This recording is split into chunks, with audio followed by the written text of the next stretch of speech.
I've smoked, I've drank, Lord forgive me, I've even done mushrooms. But in my eyes, all of those are fairly moderate or not bad substances. But this time, doing Molly was the first time I dipped my toes into the deep end and jumped into what I would consider the dark side. And I didn't even mean to do Molly this day. So it all starts at the end of my day.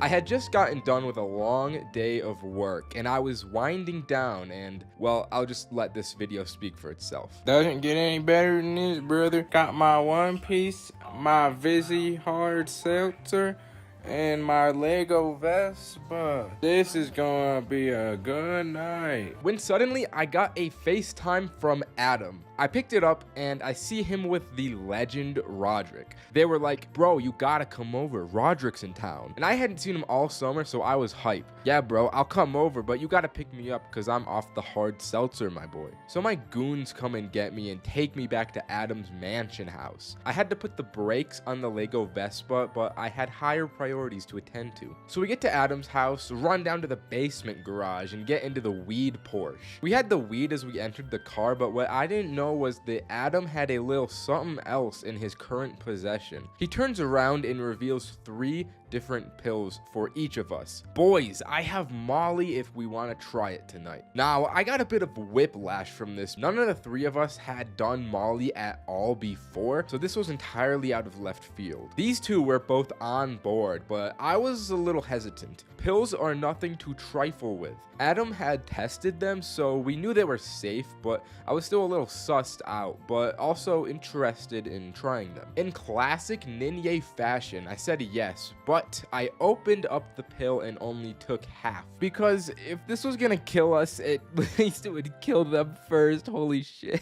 So we popped these little guys and waited for our digestive systems to do its thing. We bumped the music and had a little chit chat. After about 15 minutes had passed, this Pop Smoke music was starting to sound a little better than usual. We were enchanted by the woo, and the 3 of us just get so much energy from this music. We step out of the Porsche and decide to experience this in the outdoors. So we go for a sunset walk around the neighborhood. As we walk around, Adam discovers that walking backwards is apparently really awesome. So the 3 of us are walking through the streets backwards, and I imagine it would be a strange cryptid thing to see as a bystander. I remember this moment was when it really started to hit these 2. Adam was staring at the sky like, bro, I'm breaking through, holy shit. It was like that video of the guy doing DMT on CSGO. As for me, I'm not really feeling all that much yet since I only took half the dosage. We get back to the place and I take the other half. For the next half an hour, these guys feel like kings, but I never reached that peak since I spread it out. So we decided to smoke on top of the Molly, and this is where I get sent to the moon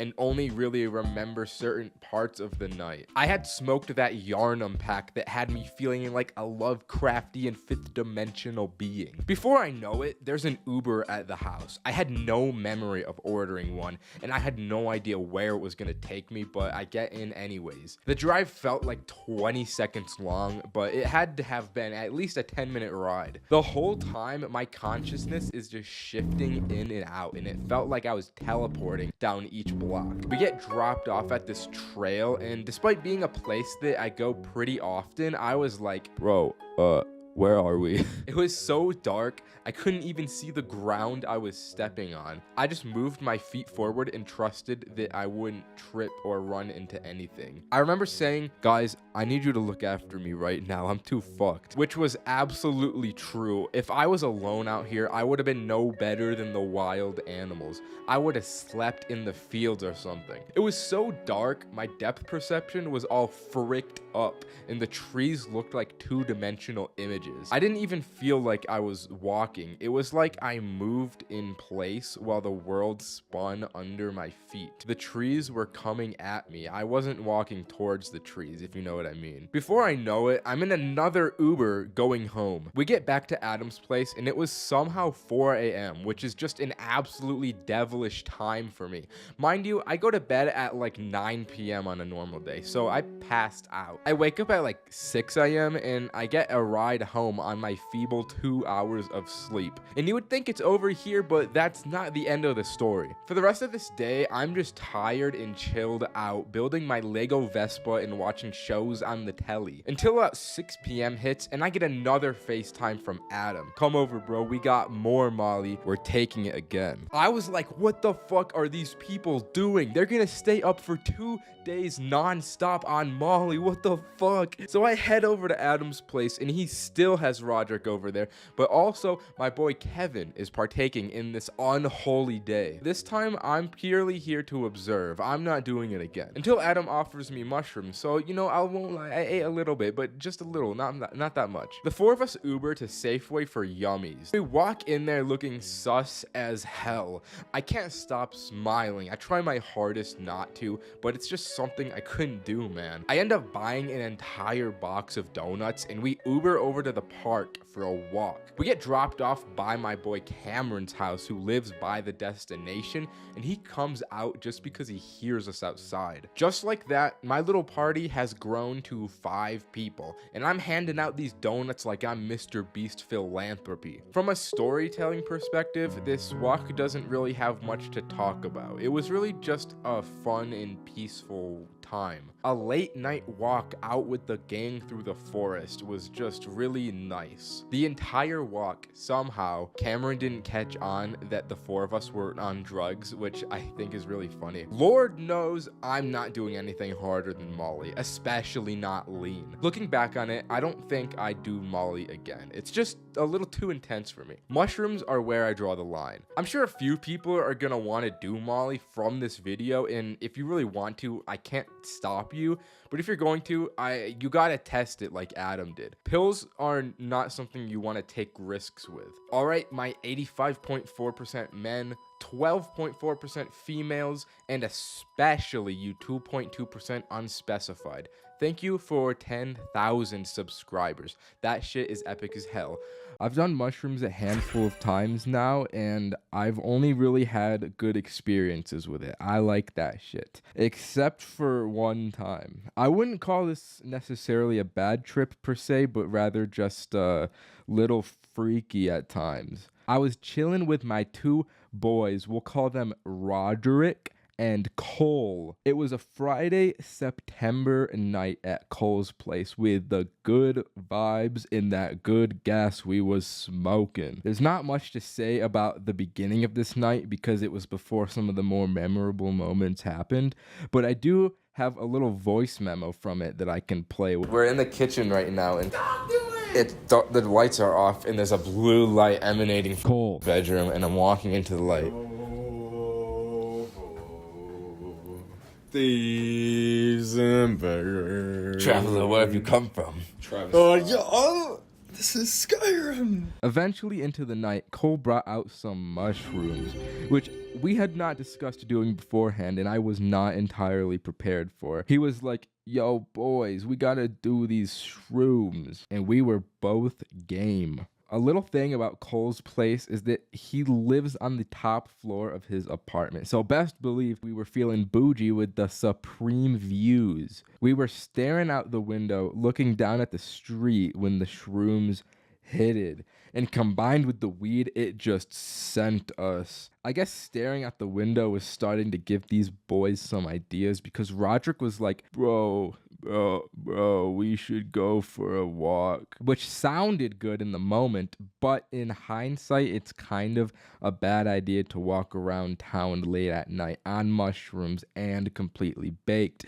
But we went out anyways. If you've ever been in this kind of mind state, you know how everything just seems to have this gloss over it that just makes you giggle. We're trying to get out the door and down the stairs with these big grins on our face, chuckling down each step. I don't know if anyone had seen or heard us at this time, but I do know, I am sure that if they did, they knew what was going down. One of the first things I noticed was how I could see more. It was like when you turn up your field of vision in Minecraft and you can just see a wider view. and we were just staring at this brick pillar. It's hard to explain, but everything just felt like Minecraft. I was convinced that this pillar was made out of like 3 Minecraft blocks stacked on top of each other, and it was the coolest thing I had ever seen. Cole threw out the idea of going to college campus, which from where we were was only about a 10-minute walk, which sounded great because there's a ton of sick architecture to look at there, but also there's a ton of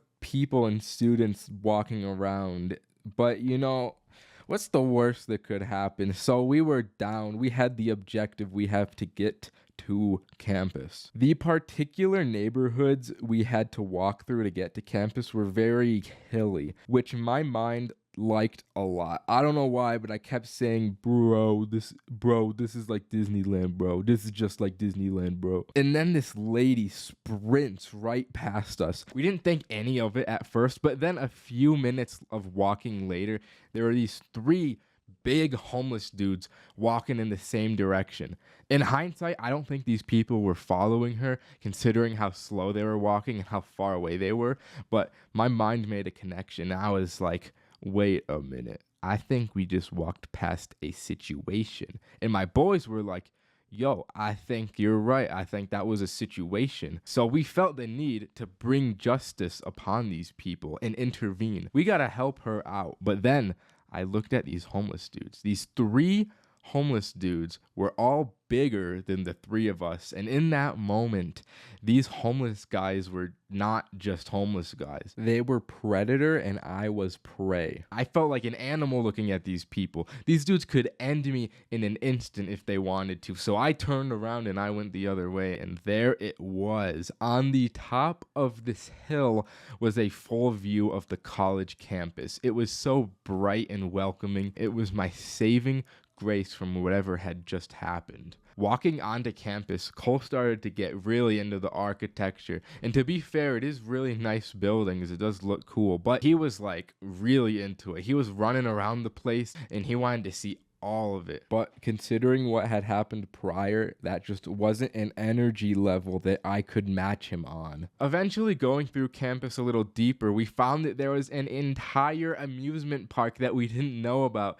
I guess it was homecoming night and they had set up Ferris wheels and little rides. It was crazy and none of us knew about this. All those lights from the rides you would think would be so appealing to my shroomy brain, but since it was later into the night, only the workers were really around and they were in the process of taking down the rides, which kind of gave off this creepy abandoned amusement park vibe, which is never a good vibe to be in. So as we walked through the park, I noticed that one of the workers, he looked a little familiar to me. So upon closer examination, I recognized him as my own flesh and blood human father. This was my dad. He was just there. I guess he was just working some random job that I had no idea about, but my mind freaked out. I did not want to speak to my dad while I was on drugs. So I did this awkward speed walk thing to get away, but not too fast because I didn't want to bring attention to me, but you know, just like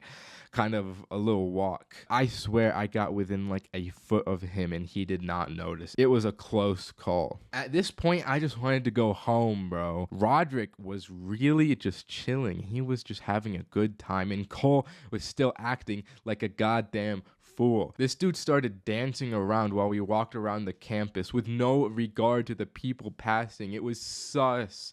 It was sus. But honestly, that's kind of a mindset I think everyone wishes they could be on. But considering what happened that night, I just wasn't there. I had to pull the plug at the night at this point, so I called up my girlfriend to pick me up. I was not about to walk all the way back. She picked me up, and when we got back to her place, I got the best sleep of my life. I was so relieved that I was in bed, it felt unreal. Despite the hectic night, we still got the good ending. If you're ever under the influence of shrooms, I would personally refrain from going out into populated areas for your walks. You can still go outside, I just stick to trails and like forest type walks. And if you start to freak out a little bit, make sure you have a girlfriend to call and pick you up. And if you don't, I'm not surprised. But I've seen videos recently of people telling their experiences going to school high, so I thought I'd share my experience of sneaking into my high school while high. A complete Metal Gear Solid covert operation breaking into my high school after hours. It was very illegal. And just a disclaimer to anyone watching this, don't follow in my footsteps. This was a bad decision. I could have been locked up for the atrocities I committed this night.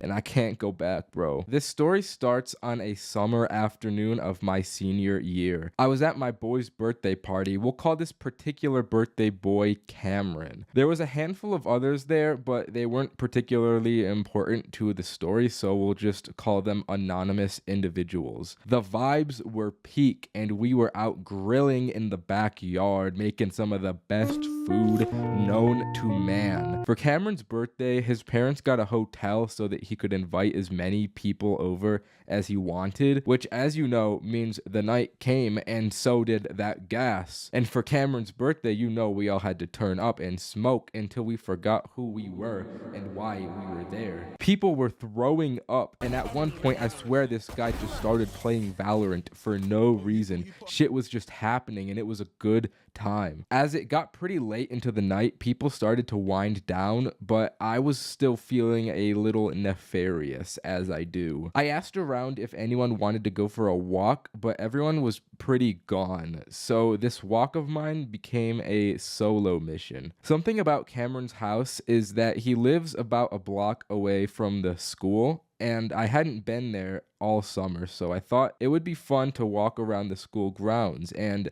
I won't lie, even though the neighborhood is pretty safe and it was only a short walk, being all high and alone at night was starting to get me a little paranoid. It just felt a little too quiet for me, but I think that was really just the weed talking. Also, an important note to add is that my high school is kind of set up in a weird way. There's a main building to the place and a few separate buildings for the classes, and the rest is entirely outdoors. There's no hallways, which made sneaking around the cameras pretty easy because I could just come at the building from any angle. And since I had been going here for a few years, I knew where all the cameras were located at anyways. Despite having this knowledge, my high ass decided to walk straight through the front entrance where there is a camera directly pointed at me. I walked down the center of the courtyard of the school and just tried to open the front door. I could not have been less covert. It was like I did everything in my power to be seen. I don't know why opening the front door was the first thing I did either, because breaking into the school was not my original plan. I just started wanting to get into the building. Eventually, I went over to the side entrance of the building, and for whatever reason, it was unlocked. So I walked in, and it had a very similar feeling to walking into a Toys R Us as a kid. I knew I wasn't supposed to be here, and that made it so much more fun. As I walked in, I passed right by another camera, but I really just didn't give a fuck. I'm pretty sure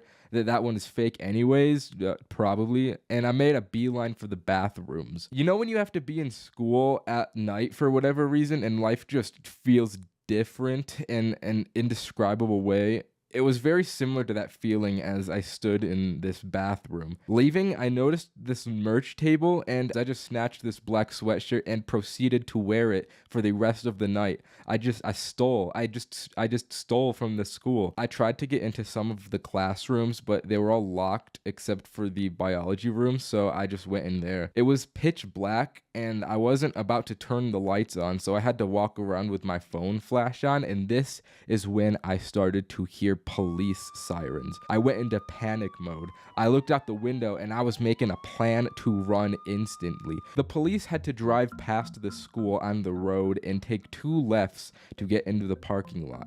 If I see that first left, I take the back exit and run into the forest, which should give me enough time to escape to the park and back home. I just gotta hope that they don't check the cameras and recognize my face, and then that was when I was like, oh shit. Even if I did run, I still have this sweater on. There's physical proof that somebody has been in here and they're gonna know it's missing, check the cameras and find me, and I can't go back to jail, bro. And then the police didn't take the turn and I was chilling, but I was still on my toes. I did a little peeking around and eventually struck gold. I found the crate that had all the Chromebooks and MacBooks, as well as another backpack filled with them. It took every fiber in my body to not steal this laptop, but I decided to put it back so that I didn't face jail time because I just can't go back, bro. There was probably like $500,000 of equipment that I could have just stolen in that room, which is crazy. And I wanted to take something, so I just snatched this little 3D printed astronaut, and I actually still have it with me now. I left the classroom and tried a few other buildings, but they were all locked, and I was getting a little sussed out at this point until one door opened, and that door was none other than the front office of this school. I could have gone onto the laptops and changed my grades. I could have set myself up for a future in there. They even had more MacBooks in that office too, but I left because I had been there for a while and I was just bugging out. So after a long journey, I headed home in my new sweatshirt and my little astronaut toy. I got to Cameron's house and just slept on the floor. In hindsight, I'm glad no one came with me because it probably would have made a lot more noise and for sure would have gotten us caught. And also the fact that they left so many doors unlocked is just insane to me. Criminals could have just been crawling through my school at night and I would have had no idea. They could be crawling through your school right now. Think about that. Anyways, I could have been arrested for trespassing that night, but instead I got a cool astronaut toy. Target is an amazing place, isn't it? I don't know what it is about this grocery store, but somehow I just always find myself going here even when I have absolutely no reason to be in Target. It's just the superior Walmart. I walk into Walmart and it's like a wave of depression just hits me. No one wants to be there. The floors are all gray. It's terrible. But on the other hand, I walk into Target and the exact opposite happens to me. Maybe it's the floor colors. That could really be the secret. So I love Target, but that's just when I'm sober. If I smoke and then I go into a Target, it's just a different story. This is my happy place. Jumping over a ball and entering those doors, I become unstoppable. I don't know if your Target is like this, but most of the ones that I've been to have a Starbucks as soon as you walk in. So I'll be going up to the Starbucks as soon as I walk in there and I'll pull the, can I get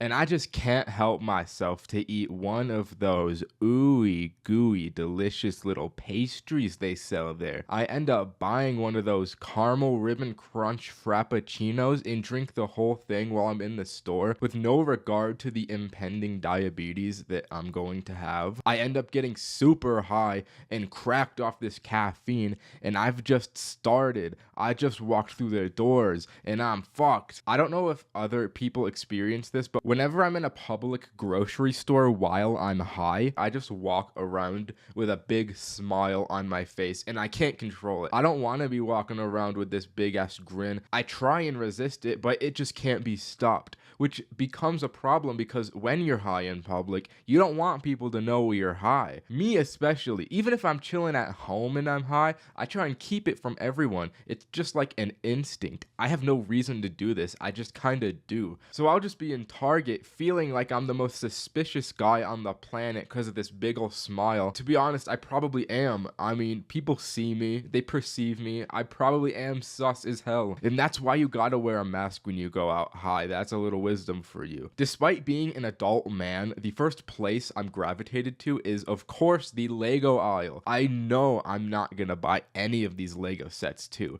They're way too expensive, but there's a strange enjoyment in just staring at them. Maybe I'm imagining me having them and that's enough to satisfy me, or it could be that I'm reminiscing on the long lost childhood wonders these blocks once gave me. Such a pure joy that could never be recreated in my current broken state. But either way, I just like looking at the different Lego sets Target has. And I always find myself back in the exercise equipment section as well. You know where they have those weird curvy sticks? I have no idea what these are supposed to do or what they are, but I always pick it up and just mess with it. You know, I'll poke my back a few times with it and just put it down, as confused as I was the last time I tried doing this. And it's always a Target tradition to try and curl the 40-pound dumbbells. You just can't resist the masculine urge to curl the Target 40-pound dumbbell. I'll be in the aisle getting an entire workout in. And don't even get me started on the big ball bin. I be bouncing them big balls through the halls. I just be bouncing them balls all I want. No one can stop me from bouncing the big balls. I never buy them though. I don't know one person that's ever bought in these balls, but you always gotta play with them. And then I conclude my awesome 20-minute Target trip of the day, still high, just with a lot of sugar and caffeine in my system. My hands are still empty because I don't ever buy shit. Call me the menace of Target. I just be messing with things. Now that I think about it, I really just do fuck with Target a lot. When I used to live in college dorms, I didn't want to pay for a parking pass, so I just parked at Target and left my car there overnight for like an entire year, and no one stopped me, despite the sign saying that you can't park at Target. I am a freak of nature. I'm one of those psychotic monsters that just get up at 5:30 a.m., go to the gym for an hour, and when I get home, I just think about how much I want to be back at the gym for the rest of the day. I do this like 6 times per week, which can get to be a rigorous schedule, and after a while can lead to some real burnout. And if burnout is ever affecting you too hard, well, boy, do I have something for you. Going to the gym high can be such a mixed bag depending on how high you are. Too high and you're just a slug that can't do anything. When you're not high enough, you just don't feel any different. But when you're just high enough, you feel like you have full control of every muscle fiber contraction in your body. This is when you're in the beast mode. Your focus is more acute than it has ever been in your life. By the time the next day comes, you can't get out of your bed. You just can't, you can't walk. Now, I've got a story that involves me and 2 of my good buddies, Cole and Roman. We all went to the gym high together. We smoked our weed, we dry scooped our pre-workout, we were all in the zone, cracked, completely accepting of the physical torment we were about to put our bodies through. We were at the highest level of human consciousness at this moment. We had reached full enlightenment. It was pull day, which means we had to work our biceps, our backs, and our forearms. At least that's what we planned on doing. So naturally, the first place you go is the pull-up bar to get some pull-ups in. When we got to the bar, Cole thought up a great idea. All right, guys, so I'm gonna do some pull-ups. Once I get off, someone else gets right on. When they get off, the next person gets on, and then it's back to me. We do this until we can't anymore, and the person that backs out last loses. So you'd think this wouldn't be very high stakes, because there's no actual penalty besides losing. As soon as he mentioned this, I knew some real shit was about to go down at this pull-up bar, because I just know these guys so well. You see, this little trio of friendship that we all have has been going on for about a decade now. If you've seen One Piece, it's like Luffy, Ace, and Sabo. The 3 of us are the most competitive fucks that I know. We had our pride on the line here. Cole jumps up and bangs out about 12 pull-ups. I jump on, I do about the same myself, and so does Roman. The second time around, we're a little weaker, but we're still going strong. We each can get out about like 6 to 8 pull-ups. Third time around, we're starting to get a little gassed. There's really no time for breaks between these sets, so we all can probably get around 3 or 4 at this time. After that, we're only getting 2 pull-ups in each for a few times around, and we add it all up, and we've done about 60 pull-ups at this time between the 3 of us. At this point, we are fried. All right, guys, we gotta make it to 100 We gotta make it to 100 pull-ups. We're almost there. We're at 60. We gotta push through. We can only do a single pull-up each before we pass it on to the next person at this point. So the time for resting has shrunken to the absolute minimum it can before somebody has to tap out. After an excruciating amount of pull-ups, we finally make it to 100 on Cole's turn. But then he stays on the bar. And after only doing a single pull-up per turn for the past like 5 turns, he looks within himself and he finds the monster. He builds enough strength to bang out 2 pull-ups in 1 turn, putting us at a total of 101 pull-ups. All right, guys, we can't just leave it at 101. We gotta go to 110 pull-ups. At this point, we can't even do pull-ups completely. We just jump up and slowly go down, and then 110 comes. And by the time it does, whoever's on the bar just does another one and brings it to 111. And then we do that all the way to 120, and then we have to go to 130, and then that goes all the way up until in total we had completed 203 total pull-ups between the 3 of us. This was the limit. We were all done at this point until we went to the dips, and then the whole thing started over again until we did 250 consecutive dips, and then we all proceeded to fucking die. I had never felt a workout this much in my life, and we went home only having done 2 exercises. And you know we had to get that post-workout Chipotle. When it's just right, weed just brings out the demon in me at the gym. Anyways, you better go to the gym right goddamn now. Bye-bye. What's up, boys? Got another video here at the end. Once again, is a thank you because we got 20,000 subscribers. It's been a long time coming to get to this point. Took us about 12 hours since the last thank you for 10K. So, here's another one. Subscribe.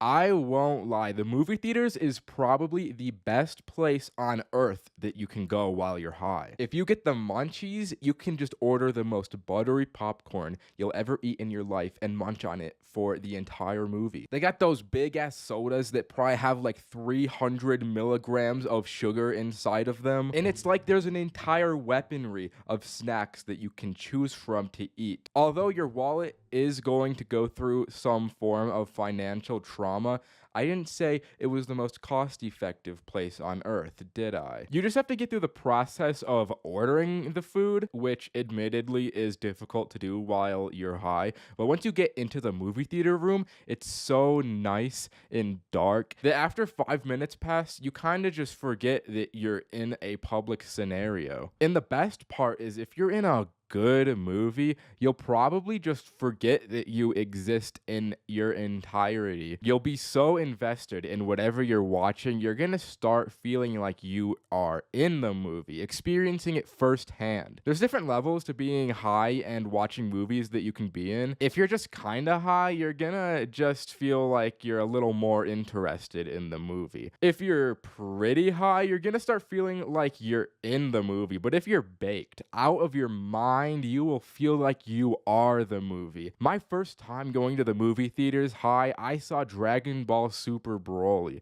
and this shit had me glued. It was probably the best movie I could have watched. The animation is so goddamn good. It's colorful, it's fast. I mean, what else would you want out of a movie when you're high? I was in the final stage that I mentioned, and I felt like I truly was this movie.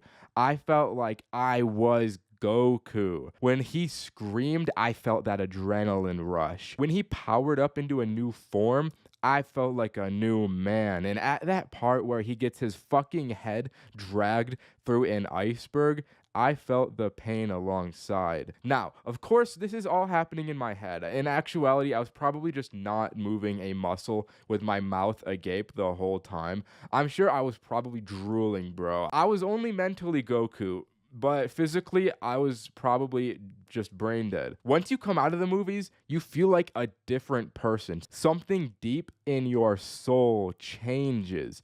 These movies have a real influence. I was trying to make kamehamehas in the parking lot, screaming as loud as I can to power up. I was going crazy. I got home and I wanted to fight people. I had Goku's fighter spirit. It was put into me after watching this. I think the experience heightened my testosterone levels tenfold because I just started wrestling my boys. I was at an unhealthy T level. Like, I was on steroids. I was in trend mode. I don't really watch movies very often, so the Dragon Ball movie is one of the only movies I've really seen while high. I imagine watching movies high most of the time does not turn you into the killer monster I was this day. I imagine most times it's pretty chill, but not in my case. I have a very limited handful of experiences to base my judgment off of. So as for where it stands right now, watching movies high just brings out the evil in me. And it's not all sunshine and rainbows either, because at the end of the day, I ended up throwing up into the toilet. I guess all the literal shit I consumed in the theaters mixed with the strenuous physical activity was not good for my body. So be cautious of that. It's very easy to overeat your snacks in the theaters, but also maybe it was just the movie. Maybe Dragon Ball wasn't actually the best movie to watch while I was high. Here's a big one. You people have wanted this. My first time getting high, as it goes for most people, was a crazy experience. Now, I was at my friend Roderick's house. He's a classic guy. He's in just about every story that I tell at this point. Roderick's house was not like any other house. He lives in luxury. A luxury that a poor, under the poverty line boy like me will flip his shit when he sees. I mean, he's got a piano as you walk into his house. He's got a projector as a TV in his living room. This is the shit you see LA YouTubers live in. He lives in the Incredibles mansion. So Roderick was the weed expert that was going to show me his ways, and I was his apprentice. And this wasn't just my first time smoking weed. I should mention it was also my friend Roman's. The three of us were all sleeping over together this night inside Roderick's nice-ass house. Roderick was the real homie this night because he said, we can't just smoke a wax pen on both of your guys' first time. We gotta get our hands on the real stuff. What we had to do first was acquire the weed because we didn't have anything at this point. So we were going through the process of asking everyone that we knew on Snapchat if they knew somebody that sells weed until we finally landed on one guy. We pull up to his place and it's not scary at all, but this is my first drug deal. I'm anxious in my mind. What if this dude's got a gun? What if he kills us in cold blood? But then this dude comes out of his house with these big ass goggle glasses. He looked like a real dork.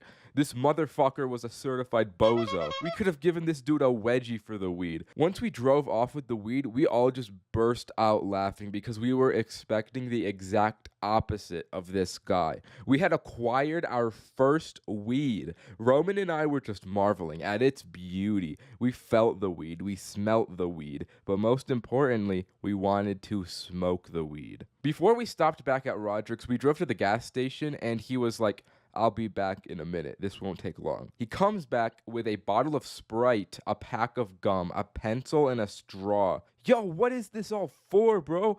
You'll see, bro. You will see. So we drive back to Roderick's place, run to his bedroom, and assemble all of our stuff. Roman and I just sit back while Roderick works his magic. He drinks the whole Sprite bottle, takes a gum wrapper, and wraps it over the top. He pokes some holes in the wrapper, and then he stabs the side of the bottle and sticks a straw in. And just like that, we had our own homemade bong made. It was a pretty jank way to smoke weed, and it didn't work all that effectively, but we had to make do with what we had. We were on limited resources. So we smoked out the Sprite bottle. And I don't know what was in this weed, but it affected Roman and I in a way weed has never before since then. In my going for a walk on mushrooms video, I mentioned how the mushrooms made my vision like in Minecraft, how your FOV can increase. In my experience, that's pretty usual for mushrooms, but this was the one and only time that I've had this effect solely from weed.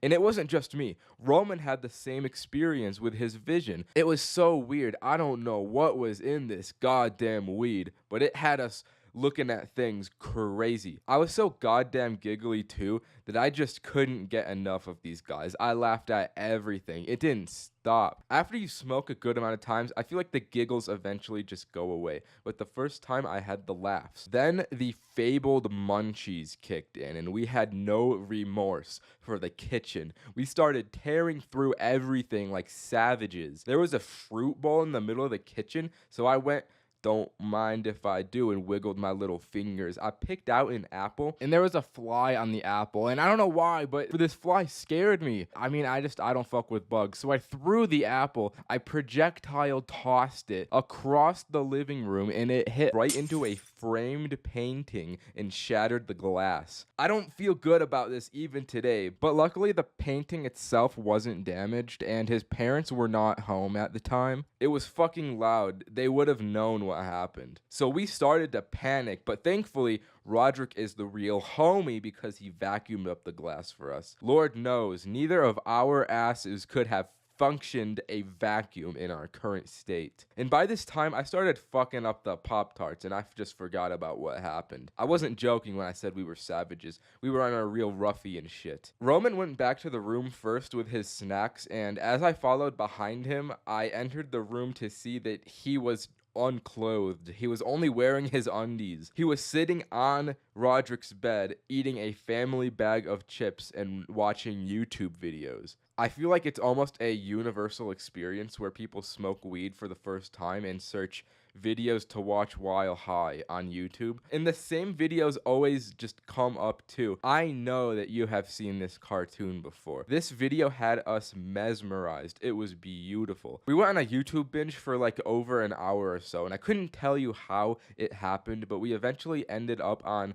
Diary of a Wimpy Kid YouTube. We were just enjoying some classics like Greg Heffley is a Sociopath. After we got bored of YouTube, we put on some lo-fi beats, and Roderick had this light projector that put stars all over the walls, and we fell into a slumber. I was paranoid the following week or so because I thought his parents would have noticed the painting frame that I broke, but they never really did. Because of me, there's a painting with no glass in his house, and to this day, nobody has really noticed it at all.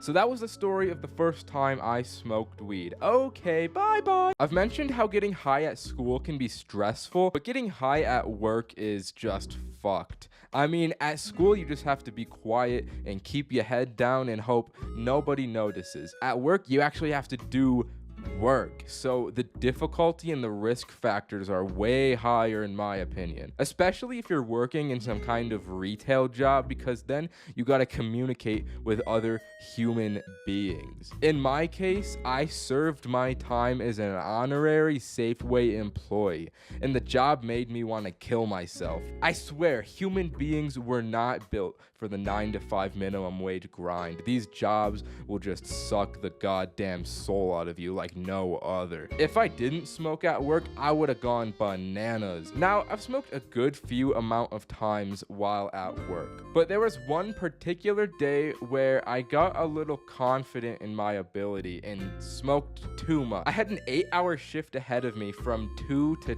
10, where I had to alternate each hour from sweeping and cleaning. The thing about these days is that they were by far the easiest days on the job, hence the overconfidence. I got to work, started smoking, and clocked in. And the beginning of my shift went pretty well. I was sweeping like a king. I was cleaning like a king. Eventually, the monotony got to me after an hour or so I smoked a little more. Almost instantly, I knew I smoked a little too much. I'd be going around to each of the store's little departments, forgetting if I had cleaned them or not. I'd be sweeping every other aisle without realizing I was. It was bad. Eventually, once I got to cleaning the bathroom, I just locked myself in there and sat on the toilet to collect my thoughts. Alright, I'm obviously way too high right now to do my job. What can I do about this? Well, I could eat food, but then I'd have to wait until my break. Or I could just sneak a little treat. I need to find a way to avoid work. I think letting time do its thing is the best play here. So I left the bathroom with this plan to finish my cleaning and then just hide in the break room until the next hour came and I had to sweep. As I was walking through the store, I walked by the bakery and those goddamn donuts were just enticing to me. I couldn't resist the urge to just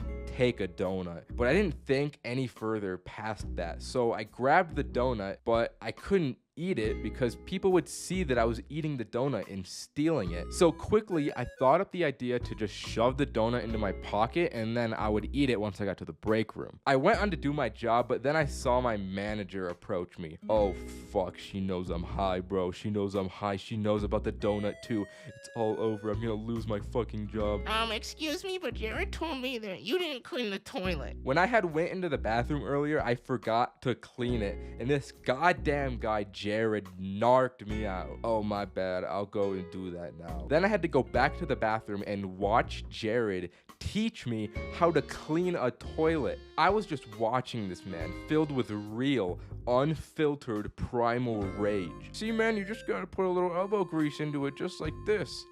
Fuck you, Jared. Afterward, I went to the break room as planned and I ate this nasty donut that had been sitting in my pocket for the past 10 minutes. But my plan to hide here was successful. Once it was time to do my sweeps, I barely swept. I won't even lie, but I finished it in like 10 minutes and then I hid in the break room for the next 50. The next time I had to go to the bathroom to clean it, I was like, I really gotta clean this toilet well or else Jared is gonna come for my ass again. So what I did next was look through the storage closet for a literal product called elbow grease. I was too high to realize that elbow grease was not an actual thing. So I went over to Jared and I was like, hey bro, I can't find that elbow grease. And he just stared at me for like 3 seconds of silence. And then I saved it and went, I'm joking. And I just walked away. I still thought that elbow grease was a thing. I didn't put it together. I just was gonna go and clean it without the elbow grease. I ended up doing my little break room exploit for the rest of the day, and by the end of my shift, I was feeling sober. On my way home when I was driving, I realized, wait a minute. See man, you just gotta put a little elbow grease into it just like this. Damn. Fuck you, Jared. Encounters with the police are always anxiety-inducing, even if you're innocent. You never know if you're gonna get shot in the head on site with their guns because they're feeling a little bloodthirsty and want to kill that day. If you've ever had an encounter with the police when you've got something to hide though, when you got dirty hands and you see those lights, you go into fight or flight. It could very well be the end. Now, I had a little cop altercation recently and it had me shitting myself backwards. So I thought I'd tell the story today because it was very goddamn scary. So I'm chilling with my man Roderick and we gotta head over to my boy, we'll call him Adam. We had to go over to Adam's house because I had left a little jar of mushrooms over there the other night. I had to go over there to pick them up because he was gonna go out of town the next day.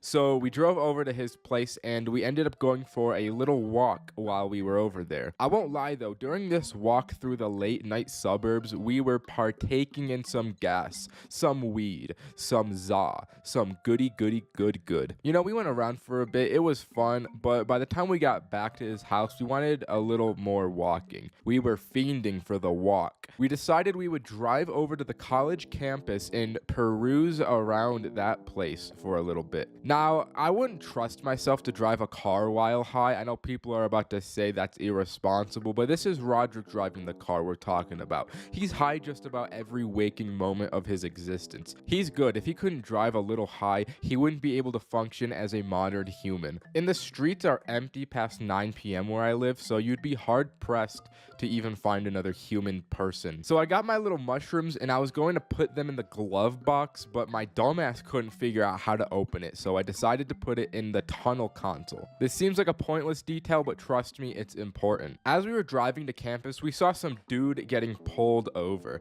and then we saw another dude getting pulled over, and then we saw the police lights light up right behind us. Adam was lighting up a joint at the time, and we were also all high, so our hearts sank. But it turns out he was only pulling over the car behind us. We had seen 3 people getting pulled over in the span of like a 10-minute car drive. It was crazy. I guess they just needed to hit that quota, so they were pulling over anyone on the road. We went on our little walk, and as we were walking through the campus, we saw another person being pulled over. This was just absurd. I can guarantee these people probably did not deserve to be pulled over. There isn't that much illegal activity that happens here. As we finished the walk, we started heading to my place since I lived the closest to campus. But as we were driving through the last light to my place, not even a minute away from the destination, Roderick drives through a yellow and the goddamn police come after us for driving through the yellow light. It was the most clearly yellow light, bro. So we pull over and we're like, holy shit, we're fucked. We're all high and we just got pulled over. And in this moment, I remembered that we have mushrooms in the car. We are in possession of illegal drugs. And they're sitting right in the tunnel console that's broken anyways and doesn't have a top to it. So if the cop walked over, he'd just see it sitting there in the middle. So as the cop is walking over to the car, the best thing I can think of is to take the mushrooms and throw them under my seat. Imagine if I had put them in the glove compartment like I originally was going to do. He would have asked for the registration and the drugs would have just been right there. Luckily, I was a stupid, silly little guy this night, and I couldn't figure out how to open it. He comes up to my window, even though I'm the passenger, and he shines this flashlight right in my face, and he's like, "You ran a red, man." He asked the usual questions like, are you under the influence and do you have weapons? Roderick says no to both of these, even though he's high and has knives in his car. I don't even know why he lied about the weapons, dude. He just did. So he goes back to his car for like 20 minutes while he checks the registration, and the 3 of us are just sitting in silence the whole time. The air was thick. It was a loud silence. He comes back to the car and just lets us go. So we head out scared shitless. I get home and I just go to bed immediately and hit the in my bed. I don't know why the cops were so active this night, but I guess it was cool that we didn't get a ticket or caught with drugs. If you take anything from this story, I would take that you shouldn't drive through yellow lights around cops because they will use your life for a quick bag. When I first started to smoke weed in high school, I would smoke a little too confidently. I really thought highly in my ability to hold my weed and seem like an outwardly functional person. And that overconfidence is how this story starts. Now that I think about it, overconfidence always seems to be the starting place for a lot of my stories. I think I've just got an underdeveloped frontal lobe. Anyways, me and my friends talked the day prior about doing our first wake and bake before school. So I was like, I gotta smoke weed as soon as I awake. And so I did. And I went hard this morning. My philosophy was that I had to smoke enough that it would last the entire school day. So I ripped the fattest bong rips of my life, not even before I left my bed. I got out of the bed and got to my shower, and I just stood under the water for like 20 minutes. This is where I started to think, did I smoke a little too much today? Nah, I think I'm good. I eventually got out of the shower because I started to get munchies for breakfast.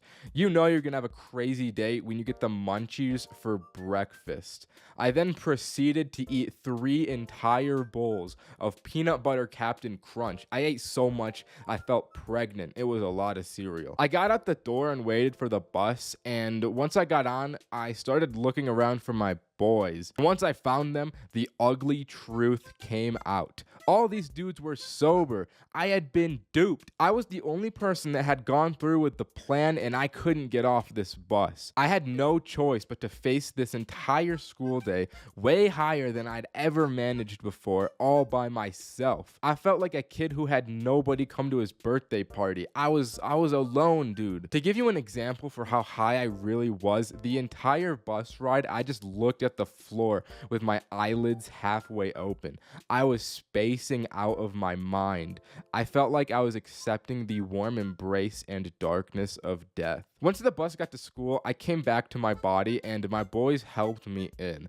We sat in the hallway, and before the school day started, these guys were having a whole Socratic seminar around my lifeless body. How the fuck are we supposed to deal with this problem? I mean, we could make him throw up so he's a little more sober. I don't want to throw up. I don't want to lose my cereal. I ate a lot of it this morning. I got next period with him, so I could just help him out in class there. All right, that sounds good. We'll just try and ride this out the whole day. And then the bell rang and I'm practically dragged to my first period. We were in a science class, and luckily for me, we were having one of those days where we just watch National Geographic, and that was about all we did. I sat in the back of the class with my friend, which was being my caregiver for the class, and we had to do these worksheets as we watched through the video, but I ignored them altogether. I even remember the exact video we watched this day. It was a documentary about gorillas called Go Ape. And I couldn't contain myself watching this shit, man.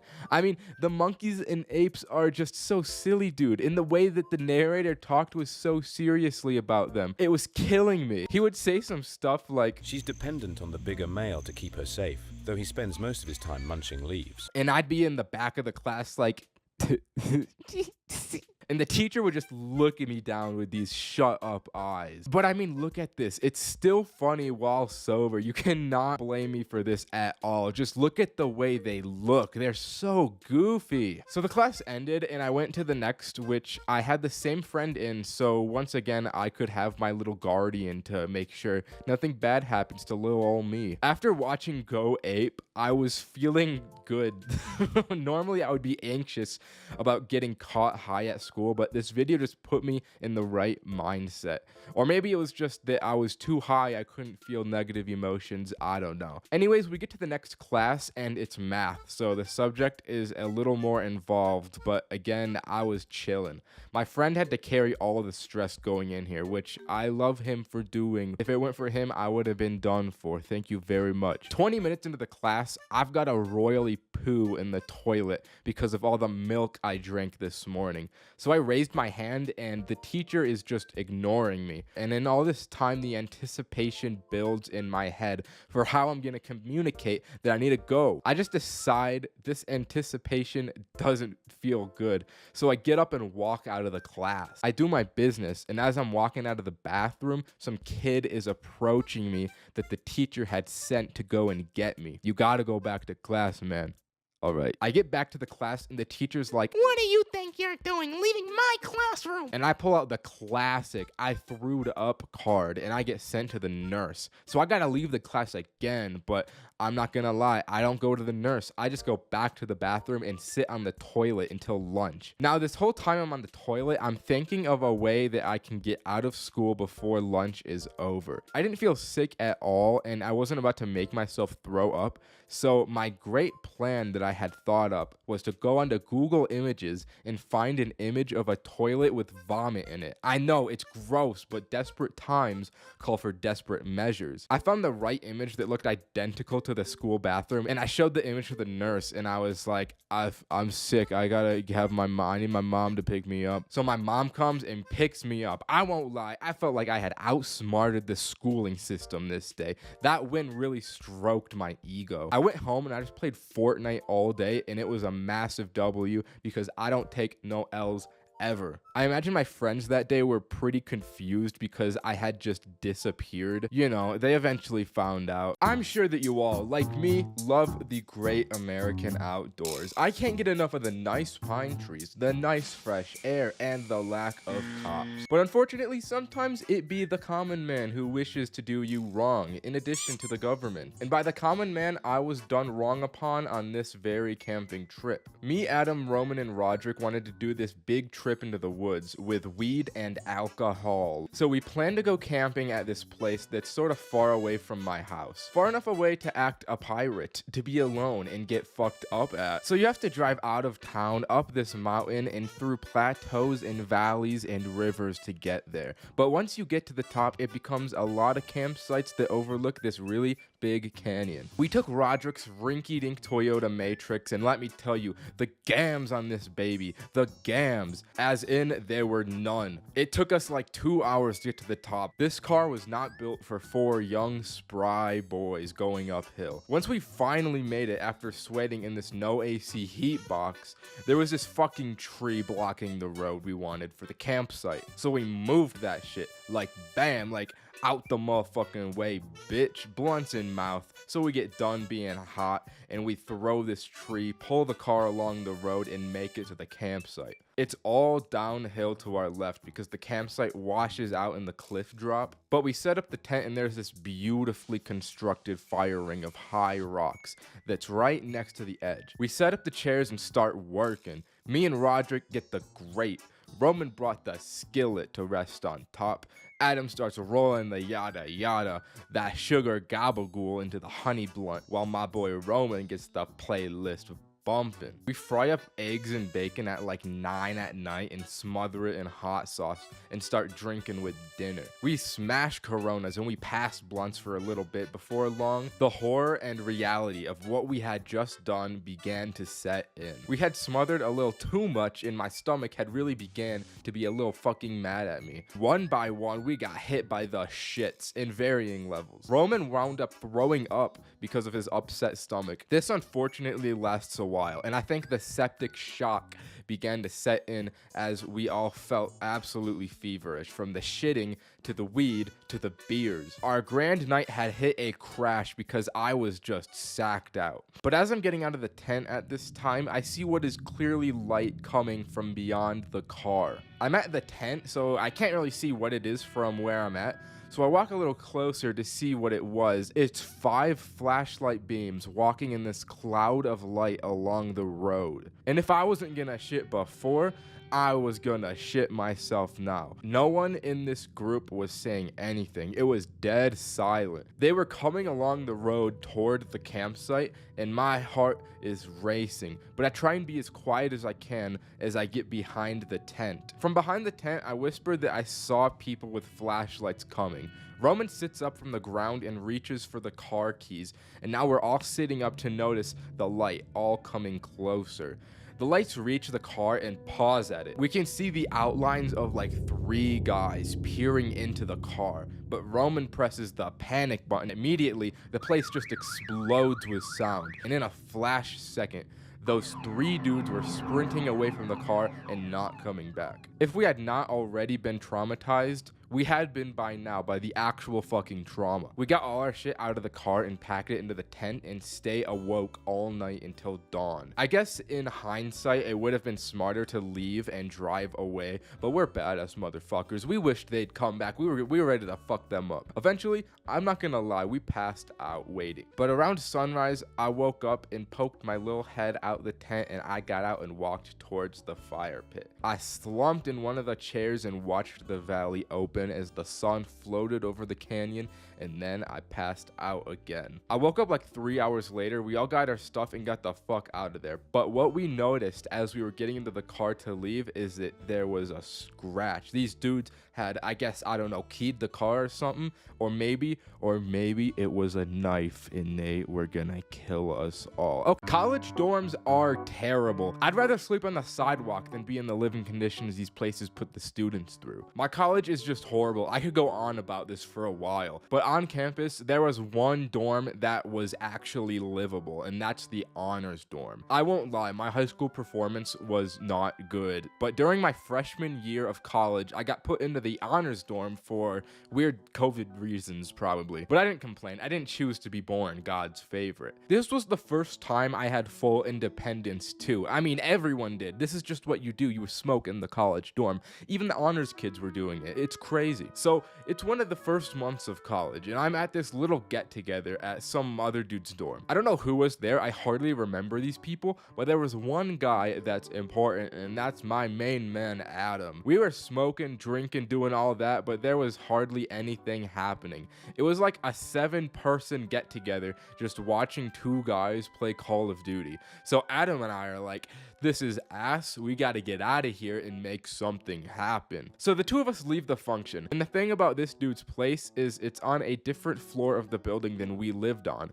The floor of the dorms that houses the dorm gym. For COVID reasons, this gym was locked and closed, so no one could use it, but we were in the honors dorms. We thought we could use our bright little heads to figure out a way in. There were 2 doors into the gym, and we noticed a difference between the 2. The part of the door with the latch had a little 1/2-inch opening on one door, while the other door had no space to work with. So we started trying different ways to open this door. One person would be on it while the other would look out. You already know, these honors kids, they would have narked if they had seen us, so we were on our toes. We were trying different ways to push this latch down so we could just open the door and get a little pump. We tried to push it down with our fingers. We tried the good old credit card trick, but nothing worked. Then Adam comes up with this genius idea. He takes out one of the laces from his shoe, throws one end around the latch, and basically has a little lasso around this thing. He pulls on it and it slides the latch down for a second before it goes back up. So we do it again, but as we pull the shoelace, we twist the knob and pull the door at the same time, and it opens. This moment was my peak. I don't think I've ever felt so accomplished and smart since. And I wasn't even the one who came up with the idea.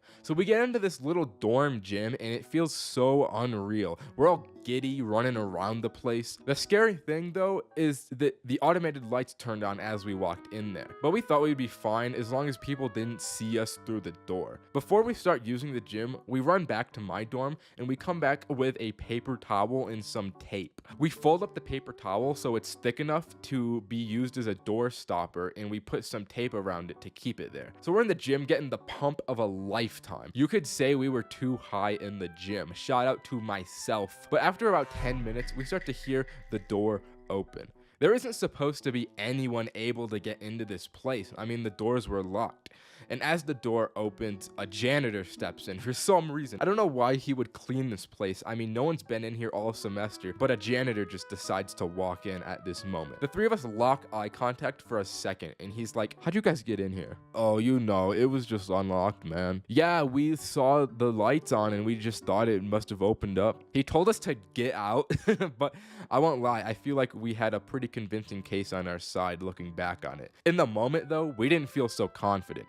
It may have been the weed talking, but we felt so paranoid that they would check the cameras or something and see us. Nothing ended up happening of it, and the little paper towel door stopper was still there, so the two of us essentially had created our own personal gym to use any time for the rest of the school year. Are you ever sitting in class thinking to yourself, "Damn, I'd rather do anything"? Half the time, it's not even the class itself that's uninteresting. The teacher's just an old fart person. When he opens his mouth, cobwebs and flies come out. One Tapatio sauce drop and you'll have a new teacher and a criminal charge. I've had these teachers, and that's why I smoke gay ass weed in their classes. Why did I write that in the script? So last semester, this class was Philosophy 101.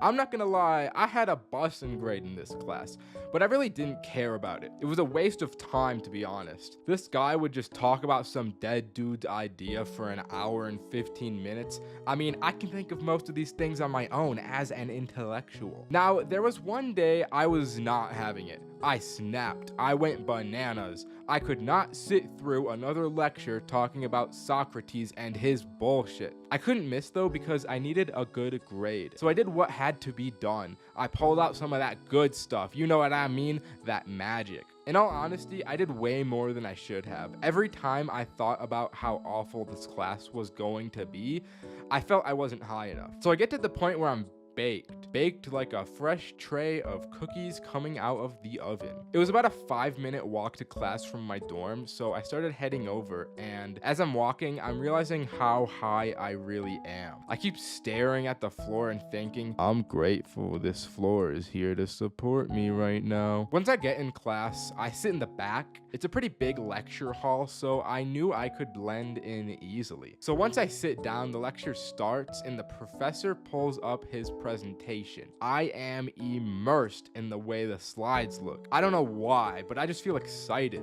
I feel like this was going to be the time of my life.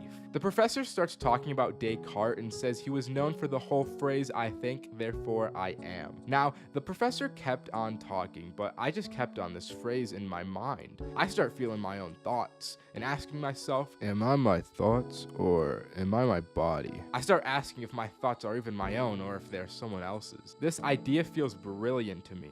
I feel like I need to express it. I raise my hand in the middle of the lecture. The professor looks directly at me and calls on me.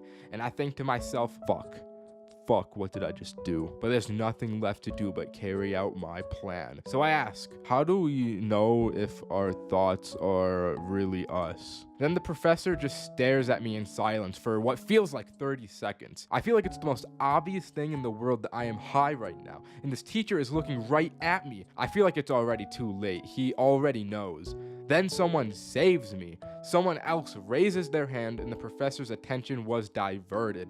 This guy is a hero. He's my hero. He starts taking my idea seriously and trying to debate the professor on it. Before I know it, the whole class is getting involved in this discussion, and I'm just so high I barely understand what I've started.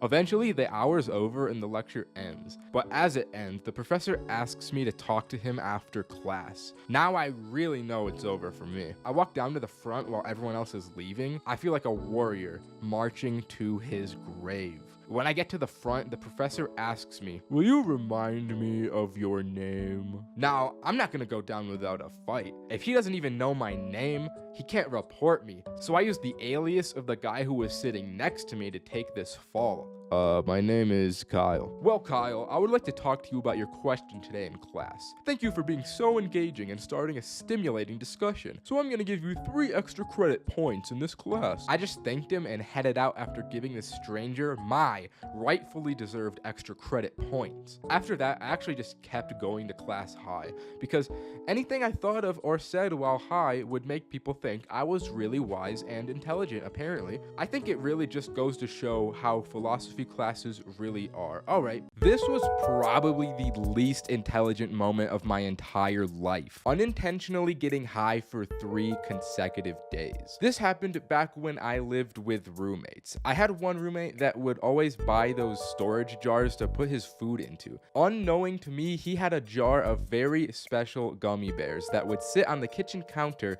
in full view from anywhere in the living room. These special gummy bears, due to the jars he would put them in, were completely unmarked and proceeded to make me become an unknowing victim to their powers for the next 3 days.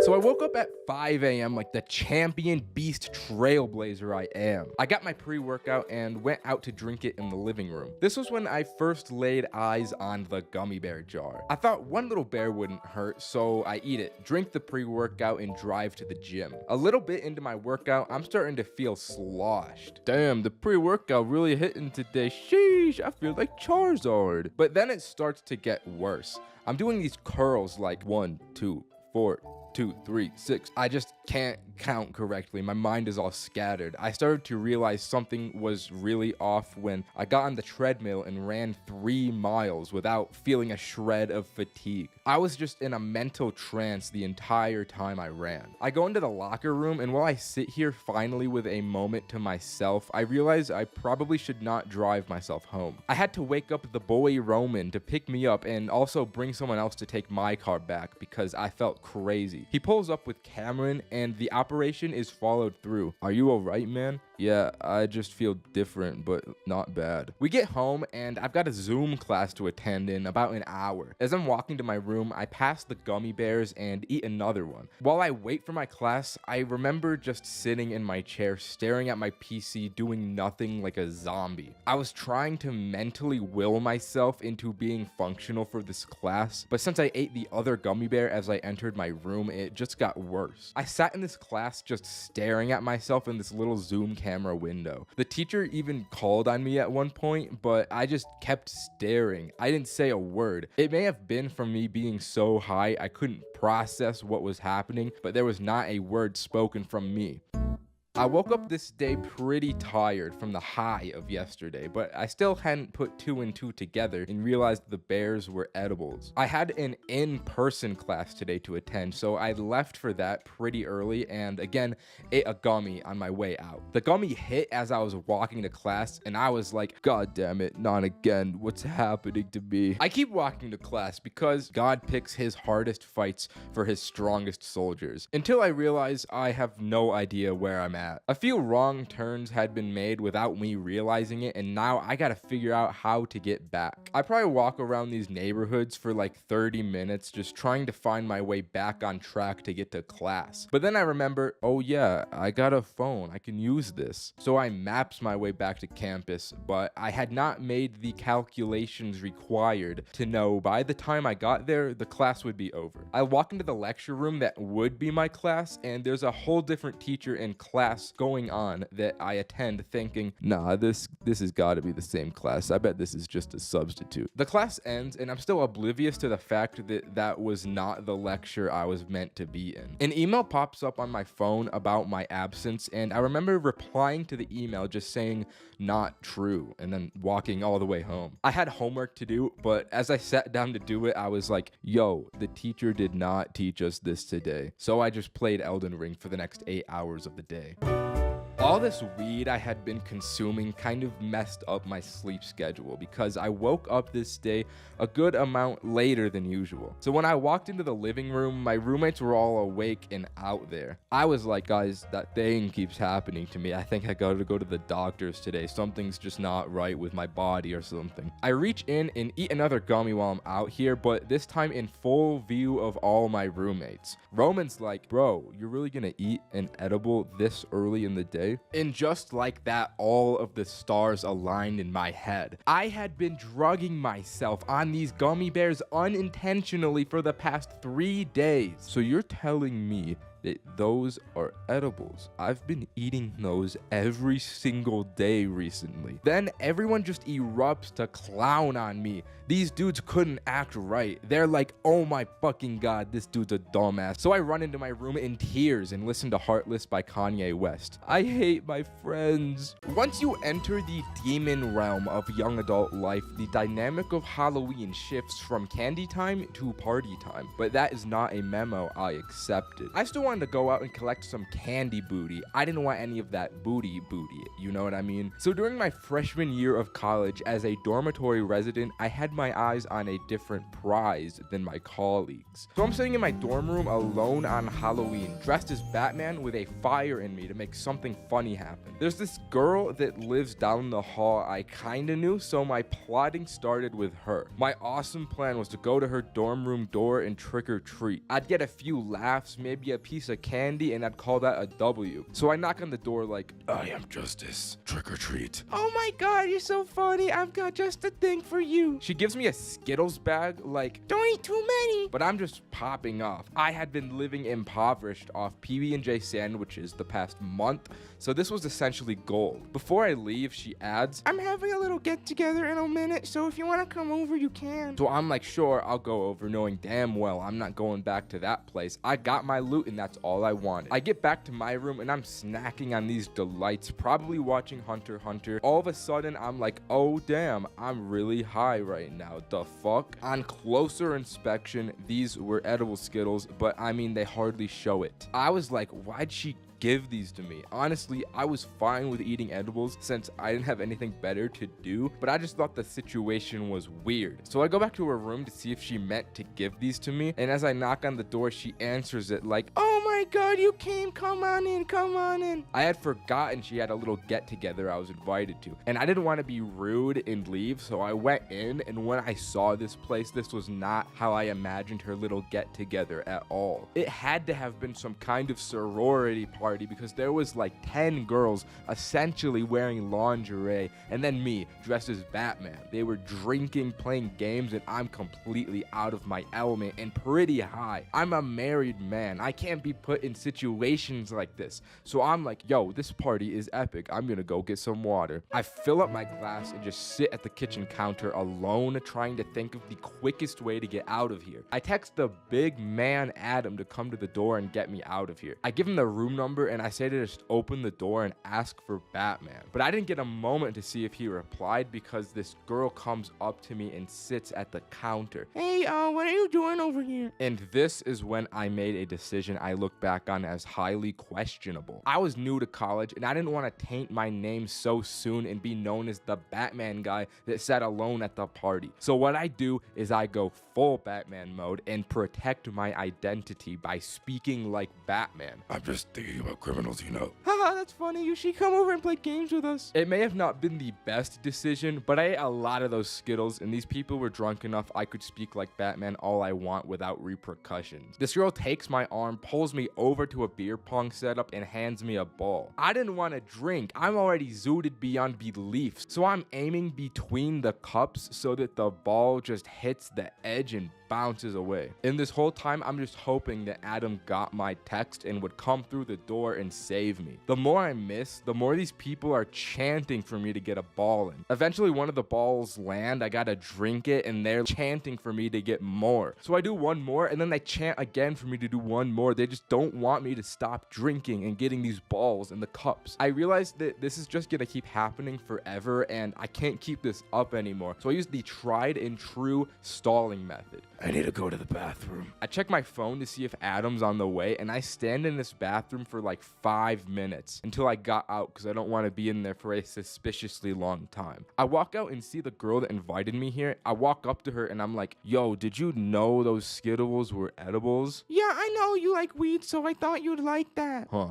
I guess that makes sense. Then all of a sudden, the door busts open. Adam is dressed as an Among Us and shouts, I need Batman! I'm like, duty calls. And the two of us sprint out of the party and back to my room laughing the entire way. Bruce Wayne was safe and back in the Batcave and could watch anime all he wanted without the distraction of sorority girls. I repaid Adam by giving him the rest of my Skittles, and I pass out into a weed coma. Sleepovers with the boys are sacred moments to see how many boundaries you can get away with pushing, even if it means overextending a bit. It's what makes it fun. This night, Roman Cole and I planned to push the 2 ironclad rules amongst the Roman household. Rule 1, no weed. His parents didn't even know he smoked at this time. And 2, no friends over on this particular weekend. We were to not only sneak the weed into his house, but also ourselves. Roman had just got a brand new PlayStation VR headset, and we wanted to experience the virtual reality while high, which posed for the riskiest activity of all. You see, this was his family PlayStation, meaning it was right in the middle of the living room, so we had to move at night when the family sleeps. Me and Cole stake outside for dusk to fall and Roman to give us the word. We had the weed in an airtight seal, a small pipe to smoke it, and some Febreze bottles to kill the smell. Eventually, we see the front door open. Roman gave us the signal and we slowly enter his house to not make a sound. We all make our way upstairs, walking past his parents' bedroom to get to our safe haven, Roman's bedroom. Objective 1 was complete. Now we had to complete objective 2, smoke the gas. So how are we gonna do this, man? I've got a spot. He opens his window and walks onto the roof. The 3 of us get to smoke under the stars as the calm before the storm. A moment of solitude before things take off. Once we're nice and high, we stumble back down to the window, probably almost die, and get back inside. The night was looking good. If we could complete our final objective to play VR, we could call this mission a success. We make our way downstairs and turn on the PlayStation, ready to experience this new world. We didn't want the smell of weed to linger on us, so we spray the Febreze bottle around the living room. But something all wise men know is not to give 3 high kids a bottle of Febreze. Since it's his house, naturally Roman gets first dibs on VR. But as soon as he puts this headset on, we start spraying him all around with the Febreze and watch him helplessly squirm. Before we know it, we had sprayed the entire bottle of Febreze, and this room was so smelly, it was completely unlivable. And this headset had speakers built into it too, which is important because Roman didn't realize how loud he was being. He was screaming. We hear a door slam and footsteps coming downstairs. Cole and I had to think fast before whoever was coming downstairs came down and saw us. So me and him run into the closet. Roman has no idea we left him behind because he can't see and can hardly hear. So if we tried to communicate to him, we would have just blown our covers. His mom comes downstairs like, "What the fuck is all this noise? And what's this smell?" Roman takes off the headset to see us gone, and he knows he's fucked. We have to listen to Roman get yelled at from this closet, and the situation is just awkward. But we couldn't concern ourselves with that because we had larger issues. It was inevitable that Roman's mom would take him up to his room, and that's exactly where the weed was. We had to act fast and somehow get from the closet to Roman's bedroom to out of the house without being detected. Luckily, the Febreze came in clutch because it made made his mom stand in the kitchen and not the living room. This allowed us to open the closet door and hug the corner up the stairs undetected. We run to his bedroom and get the weed, and we're like, what in God's name do we do now? We couldn't go out the front door. The only escape was through his window and onto the roof. Me and Cole sit out here just talking about how fucked Roman is. Alright, as long as his mom doesn't see us or the weed, we should be good. But what are we supposed to do? Just sit up here all night? Well, at least we have the weed on us. So the two of us, stuck between a mom and a hard place, resort to smoking more. I mean, what else are we gonna do? Some time passes and we see a head poke out the window. Yo, Roman, are you good? But this wasn't Roman. It was actually his dad. The two of us are paralyzed until he talks. Yo, what's up, guys? What are you doing up there? He sees our weed and puts two and two together. You know what? I used to smoke weed too all the time as a kid. I don't want to freak you guys out. So he uses his dad magic to get us through the house undetected, drives us home, and we get out safe while Roman takes the fall for us. Mushrooms have a way of digging into your subconscious and pulling out something you didn't know was in you. There's many phases one passes through during a mushroom trip. With imminent legalization, the people want to know what to expect. I've ripped mush a good handful of times myself, so I feel truly the most qualified to teach you the 8 phases of a mushroom trip. Starting with eating the mushroom itself is like a rite of passage into the trip. You have to get through the dry crunchiness and probably gagging a few times before you get the little guy down your body. There are techniques made to make it less gross, but I've embraced the misery as part of the experience, and you should too. I like to create a dramatic aroma around this phase, and I think about how I won't be coming out of this the same man. You'll probably get pretty queasy and sick in your belly after 15 minutes, have to sit down, and this anticipation will build in your head because no one is ever truly prepared for what's to come. When the effects of mushrooms first start to settle in, I always have to ask myself, wait a minute, did I take too much of this? And that's kind of a freaky thought. The queasiness in your stomach seems to get a little more noticeable, and the world starts to feel different. You're slowly going up the roller coaster right before the drop, hearing the click of the gears. This is usually not the greatest part of the process, but I think that's just because your stomach doesn't like what it's being fed all too much. Just know what comes next is better than this. The euphoria hits, and at this point, the world around you starts to change. Everything feels good, and the fact that you went through that slightly uncomfortable come-up phase makes it all the more rewarding. The did I take too much thoughts turn into I don't know how I was afraid of this. I honestly could have taken more of this stuff thoughts. If you focus all of your attention on one point, you can see it starts to slightly move. And if you took enough, things will start to teleport. I remember one time when I was in this phase, I was watching a cat walk around, but the cat kept being one place and then the next in an instant. Common objects start to feel more significant. That cat I was watching, that's God now, because I say he is, and he's just so cute. Doesn't he deserve to be God? At some point, you'll have to go to the bathroom. You walk in, do your business, and when you turn around, you see yourself in the mirror. When this moment happens, you find yourself at the fork of a branching storyline, and you've got to choose the correct dialogue options to get towards the good ending or the bad ending. You stare at your face, but you don't look the same. This is either scary, which leads to bad ending, or funny, which leads to good ending. The environment you're in and the people you're around make the difference here, so you better have chosen wisely, little one. Either way, you'll most likely get into some kind of deep thought about yourself and what you even are. Remember how before everything started to feel significant? Now it's the opposite of that. The relations you make with the things break apart and you see things for merely what they are. Just objects. Think about a couch. It's comfy, you sit on it, you have good relations to this thing your mind has created through all of the positive experiences you've had with couches in the past. But now, those are gone. You see the couch as merely an object with a shape and nothing more. You start to see yourself this way too. You see the true meaningless reality of yourself as all the ideas of who and what you are break down and all that's left is a monkey that will live and die. This is a pretty mind-destroying thing to happen at first, but working through it will lead to one of the greatest revelations of your life. Hopefully. You've gotten pretty deep into your mind and are probably trying to scrape around for some kind of meaning you can find, but there's nothing. Then you come to realize, hey, there's nothing. Once you realize all of this thought is as meaningless as you are, you're forced into the present and realize that experiencing now is pretty fun, and there's no real reason to think about this any further because it just gives you needless pain. With this knowledge you've just experienced, you learn to mute the nonsense and focus on good things that are fun and make you happy. You just have fun. Whatever you want to do, you do it. But this time, it feels like there's been a weight lifted off of your body. You're still pretty high from being on drugs, but instead of existential dread looming over you, you get to enjoy being high because you conquered that existential dread. Eat yummy food and play fun video games. Whatever you do, you'll be so immersed in experiencing the current moment, it'll all feel so new to you.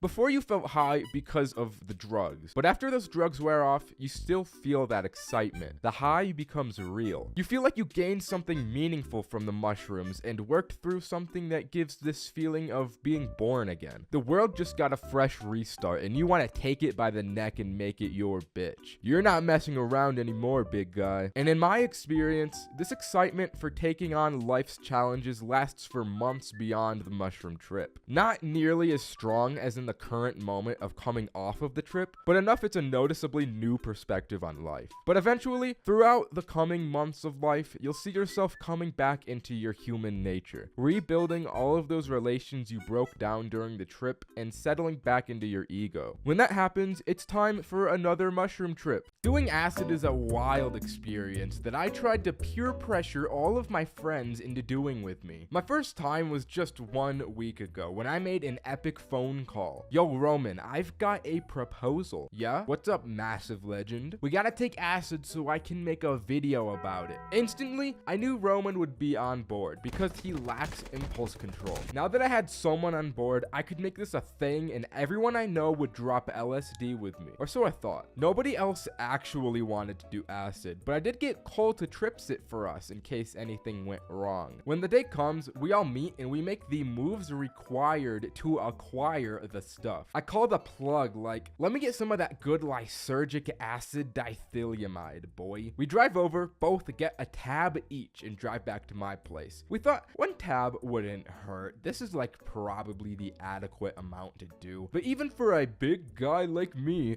this little paper messed me up. So we sit down, I put the little tab on my tongue to dissolve, but Roman just swallows the paper on some downright feral activity. We planned to play video games as we came into the trip, but didn't think anything past that. Hey bro, so what are we gonna play? I don't know. So we go to the PlayStation store and we come across this game called Funny Truck. This is the exact type of game you want to play when coming into an acid trip. This game went so hard. We're playing for like 30 minutes until we start to feel the effects, and Funny Truck really starts to live up to its name. The colors are a little more vibrant, our moods are boosted, and all these jiggly little people in the truck are the funniest goddamn thing we have ever seen. We keep playing the Funny Truck game for some time until Roman hits us with the, bro, we need to play some music. He stands up to play the music, but he just stands there without moving. So I stand up too, and I'm like, shit, everything is moving.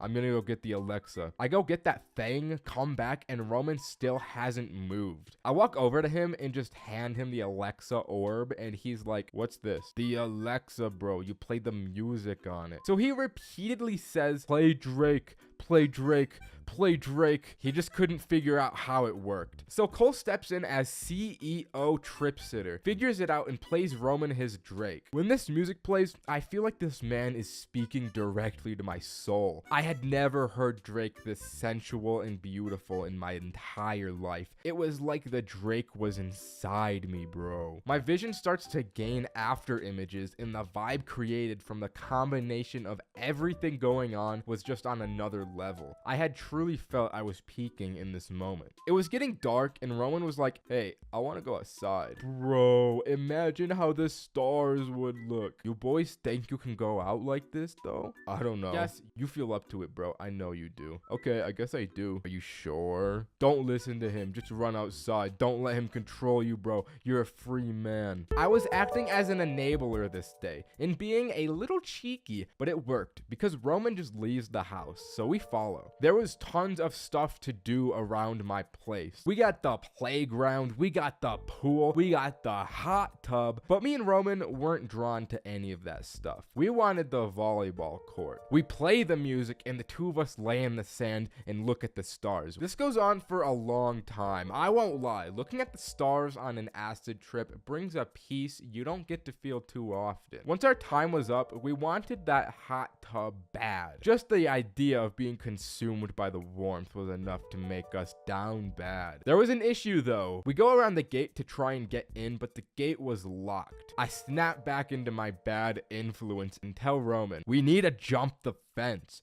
There's no other option. He jumps the fence, then I jump the fence. And Cole is like, all right, I'll just stay out on the lookout for you guys. As we enter this hot tub, our lives change. We get onto some real homogeneous mixture type shit because the two of us just fuse into the water. It felt like there was no barrier separating our bodies from the liquid. The three of us see a car driving past and we're not gonna take any chances. So the two of us jump out of the pool, over the fence, and back to my place where the Drake and Funny truck are still going. I'm like, guys, we're in a time loop where we have to listen to Drake forever and play Funny truck. Honestly, that doesn't sound that bad to me, man. So the night continues in what is essentially heaven, and the three of us game on acid. We ordered food at one point, and let me say, I got ripped off so badly. I ordered a medium Coke from McDonald's with a $10 edition of Freestyle orange flavor. And it was no different than a standard Coke. Does anybody know what Freestyle orange flavor is? Many moons ago, when I was merely a supple young weed smoker, I was ignorant of the powers Thanksgiving Day holds. When the abundant load of yummy food comes face to face with a growing boy cracked off 2 guaps in a blinker, things get ugly. The gravy, the mashed potatoes, the stuffing, good big Lord above. Do not get me started on them cobblers. Dear gods, I will bust. But along with the excellence of Thanksgiving feasts, the price you pay is the difficulty of communication. With likely most of your family around, the danger levels are high. One slip up and you'll get the belt in front of everyone and have to sleep outside in the doghouse while it rains. Luckily, during my first rodeo, I developed strategies and tactics and moves to avoid my high being detected. So here's the story of that. It was the big day and all my family were just about prepared to eat the yummy foods. As a pubescent gamer boy, high schooler, dork loser with nothing going for me, I wasn't downstairs with them. I was locked in my bedroom, grinding Destiny with the only distant family member that we all know. It was the cousin, the top G of Thanksgiving. He hits me with the classic, hey, let's go for a little walk before we eat. But my arrogant ass didn't know this code at the time, so I'm like, No, I want to keep playing Destiny. so he shows me he's got that stizzy on him. Big cuz came to my crib with the strap and I go primal. Ooh, ooh, ooh, gimme. Bro, I need the weed so bad. I haven't smoked in 3 millennia. All right, let's go on that walk then. We go downstairs, walk past my entire family, and I'm thinking, oh, they have no clue what I'm gonna do. All right, guys, we're gonna go on a quick walk. Yeah, a real quick one. We head down a few blocks and cuz starts chafing the stizzy blinker after blinker like he weddy on the check. Like he's got 50 perks on the line and he's down a guap. No remorse for his soul and humanity. Bro smoked himself hollow like I've never seen before. After a display like that, I felt the need to do at least something that holds a candle to it. So I hit the stiz on God mode and I get sent out of my body. All that training had paid off because I suck the souls out of this pen like a Division 1 football player. We have to get home since dinner was soon, but as we head back, I can't walk straight or keep my mouth shut. I'm laughing at literal nothing, staring down at asphalt and laughing. My cousin tries to bring me back into sanity by looking me in the eyes and saying, "You gotta get a grip, man. You can't be like this in front of everyone. It'll be way too obvious." "Nah, you got it all wrong. I got this. Trust me. When we get in there, I won't slip up." As we walk through the front door, I get hit with the real-life mental version of the Vine boom sound effect. I was too high to think through the danger I had walked myself into, and I knew I could hardly speak. With no choice, I sit down at the dinner table and thought to myself, alright, I need to create a plan for when I'm asked a question. I can't take too long to respond or it's sus, but because the weed, I can't think fast enough to actually respond normally. So I need to use filler sounds and words to make up for my brain lag. I need to prove I'm sober by speaking well-articulated sentences no high person is expected to think. And to make sure they don't follow up, I'll start eating before they have a chance to. The food rolls out and we all start eating, and the antagonist of Thanksgiving shows himself, the uncle. He asks me, "So how's school?" And I initiate the plan. First, I start with the filler so I can think. Then I threw out my high IQ response. "You know, school is lovely. I love school and learning. I've actually done all of my classes." With no hesitation, I start stuffing my face like I've never done before. I'm not even eating. I am inhaling the food. "I need to use the bathroom." I hardly walk to the toilet and sit on it for like 10 minutes so this all blows over. As I come out, my cousin and I make eye contact. I could tell this was just as bad for him as it was for me. I'm just thinking about the Irwin speech from Attack on Titan to give me strength to get through this dinner. The food was positively bussin' though. The joys of eating all this food easily made up for the few times I was spoken to. The two of us eat a metric Drake ton of food this dinner, and I feel on the urge of death. Once it was all over, I ran back up to my bedroom to grind Destiny more. I felt like Luffy after a party, bro. It was on another level. The fabled Dream Blunt rotation is the highest echelon of ZA smoker achievement one can strive for. Not too long ago, there was a day when I almost had my Dream Blunt rotation become a reality. But because of one individual, that dream would quickly become the Nightmare Blunt rotation. Roman, Cameron, and Kevin, we had just moved in with each other, and this was the housewarming party to celebrate the occasion. We had invited over a handful of people we knew, but also there were some unfamiliar faces in the mix as well. The party went smoothly. It was a good time. We had the gas, the drinks, the music. It was bussin' and goated. As the party ended and the people started to leave, there was one man named Ben who just sat there and did not leave our house. We all collectively did not know who this guy was. We don't know who he came with. We don't know how he ended up here, but he was sitting in our living room unmoving. We didn't want to tell him to get out of our house either because the four of us are all beta males, so we were like, he can stay here for a little while, I guess. But then this guy starts to turn on our PS4 without asking anyone and just creates an entirely new account for him on our system called Ben. I don't know if I would describe this as a power move, pure ignorance, or just being a weirdo, but I could not believe what I was witnessing, so I just decided I need to go outside and smoke weed. Same. Let's do it. That sounds like a good idea. So we got the after party blunt rotation outside with Ben, and we start passing this around. Once the blunt gets over to Ben, he commits a real atrocity, and not just double, but triple dips the blunt before passing it over to me. This is where Ben became a real enemy to me. But the rest of the roommates were still cutting him slack as just being some kid that probably wasn't self-aware. Boy, that was good. I'm gonna go step inside now. Man, this Ben guy really feels like a virus in our homes. I wanna kill him. Nah, man, you're just hungry. Let's DoorDash some food. So we ordered a load of Mr. Beast burgers for the meme. And as we walked inside, Ben had created an entire new Skyrim save and was watching that cutscene with the horse in the carriage. So, you're playing Skyrim? Yep. This was the end of the line for Ben. In this moment, we knew this guy was probably gonna be staying in our house for a lot longer than we wanted, and we were all done with him. Come with me, boys. Everyone follows me into my room, and I tell them, what The fuck is this guy doing? Bro, he's gotta go, bro. He's gonna be here for hours if we don't do anything. I'll fuck him up, bro. I'll punch his teeth out. Why would we do that before just telling him to leave the house, dude? He's so brain dead. Why would he even do this shit, bro? True. Okay, so what's the best way to get him out of here without being assholes? I don't want to just tell him straight up. What if we tell him the police are coming so he runs away? Why would the police be coming? That makes no sense. True. We could make him really uncomfortable so that he leaves. I like that idea. What if we make this worse for him than it is for us? That way, he'll just want to leave. Then Roman looks at his phone and notices through our scheming, the Beast Burgers had been delivered a few minutes ago. The four of us walk out to see Ben had already brought our Mr. Beast Burgers inside. Not just that, but he had eaten a burger despite us not ordering him food. Not just that, but it was my Chandler burger he was eating. So we just shut the door and go back into my room. There's no time for Beast Burger. We need to get this guy gone now. So the four of us devise a devious scheme to remove Benjamin. This wasn't about us wanting to be polite and indirectly getting the message of,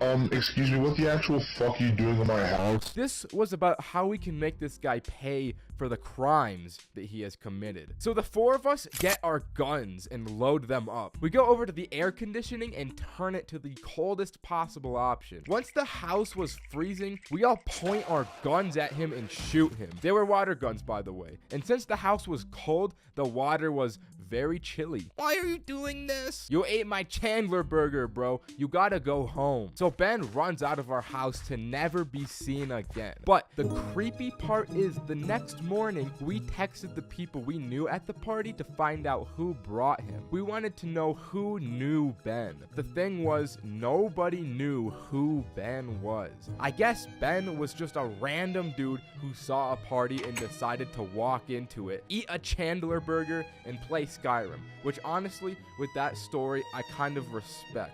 Edibles are cheeky little buggers. You never know exactly what you'll get from them. Sometimes you'll eat one and feel nothing, sometimes you'll eat one and feel everything, and sometimes you'll eat one, think you feel nothing, so you eat another and another until all you feel is pain everywhere. The trick is simply getting them from trustworthy sources and being a little patient with the gummy. But somehow this seems too hard for most people, myself included. I was neither patient nor safe this fateful afternoon, which made for my most intense edible experience ever. Now, this was back in high school, so getting from a reliable source isn't as easy as it is now. Instead of getting the edibles from a dispensary, you have to get them from Howard, a grade above you, that claims he definitely is the Heisenberg of edibles and can cook up the best stuff. It doesn't help that I was surely at the peak of Mount Stupid on the Dunning-Kruger effect curve, where my confidence was at an all-time high with weed and my experience was very low. I was naive in the face of Howard's homemade edibles, so I bought a batch of them after school, took them home for the weekend, and prepared for an epic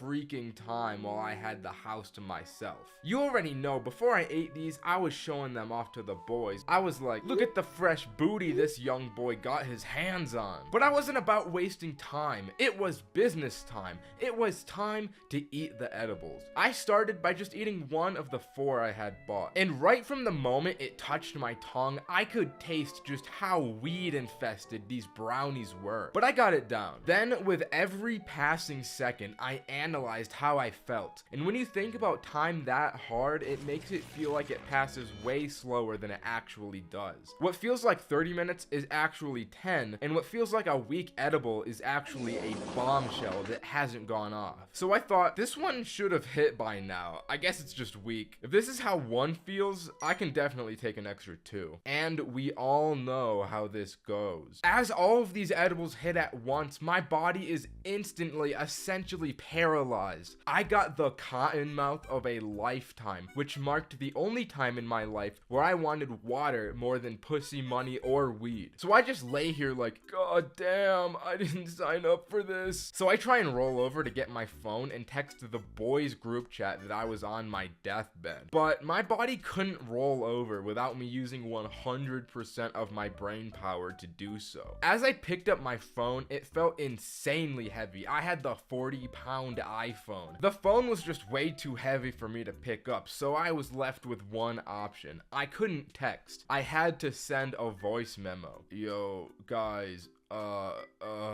this shit is hitting for real. I think I need help. Send over the reinforcements to my place. I'm dying. Which was a pretty funny message to follow from the previous one. So once the message was out, so was I. My body shut down for I don't even know how long. But when I came back into consciousness, it was like I was viewing myself laying in the bed from a third-person view. This didn't last long though, because I got back to my body pretty quickly. But for a moment there, when I saw myself, I thought that I had died and I was leaving my body, but somehow I rationalized myself out of it and thought, there's no way I'm dying. I'm just on a lot of drugs. People always think they're gonna die when they're like this. I don't know how I was able to rationalize myself out of thinking I was dying considering how high I was, but I guess I'm just the GOAT. I can just do it. So I look over at my phone and I see that Roman is calling me. What's up, bro? Are you good, bro? Partially. Come over to my house though. So we came over with Cole and Adam, and as they rang the doorbell, I was faced with a real dilemma. Shit. How am I gonna let them into my house? So I tried to stand up, but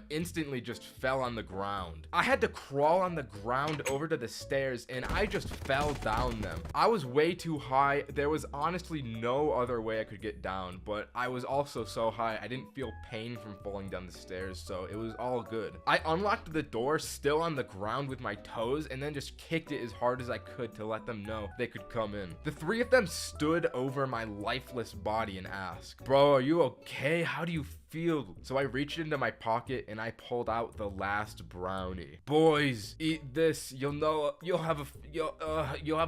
a fraction of what I've been through if you eat this, but I need water first." So I get my water, and surprisingly, the three of them just split the brownie and ate it like that. I guess high school boys are just that desperate they go feral at the sight of any free weed. I wanted to be transported to the couch, so I got picked up from my limbs and brought over to the most comfy couch I've ever felt. We turned on the TV and the first channel that was on was Paw Patrol. It was incomprehensible to me. Then I got some of the most devilish munchies in my life. So I postmated Chipotle. But at this time, the three of these boys were also starting to feel the munchies. Despite eating that small portion of the brownies, it was hitting them enough. So Adam was like, "Bro, I'm so hungry." And my high ass replied, "Oh, me too. Don't worry. I'm gonna get Postmates." And I ordered another Chipotle burrito for me and Adam, forgetting that I had ordered the Postmates prior. I guess the group of these three guys picked up on this, so they started to get me to order as much Postmates as they could. Once the burritos started coming in, I'm freaking out because I don't understand where all of these orders are coming from. I thought I had discovered a real-life infinite food glitch because 4 different orders and 7 different burritos were delivered to my house. But alas, it was just my friends sucking me dry of every cent I have. So we got all of our burritos, brought them in a big pile, we held our hands around the burritos, and we prayed for this meal.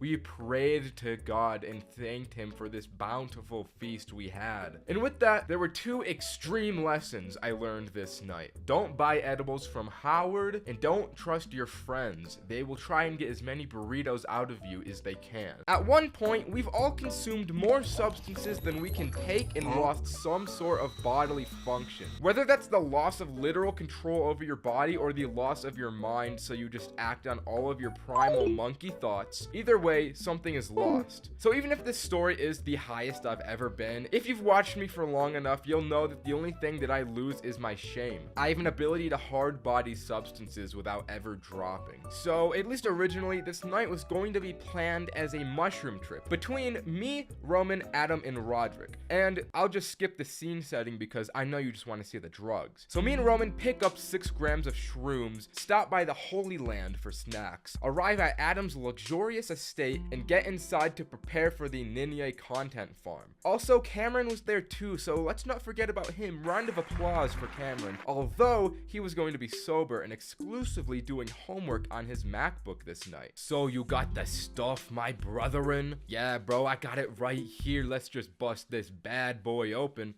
We got gypped, and the plug only gave us 4 grams, so the 4 of us ended up only eating 1 each. Right after eating these mushrooms, Adam, Roderick, and Roman ran off to probably smoke, but me, I'm more reserved than that. I made the respectable decision to stay back and help Cameron with his homework, and it wasn't because I like him or anything. So me and him bust through a good chunk of these questions until these words start to become a little hard to read, and these mushrooms are making my belly feel a little queasy. Those 3 goons that left before bust through the door and instantly and simultaneously start explaining how the mushrooms feel to Cameron for some reason. It's really cool, bro. It makes me feel really cool. Yeah, it's awesome, bro. It feels superfluously awesome. It makes me feel alive. It makes me want to take someone's life. In between my upset tummy and the juxtaposition from solo Cameron time, it felt like I got punched. Boys, I want to do homework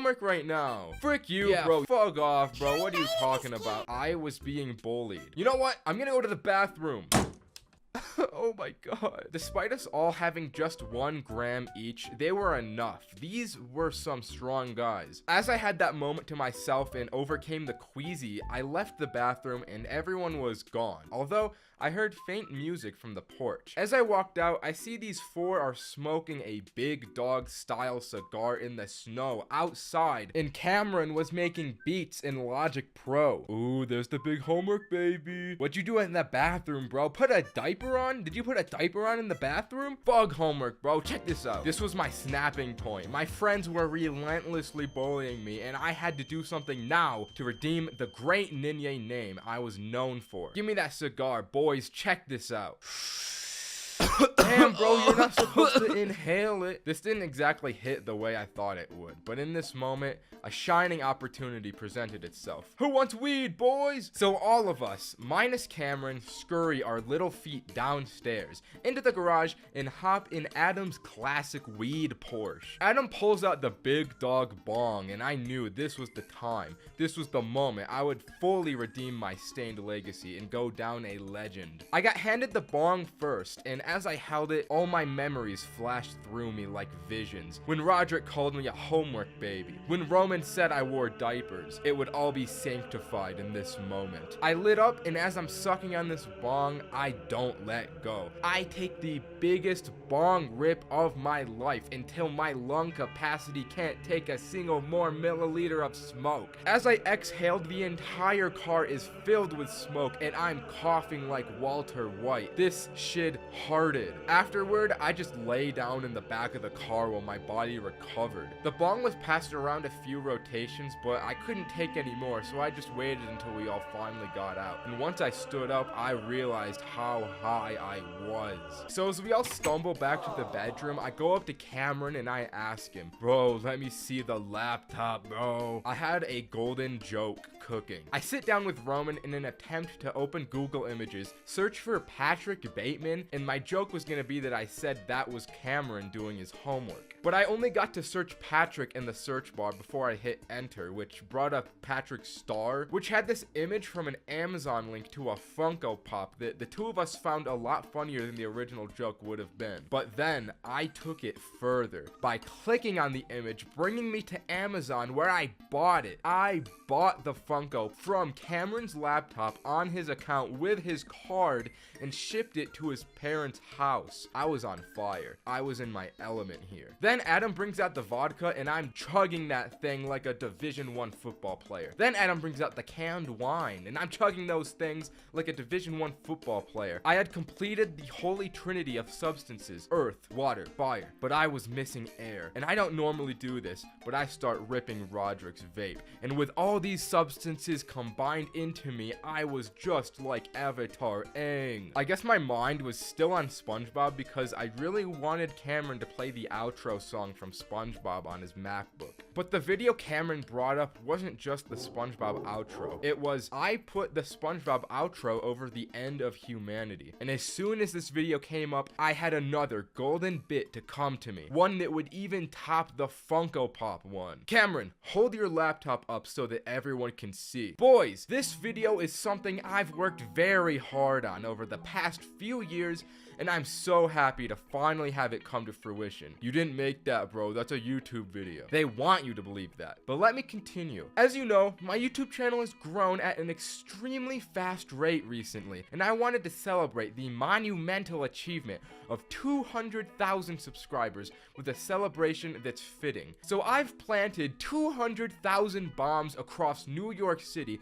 and what you're seeing now is live drone footage broadcasted from my channel. But it's not just New York. The more subscribers I get, the more bombs I plant, until even we are engulfed by fire and explosion. It's just my way of saying thank you for all of the support I've received thus far. As you can imagine, that bit killed it. I could confidently say that my name was saved from the disaster of earlier that night. I walked out of the room and into Adam's library, basking in glory. Like I said, he has a luxurious estate. He has a library. And still vaping, I sit on his oversized reading throne until I passed out for the night. These big old doohickeys are notorious for being the kings of smoking equipment. Just look at this list, it's at number 1. And it's for a good reason. Anyone who's ever used one knows just how lethal a few hits can be. And I did 10 big hits living to tell the tale, baby. I was in a smoke competition with this guy that is genuinely unhinged and vile as a person, but we'll get into that. It all started in one of my stacked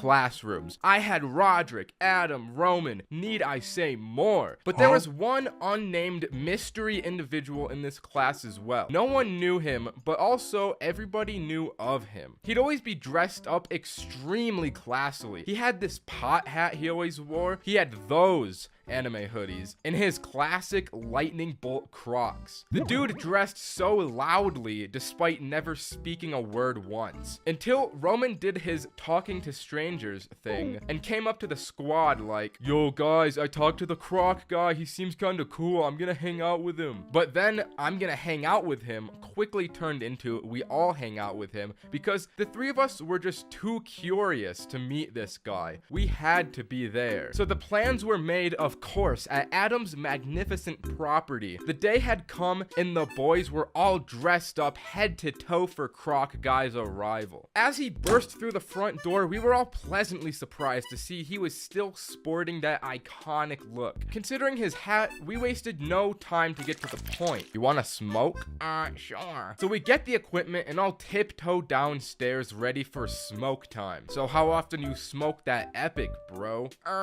Just about every day. Oh, alright. So you think you can do more than I can? Well, why don't we find out, huh? So I grab that thing, take a hit, and pass it over to him. It goes around its rotation about 3 more times before the big man Adam has to tap out. 2 more rotations, and Roderick taps out. Then ultimately, once we get to the 7th hit, I look over at Croc Guy, and he says to me, I can't do this anymore. So me and Roman do a celebratory dance to commemorate victory. I feel on top of the world! We need to go to the gym! So we go into Adam's home gym. Like I said, he's got quite the estate. And me and Roman start hitting this punching bag with no remorse for our hands. In the face of success and 7 bong rips, there was no pain to be felt. But Roman must have had some serious demons because he took it pretty far, but he's the unhinged one, so it's not unexpected of him. After we broke our actual hands, we walk back over to meet with the group downstairs. But it's important to note out, as we walked back, I was walking behind Roman. We were met at a crossroad where going left would lead us downstairs, which was where everyone was, but going right would lead us to Adam's bedroom, where I could swear I heard some kind of noise from. But I had thought that everyone was still downstairs. Did they come up to Adam's room? Roman didn't hear this, so he kept walking without realizing I had stopped behind him. So I turned alone and walked towards Adam's bedroom, and as I walked in, I see the croc guy laying on the floor,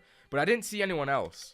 Yo, what's up? No response. I walk closer, and I see he's passed out in a weed coma of some sort. But as my eyes wander down, I see the croc guy is, exposed. I'm frozen for a moment before I slowly just walk out of the room to not make a noise. Bro, what was that? I knew we should have never hung out with the croc dude. Oh my god, I need to tell everyone else about this right now. Once I got downstairs, I see Roderick freestyling and I freeze up again. Being as high as I was, I realized it would be pretty awkward to explain the situation to them. So alternatively, the plan was to naturally lead them into finding out themselves. But before I said anything, there was one absolutely fire bar Roderick said during his freestyle, which went along the lines of, "She didn't want to fuck me, but she should have." After that heat was spoken, I said, "Guys, let's all go upstairs." "Okay, but let's smoke more." So we do the bong rotation 3 more times before going upstairs, and I'm just hammered. I am smashed from these hits, dude. As we walk up and towards the room, Roman yells out, "Bro, we need to go to the pool. I want to see what the water looks like." So the great croc guy reveal was delayed while the 4 of us sit by Adam's pretty sweet indoor pool. But to be honest, because of all those extra bong rips, I kind of forgot at this point the trauma that I had seen earlier. Something had snapped inside of me just out of nowhere at this pool because I'd start talking to myself. "We're going to war, boys. This is gonna be the end." "What are you talking about, bro?" "We're in the cryopod, bro. We're freezing ourselves in the cryopod before we go to die at war on the fire planet." "You're on something else right now." "Yeah, I have no idea what he's talking about." "Tell me, should I die for my family or for my country?" "Definitely the country, bro." "Yeah, definitely. When I'm out there, I don't have a family." I just created an entire headcanon in my mind that we were these space soldiers. I don't know where it came from, but it was funny. "We should leave the pool. Roman, that was a shit idea." As everyone left, I kind of lagged behind for 30 seconds or so before I got up. And because of that, I exited out of the wrong door because I'm directionally impaired. I ended up on the other side of the house in the living room. There was jazz playing, the Christmas tree was set up, dim lighting. This was the absolute peak environment to be in. So I sat down for a minute alone to take in the environment when my peace was suddenly interrupted by screaming at the other end of the house. Then I finally remembered that atrocity in Adam's bedroom that I forgot about, but I didn't bother to go over there since the situation I was in was just too good. So I just laughed about it alone from a completely different end of the house while my 3 friends just went through torture. I couldn't be bothered when I was this high and cozy. Eventually, I just kind of fell asleep and the boys handled it. I don't know what exactly they did to the croc guy, but whatever happened was surely a solution. Smoking the grass is unironically my career at this point, so you'd think I could hold my own against a little something, right? But this New Year's, I had a man of very high stature and business class offer me some za from his world, and it was like nothing I had ever done up until that very moment. But like I said, it was New Year's. The whole gang was downtown following Roderick around like little baby ducks because he supposedly had a surprise for all of us. So once we all get to the square where the ball drop was going to happen, he leads us all into an office building and up this elevator. Are we even supposed to be here, dude? I don't care. I literally was not asking you. Bro, get me out, sus, get me out. Gentlemen, trust me, we're good. Now collect yourselves and become presentable. We get to the top floor and step into this massive office building overlooking downtown. To my side, there's a table covered with tons tons of different drinks. Yo, what is this place? It's my parents' office, lads. And then out of the corner of my eye, I see him. It's big man Roderick's very own father. But he explains to the group that throughout the night, all of his lawyer and business friends would be coming through, and that we were all welcome to as many drinks as we wanted. So the boys go feral. Let's go! Hey, give me that. Thank you. You want my vape, bro? All right. Oh, God. I miss her. I miss her, bro. You know, sharing always makes me feel better. Do not fret. Cameron was the sober man that would be taking us all home this night. We were all being very responsible. So we all start opening the office windows and yell nonsense at random pedestrians. Before we know it, the place starts to fill with lawyers. The group breaks up, and in the presence of all of these high-value individuals, I taught some guy's wife how to floss. 10 p.m. was closely approaching, which meant that the first ball drop was about to happen before the real one at midnight. We all link up, look out the window, and despite this not even being the real New Year's celebration, the streets are filled with swarms of people. As we all marvel at this horde, we see a familiar face standing outside. It was our boy Tony. We need to go out there. So we all run down the stairwell and out the back exit, but as we left the door, we ran past one of the big dog lawyers that I had recognized seeing upstairs, and he was smoking something. So I made a mental note before joining the crowd. We gave Tony monumental greetings until ball drop time was about to happen. We all run to the center of the crowd, bust down excellent style for a few minutes until returning back to the lawyer office, stench and sweat covered from all of that bussing. Back up the elevator, I lead the squad into a small conference room and explain to them, boys, I think there's weed on the premises. I want to get my hands on it before the real New Year's event happens. So we start scouting around the office looking for the guy I had seen earlier. We ended up finding him still at the same spot prior, and as we walked out, the legend offered us some. So we all, minus Cameron, smoked with this lawyer, and before it really hit us, it was quite chill. So once we had our fun, it was back up to the office to devour the sandwich rolls and prepare for battle at midnight. Roman and Roderick start devouring every last crumb like savage berserkers, but I'm feeling a little differently. Yo, guys, that lawyer stuff is really hitting diff right now. How do you feel? I'm gonna go to that conference room again. So I'm sitting in the conference room alone.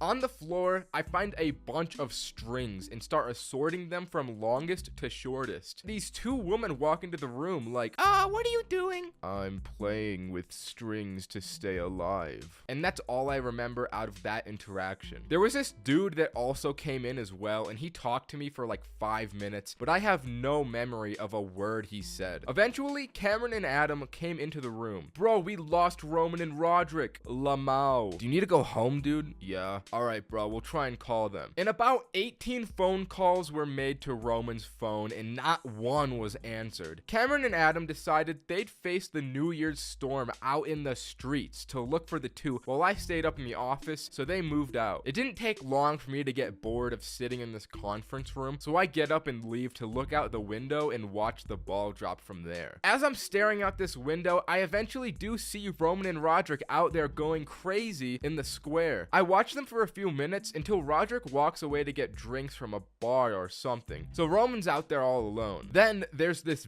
big middle-aged dude pushing his way through the crowd of people for I don't know why. Roman was in big man's trajectory, so once he eventually shoves Roman shoves him back. And then this dude punches Roman so hard that he falls to the ground, and the police detain the unhinged big man. After seeing that, I thought, well, I should let them know I found Roman. So I walked down calling Cameron, telling him to meet me at the office entrance. As the both of us link, it's about a minute until New Year's, and everyone around us is going bananas, so we just stay put not to lose each other. Once midnight struck and the ball dropped, I just stared up into the sky completely unmoving and honestly feeling nothing. That Za had me a stoic. So where's Roman? I lost him. Damn. Okay, well, I'm just gonna take you home, bro. You're clearly sloshed. I'll find them later. So my handsome little savior drives me back to my place. I get inside, and as I'm taking my stuff out of my pockets, I realized I still have Roderick's vape, but I didn't care and instantly passed out. And if you want to know what happened with Roman after this dude punched him and what went down once I left, you're gonna have to wait 3 months for when Roman makes his own video, because I don't know what happened. Boo-hoo! Smoking alone can lead to so many different experiences. Unlike smoking with others, where the dynamic of the group's collective synergy determines the vibe, that vibe is up to you and whatever's going on up in that thick head of yours. In my case, my brain wants to do 5 different things all at once, and I end up led down strange rabbit holes. Just look at this clip I found once. It's extremely creepy to think about the fact that Mario may be facing a purgatory where he has to face the loss of everyone he failed to protect. Anyways, during my last late night solo session, I decided to track everything I did in my notes app. So here's what I wrote about the journey. Once I began my high, I realized, yo, I bought this projector the other day just for an occasion like this. So I turned it on and sat in my big chair. I did what I do every time, and I played Snowfall by One Heart on my Alexa. I had created a nice little setting for myself, so I sat back, looked at the ceiling, and existed in it. Then thoughts came over me. I started to have evil thoughts corrupting my mind. The demons were taking over quickly, so before they had a chance to overcome me, I went on my iPhone SE and opened YouTube. The first video that came up on my recommended was called The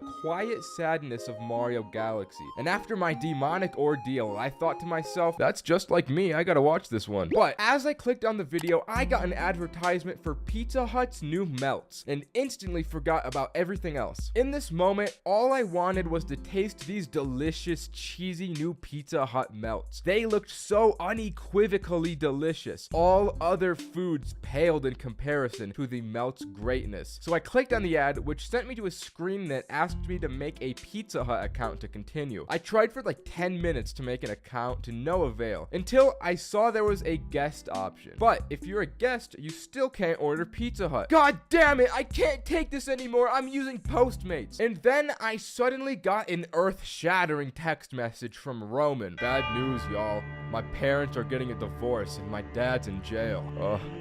Oh no. Do not fret. Little did I know this message was a bit of a troll. If I had just looked at the message above it that read, Roman, save my divorce voice recordings, I could have pieced it together, but I didn't. The big dog Cole was running a meme sending Roman voice recordings pretending to be his father, saying he was getting a divorce. But again, I didn't realize this. How did this happen? I need to call him. Bro, explain this to me. Yeah, my parents are getting a divorce. My dad's in jail. Really? Yep, he's in jail, rotting and divorced. Well, he didn't seem too bothered by that. Oh god, oh, I'm so hungry. I need that Postmates. I had finally ordered the elusive melts, and while waiting for them, I decided to go back and watch that Mario video. I got probably 1 minute exactly into my viewing until my eyes cheekily shifted down to the first recommended video, being one of those house building process videos. This joint would hit right now, sheesh. As you can imagine, it didn't take long for my brain to start thinking something else. I bet I could build a house. Why don't I just build one right now? I'll play Minecraft and show this guy he could only dream to build a house as good as me. I turned on the PS4 to see the game disc wasn't in, and I'd have to get up from my chair to solve this problem. So I just sat there and did nothing. This allowed my demons, corruption, and evil sludge to coat my mind once again with its wickedness until... Pizza time! Pizza time! Forgetting the existentialism, I instantly ran to the door to acquire the payload. It seems it was just a little too fast though, because as soon as I opened the door... Thanks. It was finally time. The moment we'd all been waiting for. All the blood, sweat, and tears were about to finally pay off in this massive climax of an event.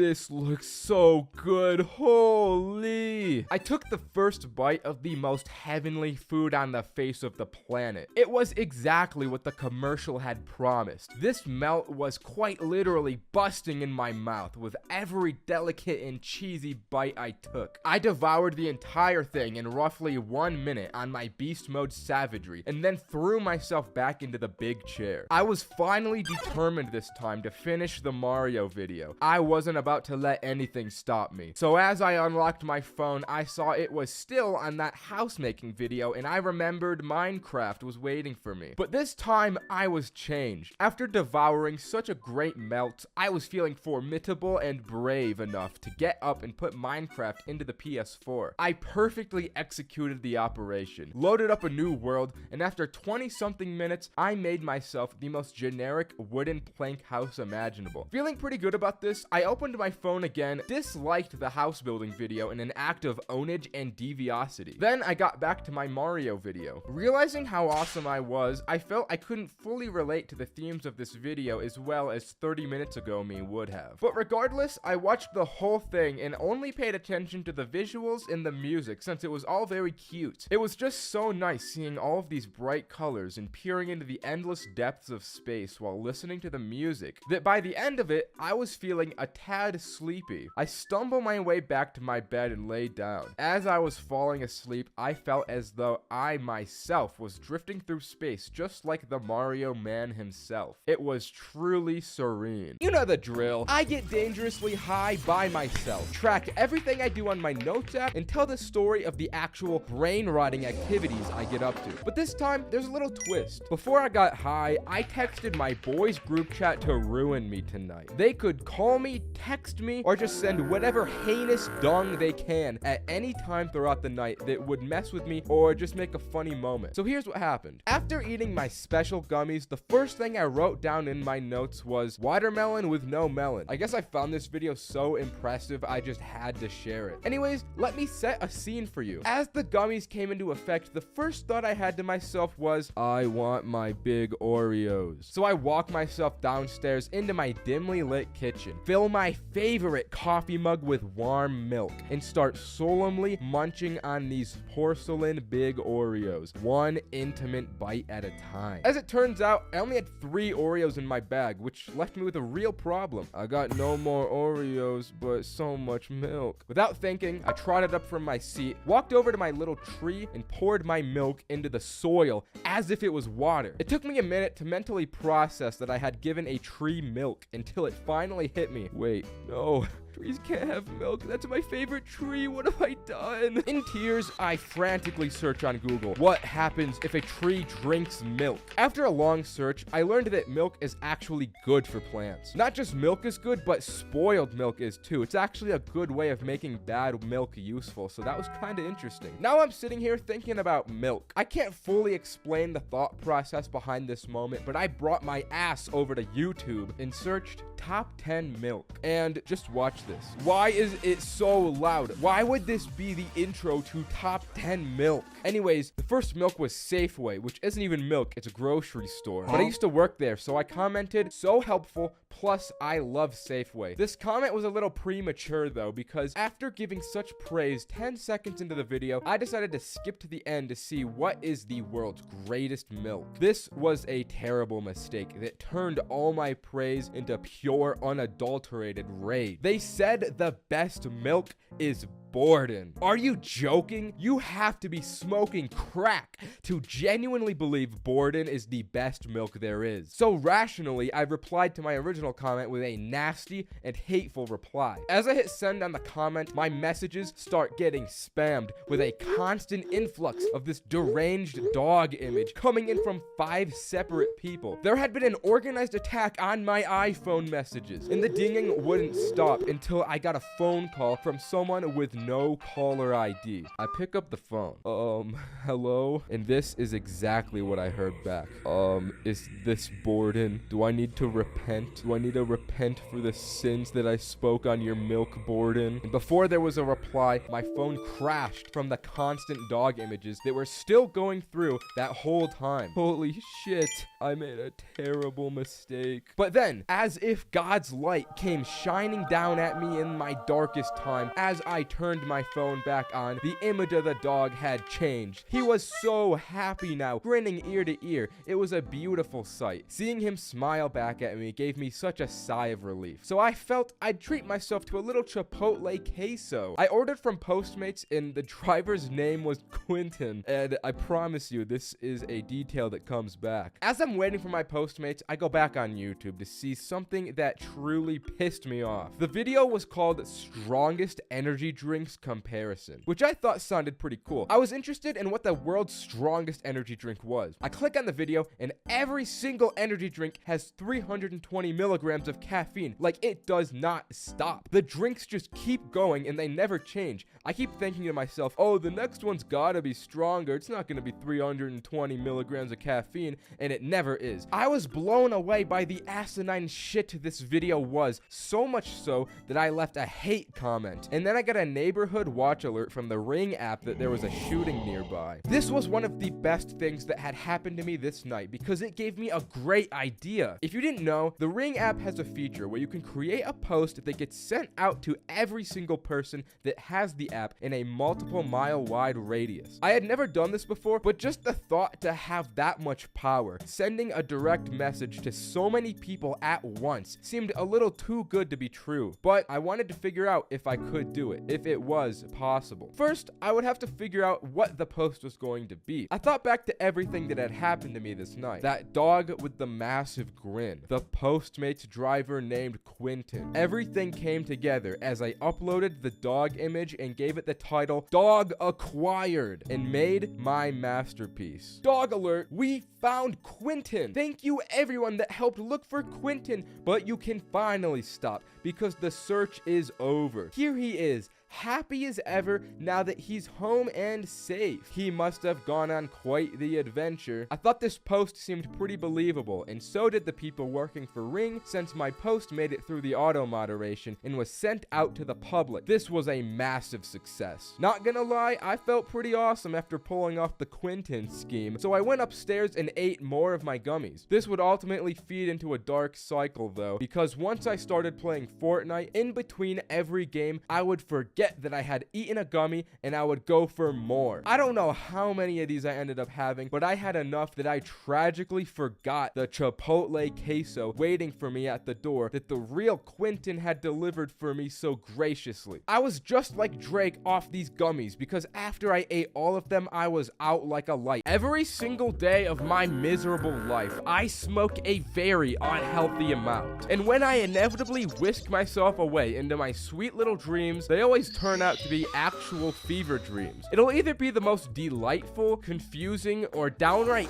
heinous activities my mind conjures up deep into the night. The complete relaxation and peace of mind being high gives me while falling asleep is worth the gamble I always inevitably take in my dreams. So I've recently journaled some of my more out-of-pocket dreams I've had while high, so I can expose my evil subconscious to the public. I'm not afraid to say it. I love monkeys. They're too funny and silly without a care in the world. All they do is swing from Vine, chill, and be awesome. So I end up watching a lot of monkey videos in my free time, especially when I'm off a few gummies. You could best believe that afterward, when I fall asleep, a few cheeky chimps sneak through into my dreams. Now, this particular dream was built different because it starts off in the center of the monkey town square of the monkey village. This place had chimps and baboons walking all about in a civilized manner, and somehow I had this ability to telekinetically communicate with any monkey I wanted to. They would come up to me like,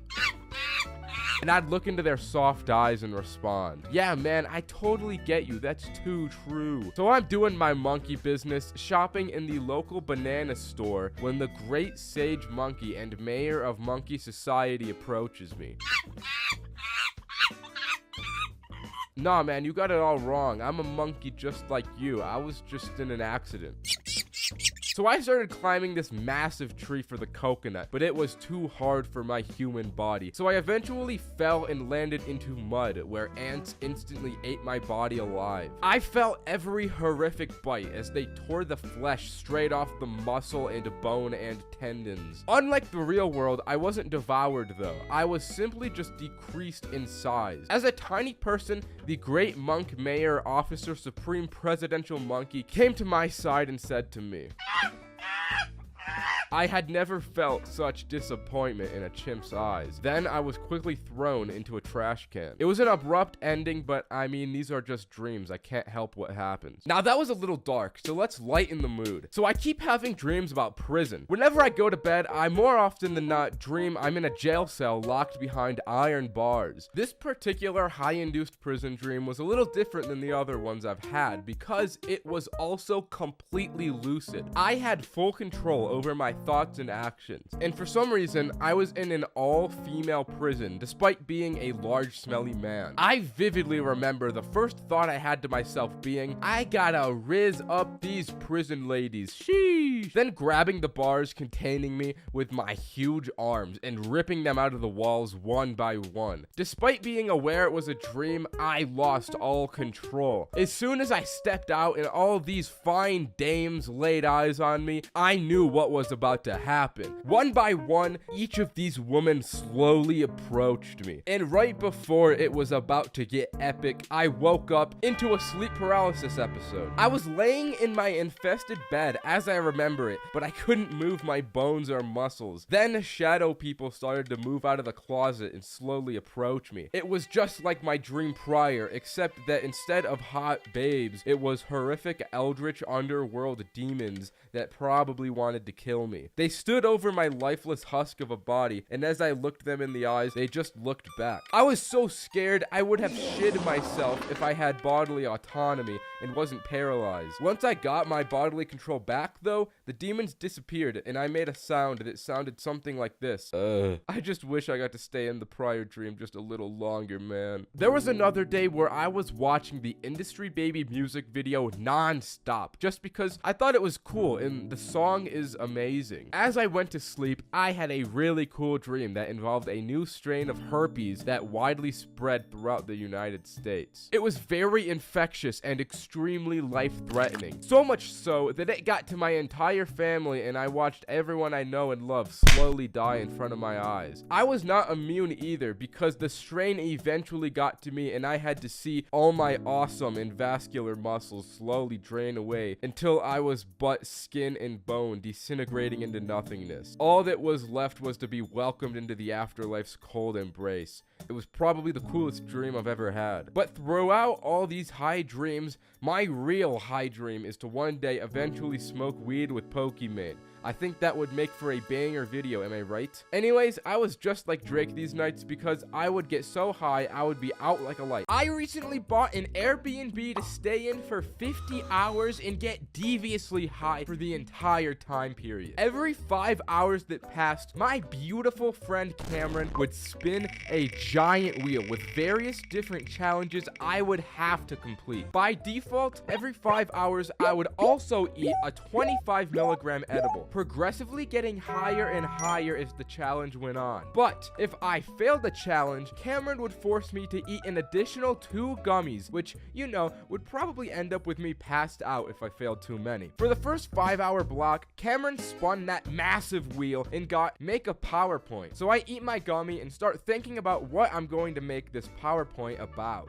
I'm looking around this Airbnb room for inspiration, but there's not much to work with. But then I feast my eyes upon something great. It was one of those corny Christian house decor items, and I thought, yeah, I can work with this. I got to work tirelessly on this PowerPoint. Although those gummies started to hit halfway through, so it took me a bit longer than I anticipated, that was nothing the Lord's strength couldn't handle. After hours of endless work, I had a finished product to present to Cameron. Alright, Cameron, so this is why Jesus Christ should definitely smoke weed by Ninye. Let's be honest here, he's still a person at the end of the day, just like me and you. And I bet being the Holy Lord comes with a lot of stress and anxiety. I bet smoking weed would really help him out with that. Let's do a little activity. Let's count on our hands how many of our friends believe in the Lord's faith. Yeah, that's right, not a single one. The youth are quickly losing faith, but smoking weed will make Jesus way cooler and way more relatable to younger people. Here's just a quick before and after. Jesus before he smokes weed and Jesus after he smokes weed. As you can tell, there's a big upgrade here. Without weed, he is mid. Faith will be peak again. Thank you for listening. Cameron thought my presentation was very cool and impressive, so afterwards I didn't have to eat any extra gummies and I was free until hour 10. Something I didn't foresee is that these activities would not take nearly as long as the 5-hour time slots between them allowed for. So I had a lot of free time. All that free time meant lots of hours on TikTok while high, which perfectly transitioned into the hour 10 challenge. I ate a gummy and Cameron spun the very giant and real wheel, and I got watch TikTok and make a top 5 list of the best ones you find. I had already been grinding TikTok for a few hours, so I knew I could make the most fire top 5 TikToks. I scrolled for a few more hours because I wanted a varied sample group of videos. After my many hours of hard labor were over, I meticulously handcrafted the perfect videos from my likes. First, I started off with a beautiful penthouse view of Cameron's favorite city in Chongqing, China, followed by this Roblox depiction of a child abduction, which I felt Cameron could relate to very well. I did a bit of a 1-2 combo here because the next video of Hasbullah is also something I imagine Cameron can relate to pretty closely. The next one was a pretty cool rock formation in Ireland, but it didn't actually matter at all because it was all set up for the grand finale TikTok of this epically laughing dog. Not gonna lie, I think that last one was the slam dunk that sealed the deal here because I had Cameron dead and I passed with flying colors. Hour 15 came, Cameron spun the wheel, and this time I had to make and drink a smoothie with all the delicious ingredients Cameron had so graciously bought me and put into the refrigerator. I had hella munchies at this point, so I was looking forward to this easy little break challenge I had gotten myself into. I opened the refrigerator and the only 2 things he had bought was cauliflower and a bottle of water. Bro, what is this? Why are these the only things? Oh, you know, it's just a little something, you know? I'm not gonna shred cauliflower and drink it with water, bro. Cameron was thinking 3 steps ahead of me because he knew I wouldn't eat this dung. He was doing a bit of what we call in the industry throwing for content. He felt I wasn't getting high enough, and if I were to fail this challenge and eat extra gummies, it would make things a little more interesting. I won't lie, it ended up working. During hour 15, I ate a total of 3 gummies because this little pitfall he had set for me. By the time hour 20 came, I was sloshed. This was the 1 hour that we didn't spin the wheel. The idea was that I had to build a pillow fort, which would really just be me making a bed to sleep in since I was 20 hours into this challenge and I had to sleep. But before I did that, I had already passed out. So when I was awoken all groggy at hour 25, Cameron had the 4 gummies I had to eat at the ready. This was the point where it was all just pain. I had to eat 100 milligrams of edibles after waking up from my shite sleep that only lasted 5 hours. Already we had to spin the wheel again, and it was a game of hide and seek where I had to hide from Cameron for a successful 30 minutes. I won't lie though, I just went into the closet with as many blankets as I could find, covered myself, and passed out. I ended up sleeping the whole time again, and to be honest, I woke up sloshed again and royally fricked from the residual hour 25 gummy load. As I awoke, Cameron came to me with an extremely devious smile and said, "Hey man, you gotta go to the kitchen. I got you something special for hour 30. Come on, big guy." So I got up feeling like I had just gotten hit by a car and waddled into the kitchen to see a big GoPuff bag. The wheel landed on a free spot, dude, so I got a gift for you. Oh my god. After 30 long hours of suffering, I finally have something good happening to me. I'm so hungry. I don't even care what you picked me, dude. I'll eat anything. Thank you so much. I grabbed the bag in excitement, and as I opened it, the only thing it was a super suction blue 12-inch dildo. Wow, thanks, bro.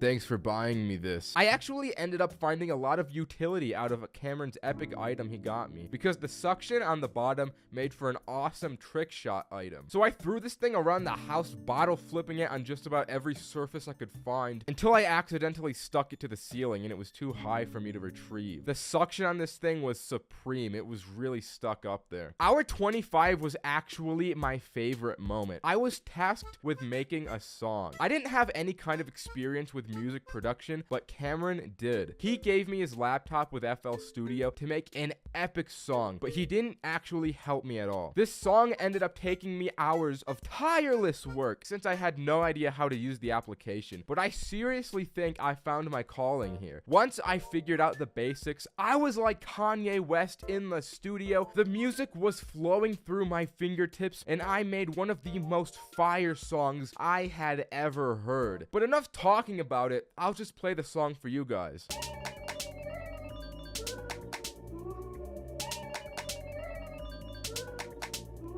For some reason, Cameron didn't like this song though, because his head is too far up his ass. So I ended up eating an extra 2 gummies, and it was off to hour 40. The wheel spun, and what was required was a battle of willpower, discipline, and heart. I had to step outside in merely my undies while it was blisteringly cold and blizzarding, and survive standing in the snow like a Joe Rogan ice bath for 5 minutes. If I were to fail this challenge, I'd have to eat a gummy for every remaining minute on the clock, so the stakes here were higher than ever. I took a moment to collect myself, as I knew this would take an incredible amount of focus. So I did that thing you do where you sit at your bedside in the morning and take in the fact that you have to live another day on this earth. Except instead of a bed, it was on a couch side, and I was preparing for war. As I initially went outside, the cold hit me hard. Instantly, I wanted to turn back. But I saw the sinister look Cameron had in his eyes. I saw how badly he wanted to feed me all those gummies, and I was determined to prove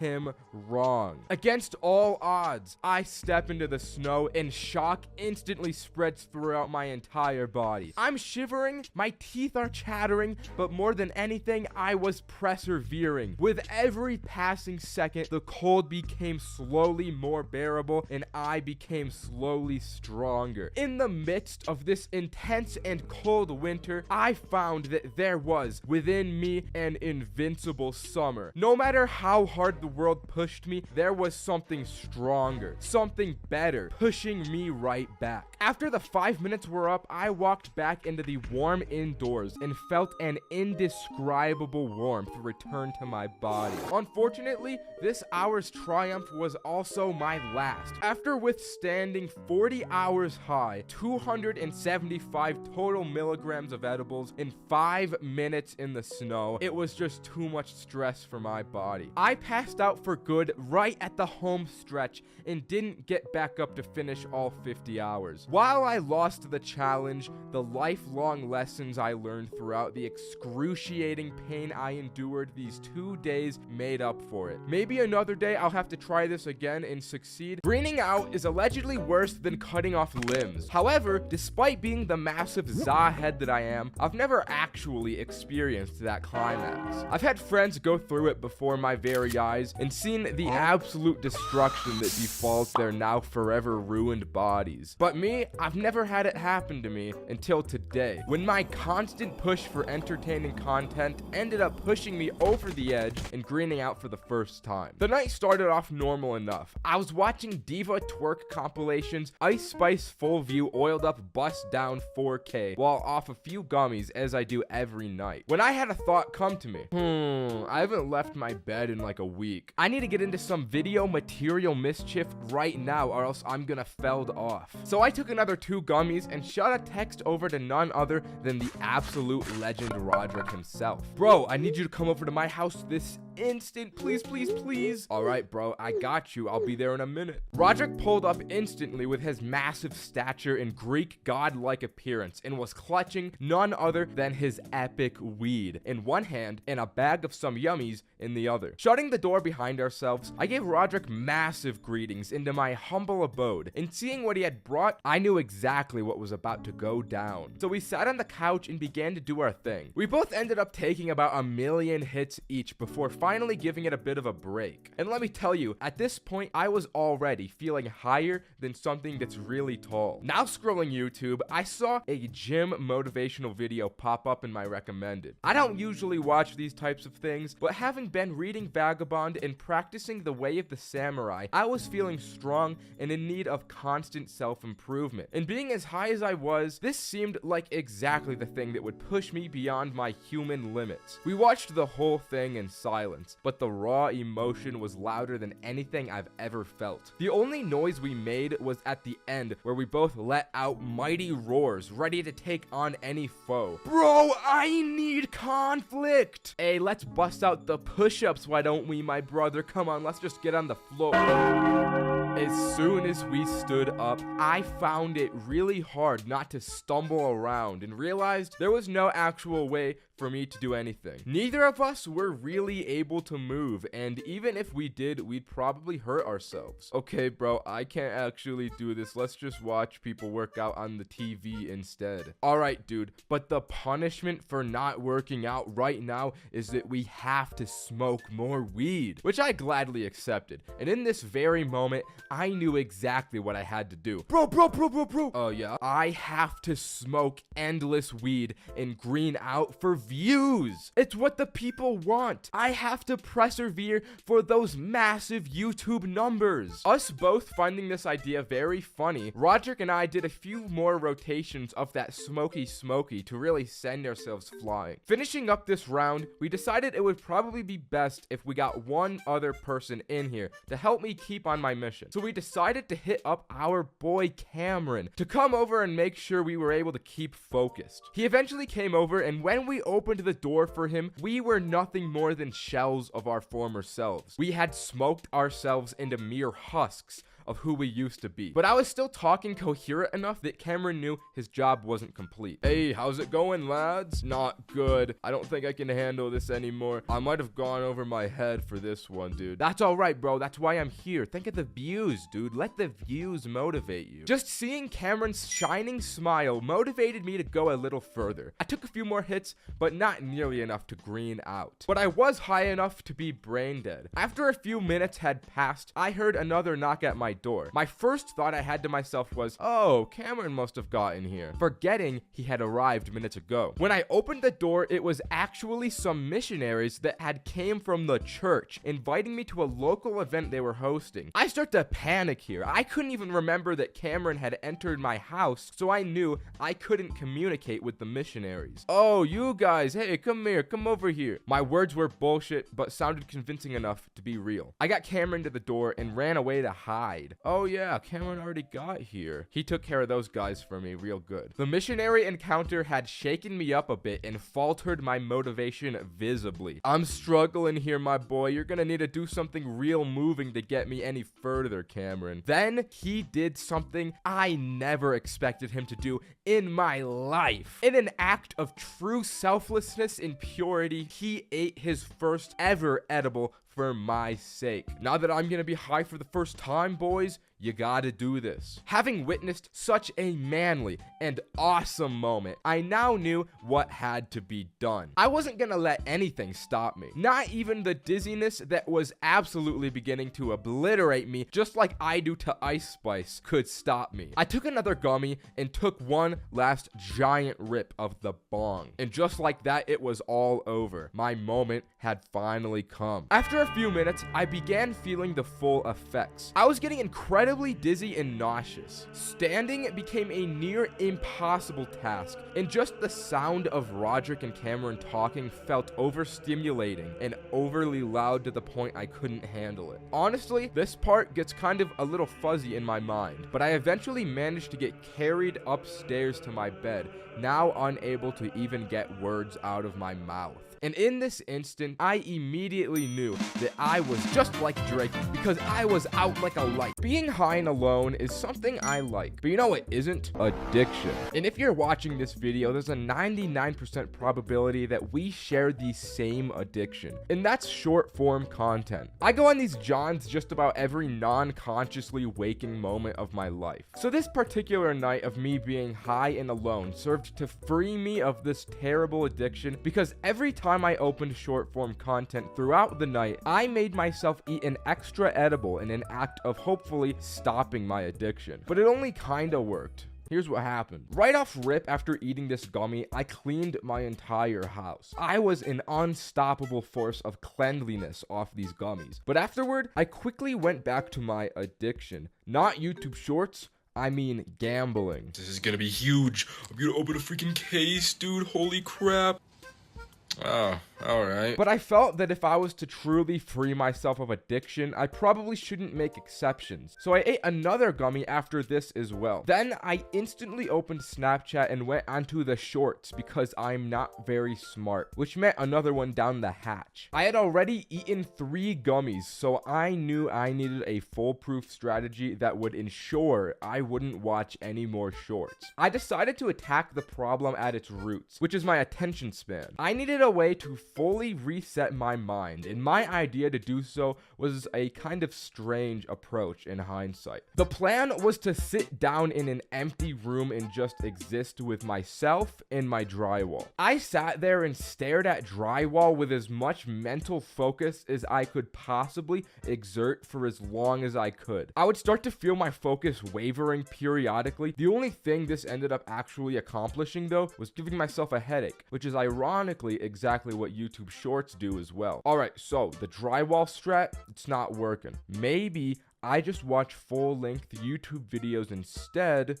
Maybe that will fix me. This was a worse idea than the drywall. The YouTube app did that thing where it opens into shorts, so I start watching a handful of these before realizing what I've done. I ate another edible, but to be honest, YouTube Shorts had admittedly fed me some interesting slop this time around. I was watching a big, strong, shirtless, hot man climb a boulder, which got me in a real mood to watch more men climbing rocks. I was relentless with the men rock climbing videos. I watched Olympic climbing. I watched little men climbing. I watched big men climbing. All this climbing made me want to climb myself. So I bought a membership at a climbing gym. I haven't used it yet, but eventually whenever I do, I bet it'll be pretty cool. In an attempt to feel the triumphant victory of climbing rocks, I ended up climbing onto my bed from the floor, which isn't as impressive, but I thought it was pretty cool. Then out of left field, YouTube recommendation threw a real curveball at me. Teen Titans Go movie magic. This video hit the spot like nothing before. This show is just so goated. I was watching it so involved and entranced by the funniness and bright colors. Although I was really lost in the plot here. I didn't realize this while I was high, but this is actually like 5 videos strung together into one. Somehow I still managed to follow some kind of plot despite there not being one, which is something quite impressive. But this whole time, I couldn't stop thinking about how funny Robin was. This dude has to be the best written character of the millennium. I really came to realize the delicate intricacies of his character here. The only downside of this show is that it's bright and fast and really cool. Just like everything else, it was bad for my attention span. I needed to find some other method to fix myself. I search on Google how to slow attention span and find this article. After reading it, at the end, they recommend behavior therapy, which I don't need. So the article was shit and it didn't help me at all. Considering that the other things in this article were chewing gum and drinking water, I came to realize after reading this that I'm actually doing everything perfectly and optimally for fixing my attention span, if that's really all it takes. I guess I'm just left to live in torment into evil constantly. Afterward, I went down a massive YouTube rabbit hole, so I'll just give you some of the good ones before I went bye-bye sleep time for the night. And trust me, the last one will change something in you. So I watched how to turn a Lego man into meth. Then I watched pirate videos about how to be pirates. Those ones were pretty sweet. I learned how to become the Pope. I watched this video and legitimately did not listen to one word for the entire 30 minutes. I watched for an hour about the Napoleonic Wars. I've never given a squat about history at all in my life, so I don't know why I watched this, but it was interesting. I found out how to board an airplane. Then I watched a ton of these kid gaming videos and they went so hard. But the biggest video I watched was this one. This video is something special. Throughout all of human history, we've always wondered, is the Fortnite cart real? This image has been endlessly spread throughout ancient cultures, dating back to hieroglyphic scrawlings in caves. Even to this day, the internet has tried to find it for years on end, and nobody has been able to track it down. Rumors started to spread that it was fake, and the Fortnite slurp juice cart wasn't actually real. But a small dedicated community of brave individuals never gave up hope for the Fortnite slurp juice cart because, quote, the high would be so good from it, and I want to feel like I'm in the real battle bus. So as the professional stickman and honorary Jaden animations of weed, I put it upon myself to truly find out if the Fortnite cart was real and if it in fact gave the greatest highs ever. After doing some digging around the internet, the best source on this topic I found was this Reddit post on r/weed. Clear as day, this individual has the Fortnite cart with the legendary blue THC oil. Reading the comments themselves, things didn't look so good for the investigation. Looks like window washer fluid. Rock on. Cancer speedrun. You should seriously not inhale that. I know it's kind of funny and everything's a joke, but the cart is fucked. Poop_tickle felt extremely passionate about this anti-slurp cart propaganda, but I didn't let it get to me too much. I mean, something being funny has never stopped me from inhaling things in the past, so I kept on my voyage. But then the positive side of the thread started to show itself. Looks real. You should be good. Hit the chug jug. It looked like there were still some believers here who hadn't been gotten by the Reddit brainwash yet. But none of these comments were bringing me any closer to the truth. To take things further, I decided to message the original poster of this image, Blaze_Titan04. And to my surprise, he actually responded. I can't show exact messages since he requested to keep them private as he moves in the shadows on his grind, but he provided an extremely crucial key piece of information. He told me exactly how he acquired his Fortnite slurp cart and who it was from. And best believe it spawns from the depths of Los Angeles. There's a man who runs a small business manufacturing and distributing custom-made THC carts that has the means to make the Fortnite cart a reality. And so I emailed him. Hello, weed legend. I'm a weed man myself and I love weed, but I also love Fortnite. Can you make me the elusive Fortnite cart? Pretty please, I want to smoke that blue. 10 business days later, a mysterious package appears at my doorstep of my house with an evil purple aura shrouding it. I knew this was serious business because one of my generation-long family-employed bush trimmers died bringing the package up from the Ninye engraved iron gate that protects my home. I put on my hazmat suit to carefully extract the Slurpenjamin from the box and ran up to my bedroom to be the first person ever to hit and feel what a Fortnite cart is really made of. What happened next was something I could have never predicted. Boys, today we have the Fortnite slurp juice cart. It's so rare. Come here, you gotta see this. You gotta see this. Oh my god. Oh my god. Bro, you gotta try this. Hit Oh this my shit, god, bro. dude. Hit All this right, I'm shit. I actually don't feel good. I don't think you should do that, bro. I don't think you should hit it. Okay, you actually should, bro. I think there's something wrong. I think there's something wrong with that pen. I think there's something wrong. You shouldn't have hit that, bro. Oh, fuck. No. I told you shouldn't hit that shit, bro. Fuck. Don't tell me you took another hit of that thing. No! Stop! I told you not to take another hit of that thing, bro! Come on! No! No, that's not good for you! That's not good for you! It's been 3 days since he hit the Fortnite pen. He's completely changed in all regards. I'll just show you guys. He's just playing. What the fuck? What are you... Hey!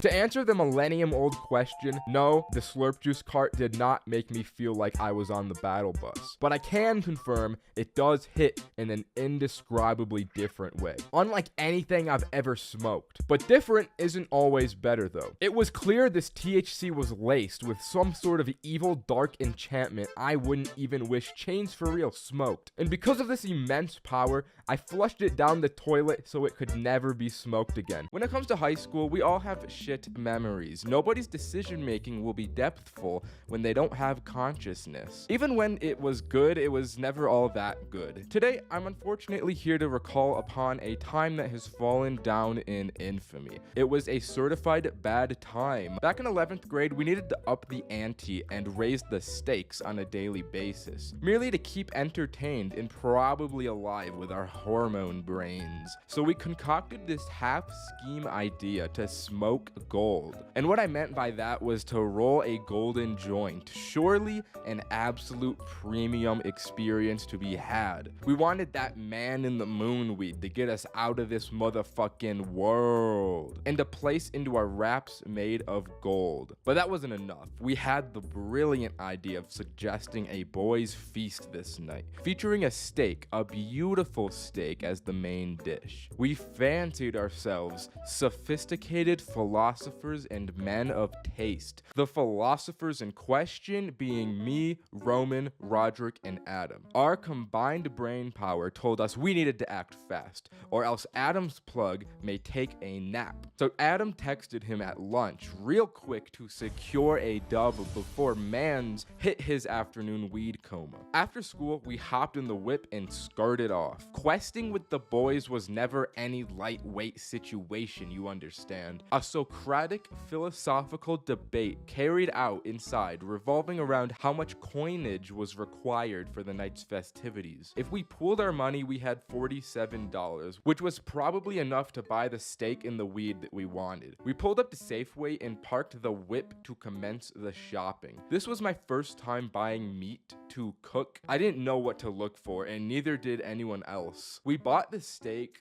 got in, and got the fuck out of there like that. Adam's plug lived right up the hill, so we zoomed up the hill right after and filled into his basement like weed gnomes. When we got the za, we tell him about our quest and ask him if he knows how or where we could find golden wraps. He goes, hold on, as he pulls out a golden cone and a small piece of gold paper. You can either have a pre-roll for 20 or the filter for free, but you can't have both. This is what I meant when I said high school was shite. This moment right here should have been it all. Anyways, the boys mentally connect for a moment and confirmed that we're all like, fuck this guy. So we grab the filter and head out. Before we leave, he gives us 3 shops that wouldn't card, according to him. With 2 of the 3 ingredients scored, everybody hopped back in Adam's car and set course for the first shop. We for real felt like American navies in this moment. Brave seamen who ventured into unknown waters for booty. As we pulled into the parking lot, Adam said he wanted to go in first, so we blessed his ass with ancient prayers before exiting the vehicle. He comes back empty-handed and looking a tad unnerved. He explains that he went in to find a really chill, young-looking guy behind the counter, but as he started to browse around, he noticed that there was a bit of a switch up. An old guy sat crossing his arms and glaring at Adam from where the other guy was. This did not vibe with Adam very well, so he bolted out the door before he let anything else happen. Exhibit 19 as to why high school sucks. The shit you have to risk your literal life and limb over was never worth it.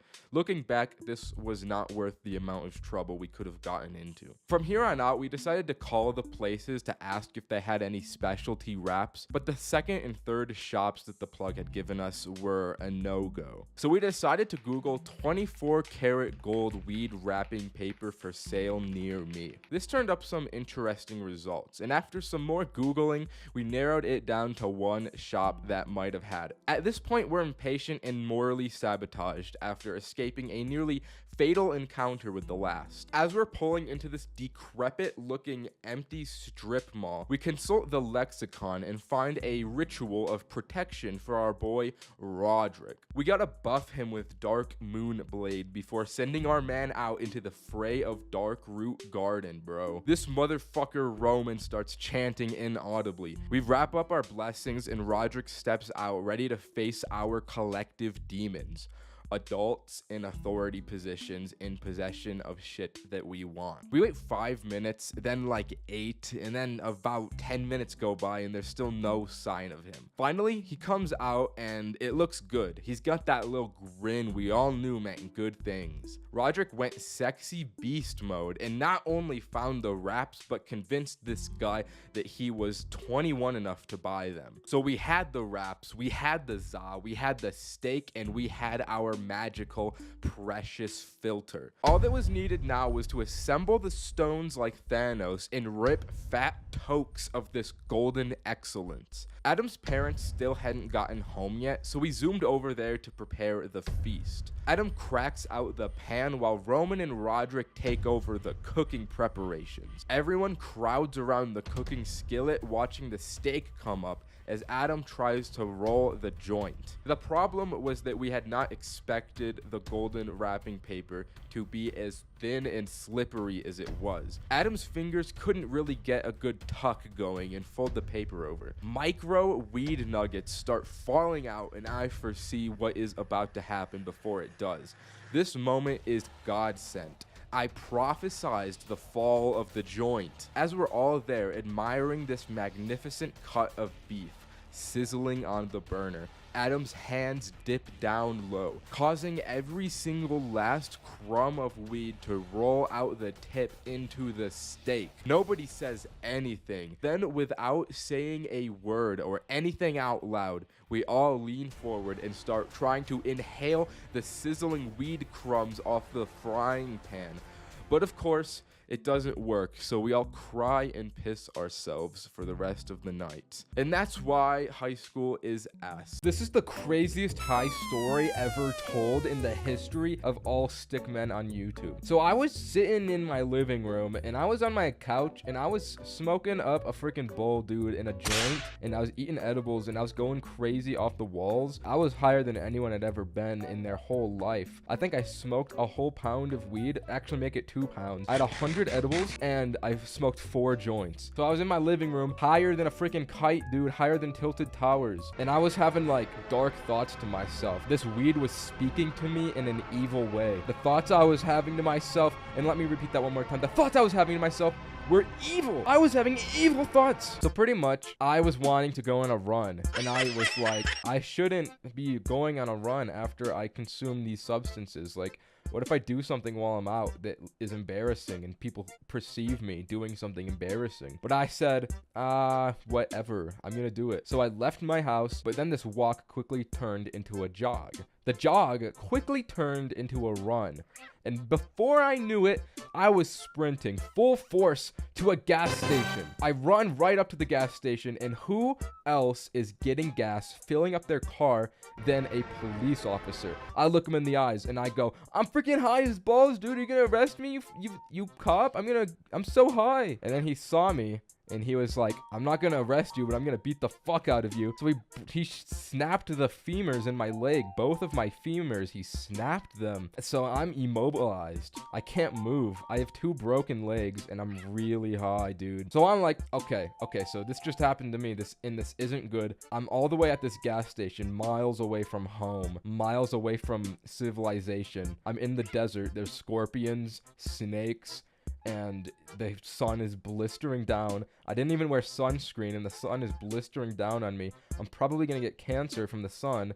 So I gotta get moving, but not before I fueled up. So like I crawl myself into the gas station with my hands because I can't use my legs, and I crawl myself up to the counter at the cash register, and I talk to the employee and I go, do you guys have any Prime Energy? I like the green one. I want green Prime. Thank you. And so I bought it and I drank Prime Energy, and it gave me so much energy and it tasted so good and it was so green. I almost felt numb. I almost felt numb to the pain of of my legs. It could have been the weed too that made me numb to the pain, but I was numb to it all. So I walk out of the gas station with like my broken legs, and I'm just bewildered. Like, why would this police officer do this to me? I walk over to him and I'm like, hey dude, you filling up your gas? Do you remember me? I'm gonna do something bad to you. And I start spraying him with the gas. I take it out of his car and start spraying him with it. Then I set him on fire and the whole place blows up. It freaking blows up. I walk away from it. I don't even look at it because I'm that cool. I run all the way home, and by the time I get home, the prime wears off. I'm not primed up no more. I get back home and I'm like, shit, I'm so high and I got hella munchies and I can't walk. I have to get Postmates. I order some Taco Bell and I get a Crunchwrap Supreme. I get a Baja Blast Freeze. And I get nacho fries because nacho fries are actually in right now. They don't usually have nacho fries because it's like a seasonal thing, so you can't always get nacho fries, but they're in right now. So I ordered nacho fries. I really like those. And it got to my house in 2 minutes, and I was like, wow, that was the fastest Postmates ever. I'm gonna give a huge tip. So I went to tip him, and I gave him a 5% tip, which is a lot more generous than I usually do. And I gobble this up. Like, I'm gobbling like a turkey, all this food. It's crazy. I've never eaten this much food. It was like the Great Supper, except it was only me. You know what they say about Taco Bell. You know what they say about Taco Bell. So I'm fighting for my life in the bathroom, and then I realized that, like, what am I fighting for? What am I fighting for right now? Is this life really worth fighting for on the toilet? And then I collapsed and died over the toilet while shitting. And that is the greatest story that any stickman has ever told. Thank you. Moon rocks, aka THC Megazords, is allegedly the most dangerous and powerful devil's lettuce crafting ingredient humans can possibly create with our current technology. Moon rocks are the frontier of all weed advancements, in that if smoked will change the way you view weed for the rest of your life. At least that's how some people were hyping these things up to me before I tried them. So when I first heard about this, naturally the first thing I thought was, the fuck is a moon rock? And you'd think I would have found out after having smoked them, and I'm leading into an explanation, but to be honest, I still don't know. I mean, it's a little nugget, it looks like a rock, and it's really strong. That's all I know. Anyways, here's the story of the first time I smoked a moon rock. I was with my boys as per usual when the idea of moon rocks came up. None of us had actually ever done them before, so it would be all of our first times. But since it was our first times, we didn't have any. But for the most part, we're all big kids now, so a few of us drove down to the dispensary to pick some up. We walk in, ask the employees for moon rocks, and they didn't even know what we were talking about. How do you work at a dispensary and not know what the weed is? We left empty-handed and decided to take some Google searches to find out how to get these. After Google searching, can you get moon rocks at dispensary? We found out they're actually extremely rare. Not just that, but they're actually illegal. Oh wait, that's talking about the shits from space. Never mind. We loaded up weed maps and found a dispensary that has them. Drove over there, and yeah. We get home, time to get high, baby. Let's go. The price for these things were really steep. It was like $80 a pop, but also the price only added to the group's collective curiosity. So me, Roman, Roderick, and Adam all gathered around this magic rock, marveling at its greatness. Damn, bro, it's beautiful. You really think this tiny rock can really be all that? I don't know, bro. I hear it's illegal. You can't have rocks from space like that, so it's gotta be strong. Roderick and Adam were already high going into this, so please pray for their souls. Cameron was also there, but as per usual, he didn't smoke, although he played the most important role in all of this, and that was giving me the information of what happened this night, because if not for him, I would have not remembered anything that happened to me to make this video. So we loaded up the thing, smoked the moon rocks, and almost instantly, you can feel that these things are strong. Off rip, each of us were feeling it quite adequately and splendiferously so. We did the usual goofing around and whatnot as you do when you're high. But all in all, the group was a little disappointed at this point. Yeah, we had a good high, but it wasn't quite the next level experience we were wanting. Considering the hype, we had expectations that this would change our lives and provide life lifelong financial freedom or something like that. But little did we know, moon rocks actually have a secret ability that doesn't activate until 15 minutes after being smoked. The high of the moon rocks just kept getting higher and higher for us. After some time, we'd all think, damn,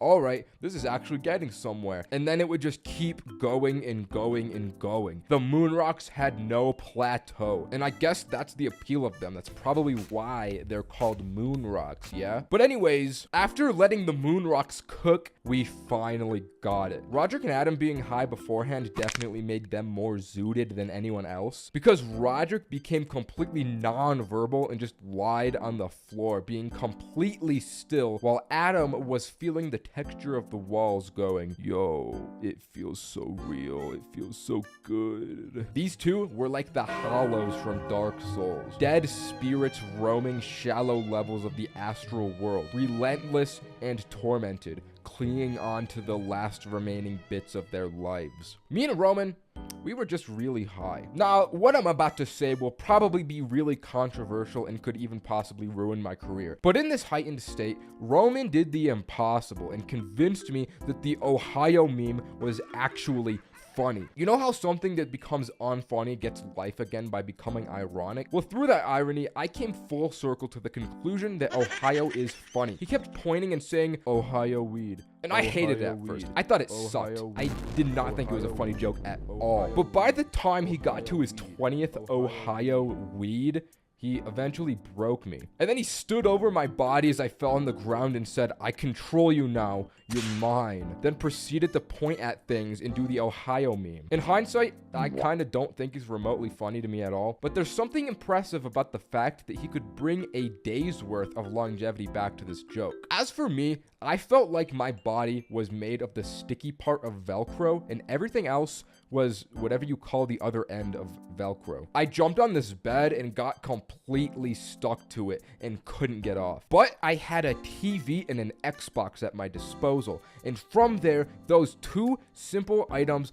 brought me something I could only compare to an enlightening and spiritual experience. I queued up some classic Fortnite, went to the creative maps, and attempted to beat Fortnite only up. This collectively brought everyone together to watch me fall off of the first 3 boxes over and over. But every time I would get one more jump on my run, it was unreal. Everyone would pop off. The way they reacted to my gameplay gave me an evil little idea to do some trolling. Naturally, the group conglomerate gets munchies and all charge towards the kitchen, except for me and Cameron. I had to use all of my willpower to not follow them because I had hella munchies as well. But I turned to Cameron and whispered, bro, open YouTube for me. I want to see somebody beat this. So we brought up a video as the boys came back, and as they saw these beautiful and excellent jumps being performed before their very eyes, the boys couldn't help but weep. They watched in awe as they thought I was truly beating this whole thing, and I gained loads of respect. You can imagine that next, we all just started watching YouTube and go zombie mode. So all in all, moon rocks are good and really strong and make you go hollow, so if that's what you really want, I recommend. Dabs are an extremely potent method of smoking that I don't even mess with or really understand. You need this little thingamabobber, this doohickey, a tiny ivory ball that spins around, and a whole blowtorch. I tried to watch this tutorial to understand how it worked, but I ended up more confused than I came in, so I'm not gonna try and understand how this high-level Winterhold Skyrim sorcery works. That's for the high elves to know. The only thing I know is you use a blowtorch on THC oil, and that's crazy to me. So don't look to me for information. I never made it out of pre-calculus. I just tell the funny stories. So a few years ago, I found this rando at school because my little buddy Roman has a way of locating strangers and instantly befriending them. We could call this dude, Lois, ruler of the high elves. So Roman comes up to me and he's like, yo, I met this dude named Lois in my class. You want to come over to his house with me? And I had never gone over to someone's house before meeting them, so I thought, yeah, that'd be funny. I'm down. So after school, we meet up at Lois's house and enter this nice, massive home. After we came through the door and met him, he mentioned that tonight was going to be an epic, no parents are home,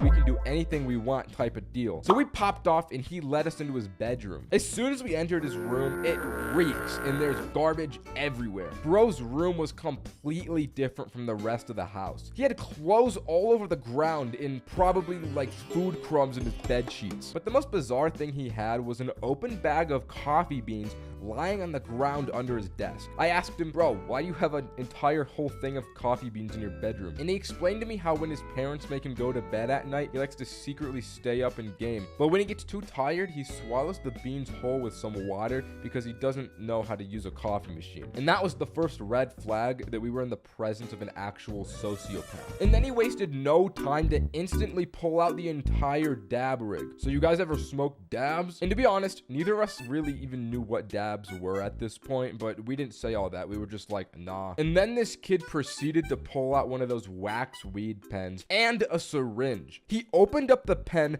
extracting out the wax with the syringe and squirting it into the dab machine. And I feel like there's no way this can be good for you. You're definitely not supposed to use pen wax for dabs. I'm sure there's some chemicals in there that would make you grow a third arm and immediately see demons all around you. But this kid just goes straight for it. He was clearly a pro at this. And then he hands it over to the two of us like it's just implied that this is normal and we'd smoke this dude's mulch weed. Either way, we did do it because we succumbed to the peer pressure that accompanied that silence. But the thing about dabs is that they hit extremely hard. So as we smoked this, me and Roman ended up getting way higher than we anticipated, way faster than we had ever been at this point. Without even a word spoken, as if this was just an average day for Lois, he started queuing up League of Legends on his laptop. That was the second red flag that we got from this kid. League of Legends has like 40-minute long games, and I wasn't about to watch this kid that I don't even know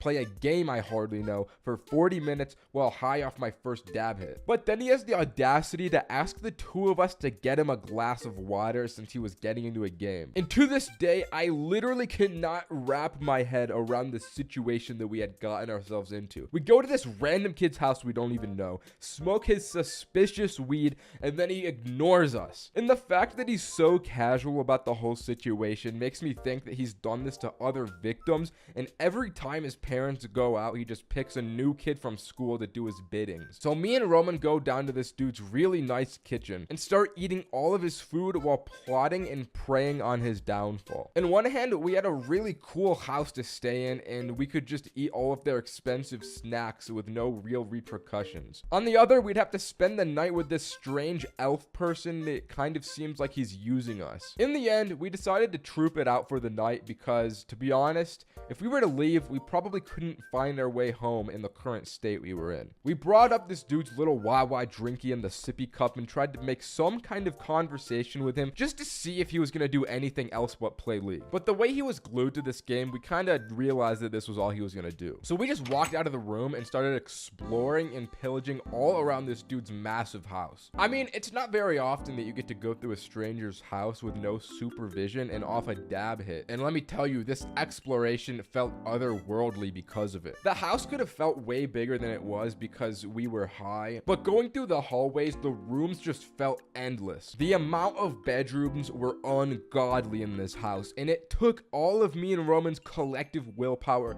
to not steal their belongings. It was like getting into the loot vault in Fortnite and resisting the urge to take a golden scar. We eventually found what seemed like a family computer room, so we decided to set up camp there. We migrated back to the kitchen to get our yummy snacks and came back with a massive load of epic foods. We kind of just played random games on this dude's computer for a few hours, and the whole time this kid did not come looking for us. We set an hourly alarm to routinely check on the kid just to see what was going on with him, but he was literally just playing League all night. Multiple hours passed of this, and it got to the point where we entered ungodly hours of the night and we just wanted to go to bed. But this dude was completely unwavering in the face of the tiredness. He was gaming all night. This went on for so long, we just started to theorize this kid forgot we were in his house. But we didn't want to go to bed because it felt weird to just sleep in a stranger's bed. So we conducted a plan to sneak out of the dude's house undetected. We called our friend Adam to pick us up a few blocks down from the house, and on our way out, we stole a bag of Cool Ranch Doritos and tactically shut the front door behind us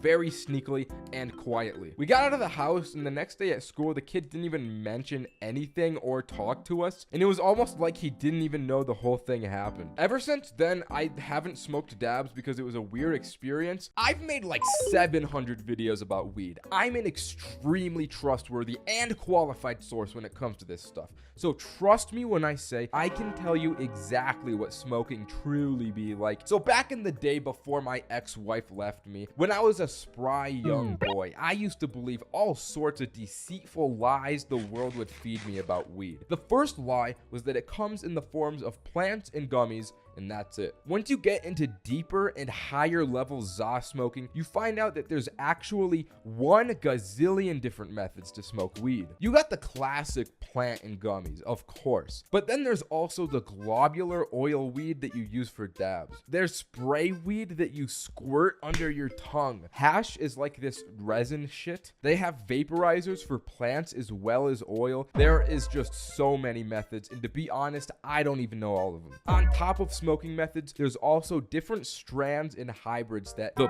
people will lead you to believe produce different kinds of highs that vary in effects and quality. And now, this is probably controversial, but I'm gonna be honest, and in my professional opinion, I don't know about all that. When it comes to sativa, indica, bongs, joints, the whole 9, I never really feel a difference. For me, being high is always the same shit, different toilet, if you know what I mean. There's only really 2 variables I've noticed affect my high. The first being the intensity. It probably goes without saying, but if you take a little pen hit compared to a big bong rip, you're gonna feel the stronger one way more than the weaker one. And the second and more important factor is the environmental factors. Where you are really determines how the high feels. This one time after school, I went over to a friend's house and did a little epic smoky time. And by the time dinner came around, I was still high. So I had to sit at the dinner table with this dude's family and act like I was sober, overthinking every little decision I made. And when you're staring at a pile of mashed potatoes, trying to figure out if eating it with a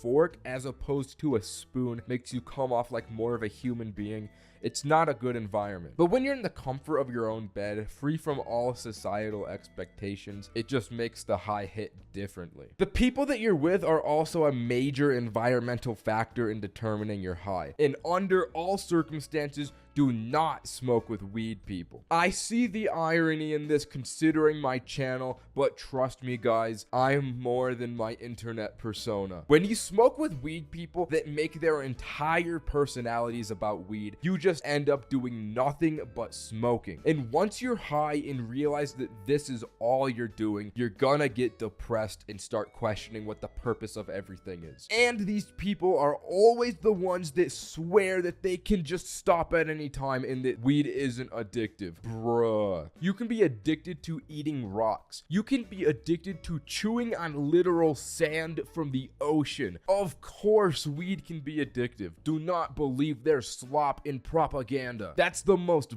brain dead thing someone can say. But at the same time, these dudes can just walk amongst society high at all times and just live like that. And I don't know how they do it. I'll be roaming amok my 6th period American literature curriculum, and dudes will be hitting the pen whilst deciphering the societal implications and commentaries of classic literature. Maybe there's some high-level powers of weed I haven't unlocked yet, but all I can do is eat yummy food and laugh at funny videos while my head is empty when I'm high. So let's say you've got your smoking method decided. You're in a comfortable environment and you're not with weed people. Once you smoke and the effects start settling in, you're gonna be feeling all good and cozy. Your brain will probably be a little bit empty and your thoughts will be a little more caveman-like. When you get high for the first time, you're gonna mentally become a lot like a big boss baby and everything is gonna be really funny to you. And after a minute, the munchies will come in and you will eat like a goddamn monster. And no matter how much of the food that you're eating is slop, it's gonna taste like gourmet 5-star cuisine. It's gonna be so good. You'll experience heightened sensory perception perceptions. After what you think is an hour passes, you're gonna look at your phone and realize that it's actually only been 5 minutes because your perception of time is fucked up. But also, your concentration and motor skills are gonna be even more fucked up. You won't be able to move around very easily. Sometimes if you smoke enough, you'll get this lag effect. Moving your body will feel way slower than your brain actually thinks it is. Just don't smoke too much or you'll inevitably get scared and anxious despite your environment and probably think that you're gonna die. Trust me,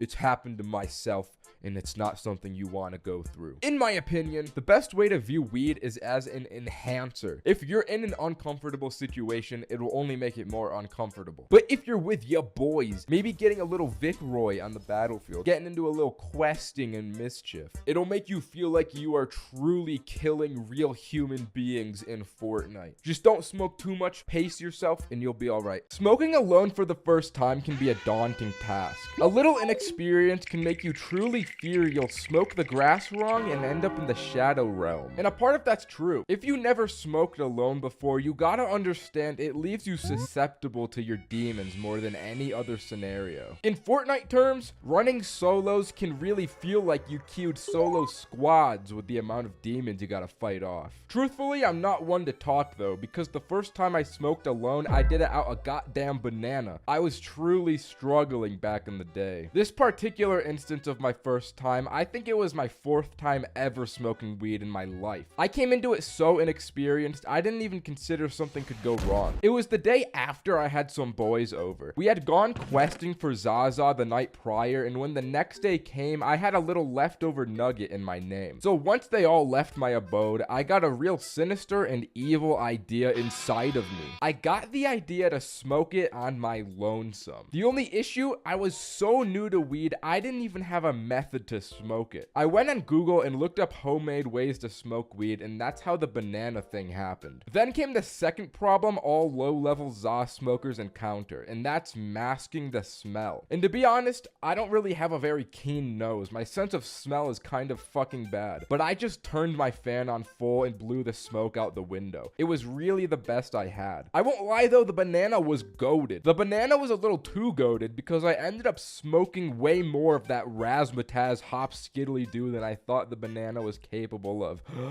I expected some janky doohickey that hardly worked, but the banana method was truly valid. I only took like 2 to 3 hits since my tolerance was so abysmally small. But even from that, I started to see God. The chronic lung pain started to settle in immediately. It was so bad, I was praying to God, like, please Lord, free me of this pain. I didn't mean to smoke this weed. It was an accident. I really don't know how this happened. I was in recovery from this for like half an hour. I straight up thought it would never end and my high would be ruined because of it. So once I healed, I went on TikTok to rot myself from the inside out. But in my scrolling, there was one video that really stood out to me. It was specifically this one image from the video of a Lego Star Wars man. I stared at this picture for like 20 minutes, completely dumbfounded and in awe. I couldn't comprehend this Lego man, and it just didn't look right to me. So I did my research and watched the entirety of Lego Star Wars Episode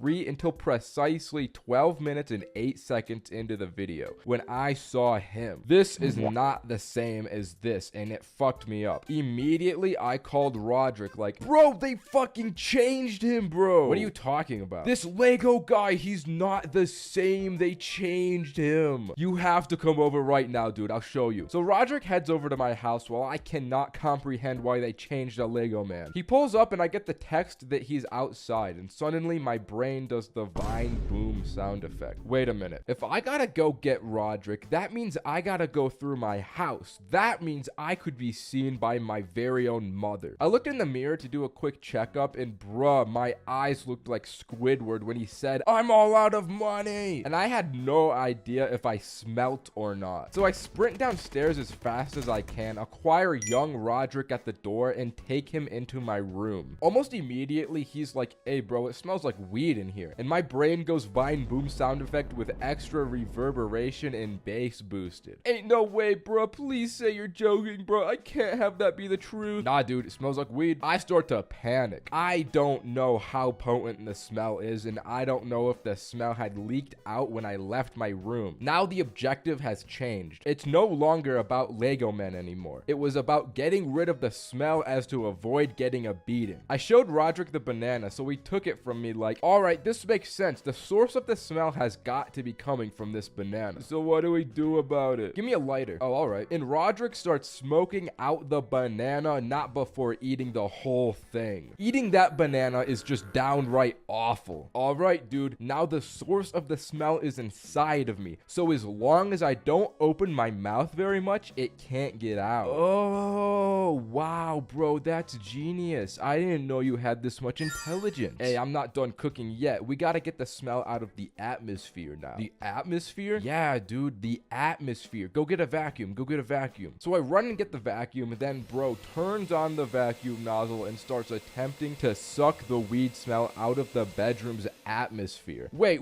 That vacuum is too loud. It's gonna bring suspicion to the noise. Oh, damn. Good thinking. And in an attempt to soundproof my bedroom, me and Roderick take my bed mattress off the frame and push it up against the door. Once we had thoroughly sucked all stench from the atmosphere, Roderick was like, all right, we gotta vacuum the floor now because the odor can trap itself in the carpet, so let's suck it out. So then we vacuumed my entire bedroom. Our soundproofing was apparently not good at all because all of a sudden my mom opens my door to see what all the noise was, and the mattress falls on Roderick. What's all this noise? Oh, you know, I'm just cleaning my room.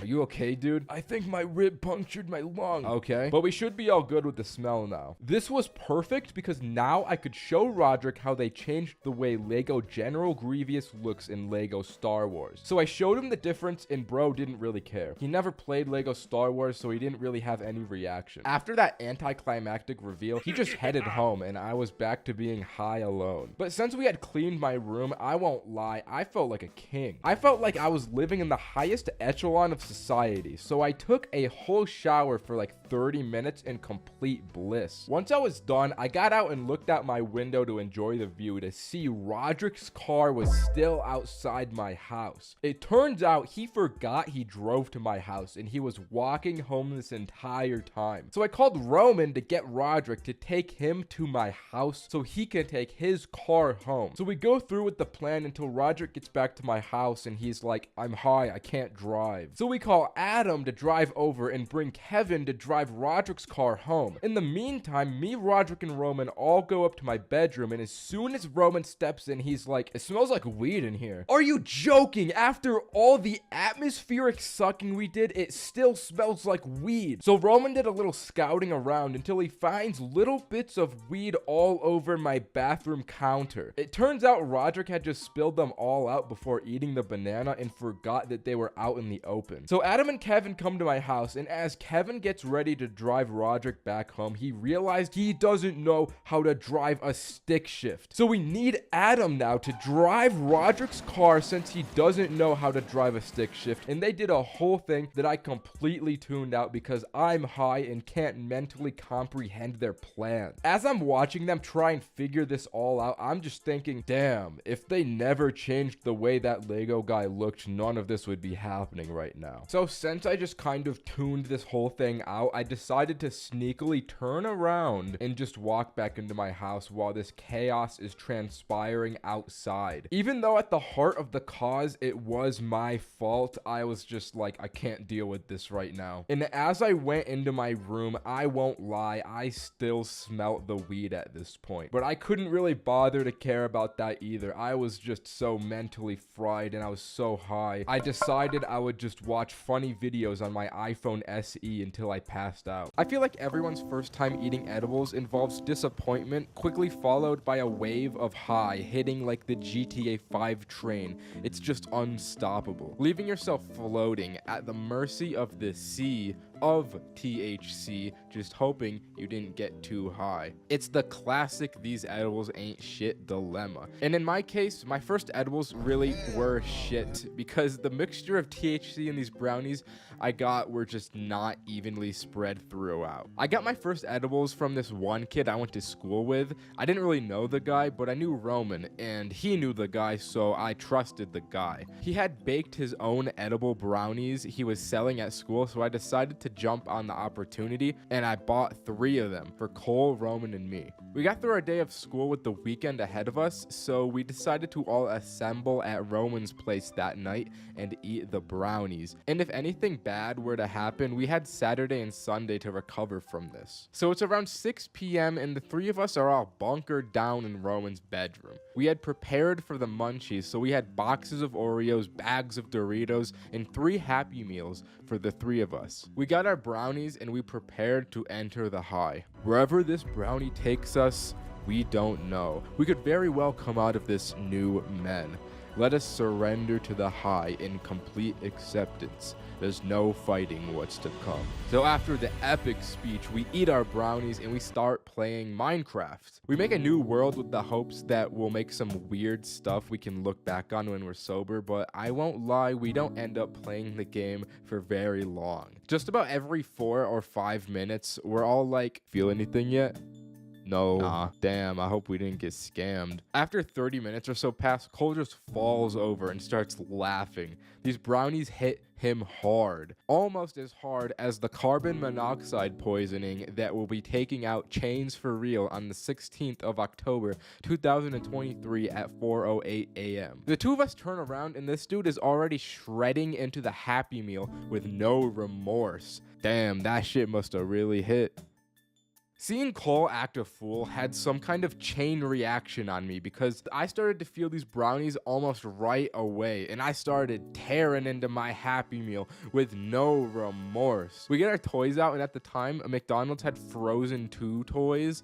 So I got this man that looks like he's made out of literal shit, and Cole got the same guy. These toys are also projectiles, so we're just shooting each other with the shit man and losing it. This whole time, Roman is just sitting here sober as a doorknob. I mentioned how the THC wasn't spread evenly throughout the brownies. What ended up happening with that was Roman didn't get high at all, while Cole and I got a super concentrated part of the batch. So we're having a good time while Roman just has to assume the parental figure position for the night. It's unfortunate, but Roman never experiences fortune, so it is what it is. The 2 of us completely ignore Minecraft to destroy every crumb of food we have. I start getting thirsty, so I leave the room and I start walking to the kitchen. I see Roman's mom coming in my direction, so I quickly just make a turn to go into the bathroom to avoid her. When I walk into the bathroom, it feels so still. It's a little cold and there's not a sound. I stare at myself in the mirror for like 10 minutes without breaking eye contact,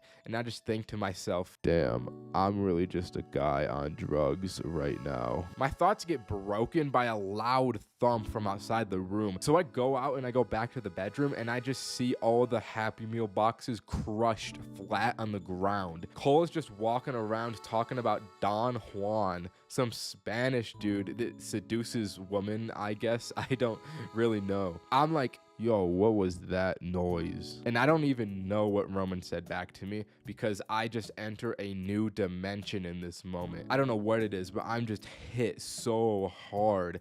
I tune out the entire external world and get taken somewhere entirely different. I lay on the bed and just focus all my attention on the sound of the Minecraft soundtrack that's still playing on the game we abandoned. Me and the bed just become one being, and I'm like this for the rest of the night. I don't even notice it, but Cole and Roman leave the room and apparently they went off on a walk and got chased by a dog or something. I'm not all too sure because I was gone and out for the rest of the night, but that's just what they told me. The next morning, I woke up feeling super tired, but it was also kind of a nice tired. I just felt chill. Roman was fine, but Cole's pants had an entire bottom half of the leg ripped off. I was in such a chill mindset, I didn't even bother to ask, but it seemed like those 2 really went through some shit. Once the night was over and I had successfully done my first edible, I look back on it glad that Roman didn't get to experience it at all, because fuck him. I haven't gotten high in school very often, and anyone who has gotten high in school would know why. It always sounds like a good idea at first, but in practice, it can be so goddamn scary. Now, this story isn't just about me getting high, but instead the whole squad was smoking in class. And under those circumstances in mind, you know shit had to have gone down, and it did. So it was the first day back to school from summer break, and it was the morning of that day before the classes had started. As the nature of the first day of school goes, I was pissed off, and so was my boy Roderick, the same guy from the mushroom story. We were pissed we had to be back in this place, but it also was sick to see everyone I didn't see over the summer. So we were greeting everyone in the grade, catching up in the hallways, when none other than the man himself, Kevin, comes through the doors, beelines straight to the two of us, and whispers in our ears, "Bro, meet me in the handicapped stall real quick. I got something to tell you." Which, may I add, is an insane way to greet someone on the first day back from summer break, but we followed him into the bathroom to see what was up. As we walked in, Kevin is standing on the toilet like he is about to give a speech to us and says, "Guys, none of the three of us want to be here. Wouldn't you guys agree?" And we nodded our heads in agreement. "Then why don't we go somewhere else?" And this guy pulls out not just one, but 3 different wax pens, and our mouths are agape. Keep in mind, I rarely smoked at this time, so to see not just one, but 3 wax pens that this dude had brought into the school was the craziest thing I had ever witnessed. I was like, no way we're smoking right here and right now. And Kevin said, "Not yet. See, I've been dreading the first day of school for a long time now, so I've thought up a way to make it a little more interesting. I want to play a game. We each carry a pen on us for the entirety of the day. Every time somebody says some dumb shit, you have to take a hit. And if you don't get caught all day, you get to keep the pen. But if you get caught, you owe me $50. In one moment, I was going about my ordinary day in school, and in the next, I'm choosing which pill I'm gonna take, and you know I took the green pill, and so did Roderick. I won't lie, the speech had us getting hyped in this bathroom stall. If anyone was in the bathroom at the time, I feel like they probably would have gotten the wrong idea. But anyways, we had to plan our day. We all brought out our schedules to see which classes we shared. I shared Spanish with Roderick, math I was with both, English I was alone for, and study hall I had the 2 of them again. But the bell rang and me and Roderick headed over to Spanish and departed from Kevin. As we walked into the classroom, we agreed we wouldn't sit next to each other, so if one person came down, the other wouldn't come down with them. And it would be easier to stay undercover, so we both sat in the back corners of the class. The class started and the teachers were going over the syllabus when this kid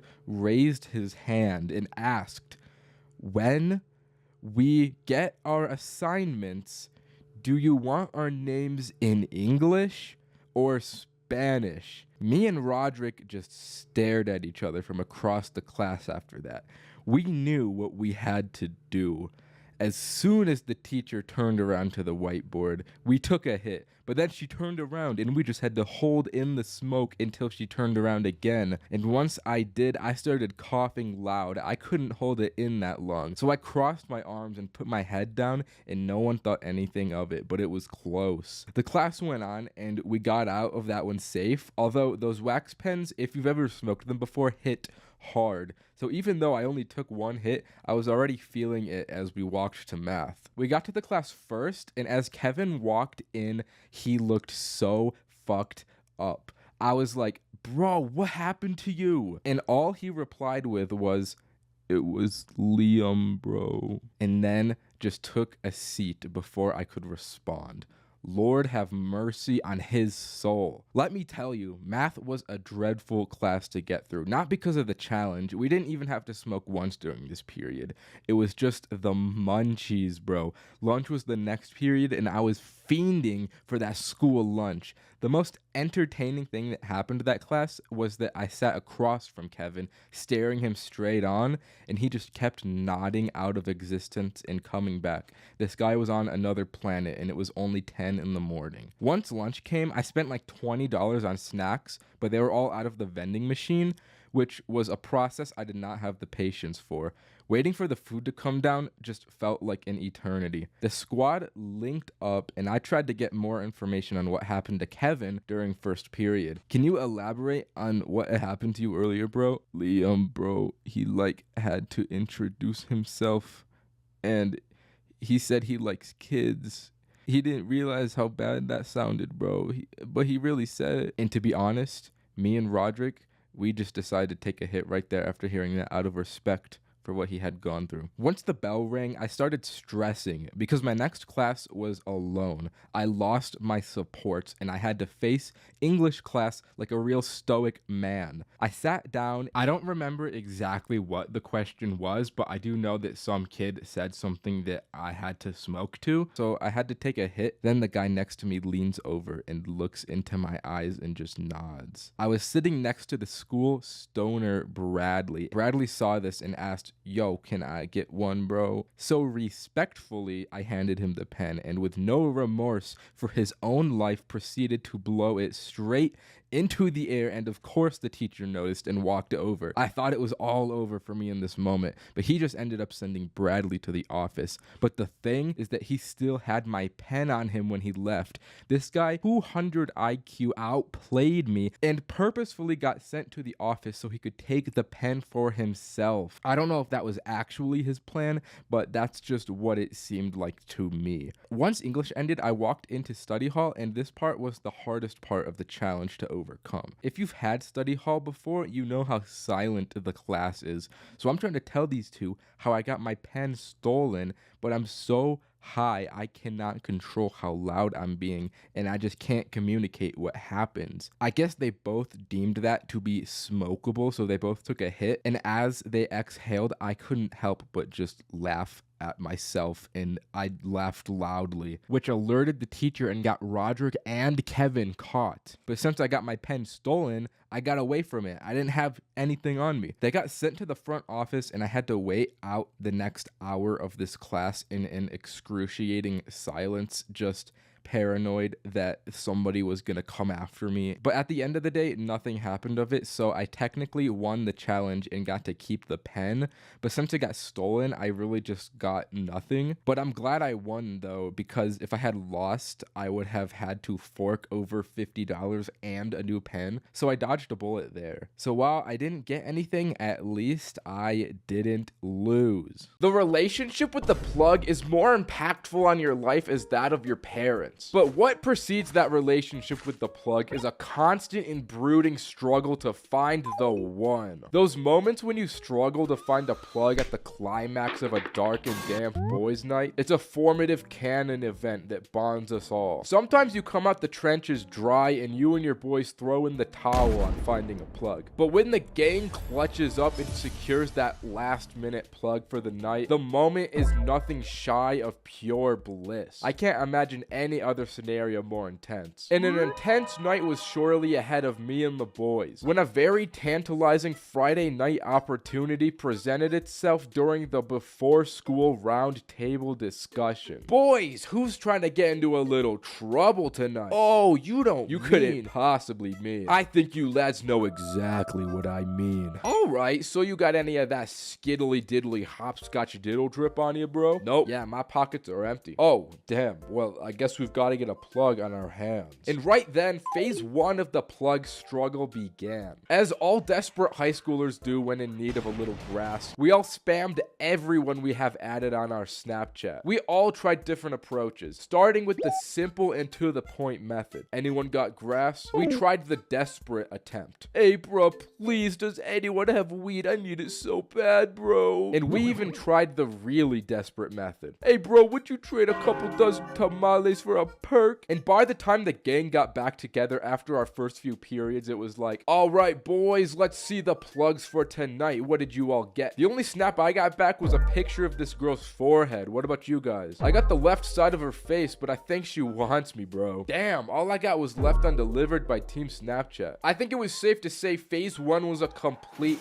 train wreck. So next was on to phase 2. The second phase of our plug struggle was just straight up going up to every group we could find at lunch and asking them if they had a plug. Yo, you guys got a plug? Yeah, so let's see, we got iPhone plugs. Let's see, we got another iPhone plug. What do you have, Sarah? Oh, let's see, I got an iPhone plug. You guys know a plug? Listen here, little boy. Bow down when you talk to me so I can hold you still and make sweet love to that little pretty face. Yo, you guys know a plug I can use for tonight? Oh, yeah, bro. Here, I'll give you a snap. And just like that, Roman brought all of the boys together. For phase 2 of the plan was a monumental success. The anticipation for this night followed the three of us until school finally let out and we could make the moves towards phase 3. Messaging the plug. So we hit him up like, hey, bro, we're trying to acquire tonight. You up, baby? And he's like, yeah, man, meet me here at 9 p.m. tonight. And just like that, we had a time and place. The plug struggle was really looking like it was coming to an end. It was a bright future for the boys. So when night fell, we all sat there on Roderick's bed, kicking our legs and twiddling our thumbs for the clock to strike 9. And once the time came, we all sprinted out the house and drove 150 miles an hour to the location. But when we got to the spot, we were starting to get a really bad feeling. As it turned out, the location this plug wanted to meet us at had to be the most suspect, dark, and desolate public park we could have ever been to. We're looking around for this guy from the car and don't see anyone. We thought there was gonna be no time before red and blue lights start flashing. But then we get a Snapchat from the plug like, is that you that just pulled up? And we're like, yeah, that's us. So then he replies with, come into the playground. I'm in the fucking slide. The three of us walked into the playground and bro was not lying. He was sitting in the slide. So what you guys want tonight? We want weed. I know, but like, we would like a joint for the each of us. Oh, I only got carts. Damn. All right. Well, that's cool. We'll take that. So we make the exchange and this dude only gives us the cart with no battery. So what about the battery, bro? Oh, I don't sell batteries. I only have carts. We thought this guy was scamming us. I mean, we can't do this shit with just a cart, but that's when the plug explains tweaker wires to us. Yeah, man, all you gotta do is cut a phone charger in half and you can use the wires to power the battery. It gets you really high though, so be careful. Oh, wow. So the girls at school did know what they were talking about. Now, we didn't want to question this plug anymore because we weren't about to get pushed down a slide or whatever this dude would do to us. So the three of us just trusted his word even though that sounded like it couldn't possibly work and considered phase 3 a kind of success. So we drove back to Roderick's and phase 4 to smoke the carts was initiated. We were stressing about the information this plug told us and if it was true or not. All right, so who's gonna be the sacrifice to try this first? I don't know, bro. What if this explodes in our faces and kills us? Damn, true. It can't be that bad. I feel like nothing's gonna happen. So you want to do it? I'm down, bro. I'll be the sacrifice. Oh, damn. So we set up the wires like the plug told us and Roderick starts sucking this cart out of an iPhone charger. Yo, no way. Ain't no way that's working, bro.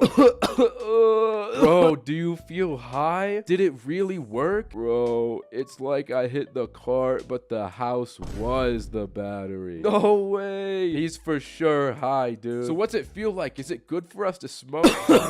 Dude, I mean, help yourself, but this shit is hitting me like a fucking semi-truck. Roderick got ubiquitously sent into the shadow realm from that hit. It turns out that when you use tweaker wires, it makes you tweak. The electricity heats up the oil way hotter than a battery does, which in turn puts more weed particles into the inhalation, and in turn makes you higher than you could ever imagine. Damn, I guess it's either we get too high or we aren't high at all. Nah, man. I know one way. I know a method. I didn't want to do this, but my cousin can get some for you guys. Oh, for real? All right, so what's his number? It's 5 4 no, I think it's 4 9 5 4. No, nah, that ain't it. I think it's 4594. No, that's not it. Bro is too high. Damn. We ended up having to unlock Roderick's phone with his Face ID and texted his cousin on his behalf. Hello, yes, this is Roderick, and I would like to attain some weed for my 2 friends. That sounds professional, bro. And after like 30 minutes, Roderick's cousin pulls up and takes me and Roman to the dispensary. This car ride was so awkward because since Roderick was completely obliterated, he didn't end up coming with us. But cousin Roderick pulled through and got us a battery so we could smoke the cart. After that side quest, we came back to Roderick to see that in the time we were gone, bro postmated Burger King twice. You gotta be on another planet to order Postmates twice, let alone Burger King. He had a POV video of some dude walking through China pulled up on his TV, but upon further inspection, Roderick was completely passed out on the bed with a double whopper still in his hand. But in the end, even though we had 1 soldier down, phase 4 was a success as well. Me and Roman finally got to smoke the cart, and the plug struggle we went through prior only made the high hit even better. And once we got high, I won't lie, those China videos Roderick had on started to hit. We were straight up entranced by this video, and we came out of this with a whole new appreciation for our plug. So make sure to text your plug you love them and if you can get free weed from them. Listen, smoking can be fun and all, but anyone who's done it consistently knows that it can get stale. If you think about it, it probably makes sense scientifically. After you feel the same stimulus, you'll eventually grow jaded to it. But people who don't smoke almost always take the high experience in entirely new ways. So I decided to get a group of friends together that have never smoked to test this hypothesis. I don't have a lot of friends though, so it was only 2 people, so please don't comment on that. But my lucky individuals were the legend Cameron and my friend Jaime. Jaime showed up to my house first, and completely unannounced to me, he came in full Joker face paint. When I saw this, I got the feeling that this night was gonna be really funny or really scary for Cameron. I didn't know how he'd take this once he saw it high. But eventually, young Cameron pulled up, and I gave the 2 of them edibles because they didn't want to hurt their little lungs. So while we're waiting for these to hit, I really start hyping the whole thing up to these guys. Alright guys, listen, this is gonna actually change your lives. This is gonna be the best experience that you've ever had. And Jaime was like, I'm the Joker. And not even 10 minutes after consumption, Cameron swore he could feel it already. That was cap though. It was all placebo at this point, but he believed it with his whole heart. It didn't help that Jaime started gaslighting him like, yeah, you definitely feel it, man. I think I'm actually starting to feel it too. Holy fuck, I'm so fucking high. So Cameron lays on the bed thinking that he's already high while Jaime just starts getting into my PC. There was very little time before Jaime just opened Steam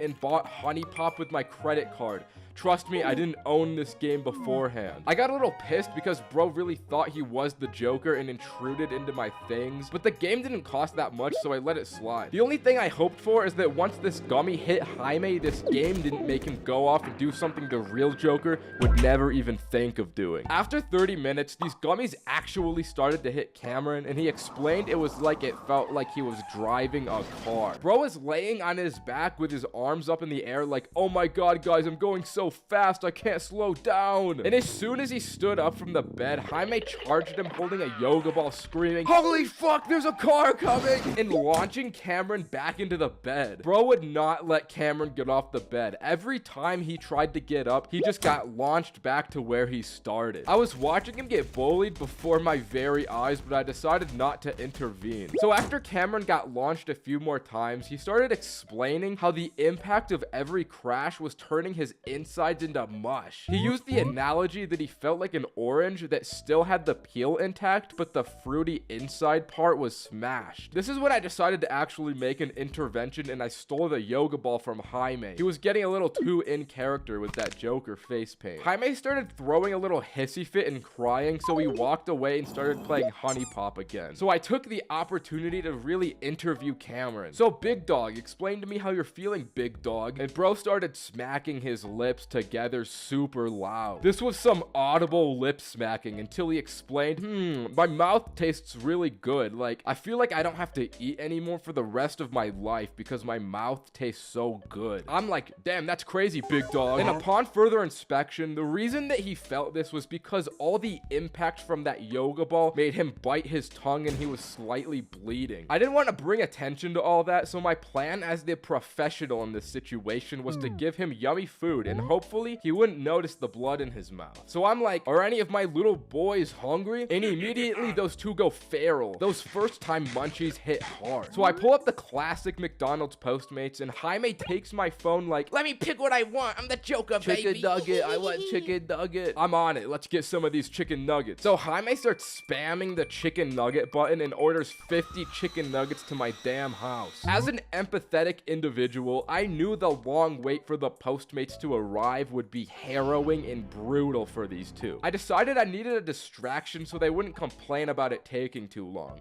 mainly Jaime. So I pulled out the iPhone projector and started playing Five Nights at Freddy's game theory lore videos because I know Jaime loves those. After not even getting a few minutes into the video, I came to the realization this was actually a terrible mistake because it started to make Jaime genuinely tweet. Five Nights at Freddy's 4 is the worst thing to ever happen to the series. What is Blood yapping about? I don't know, man. I'm really hungry. It totally has all the pieces for a dream theory to be true, but no. Is this like an issue? Like, should we stop him? I don't know if this is bad for his health. Why is the Chica toy missing its beak? I don't know, what does any of that mean? And what the fuck is Juniors? Why don't people realize FNAF 3 takes place in 2015? 30 years refers to 30 years since the original murders in 1985. Not 30 years since the first game. That makes no sense. Luckily, the Postmates notification cut him off and it was chicken nugget time. Let's go. So we ran downstairs, got the food, ran upstairs, but as me and Cameron got to the bedroom, we decided we needed water with the nuggets so that we didn't choke to death. Before we went back downstairs though, I decided to snap a little picture of the scene in front of me. Because seeing Jaime and Joker face paint playing Honey Pop with 50 chicken McNuggets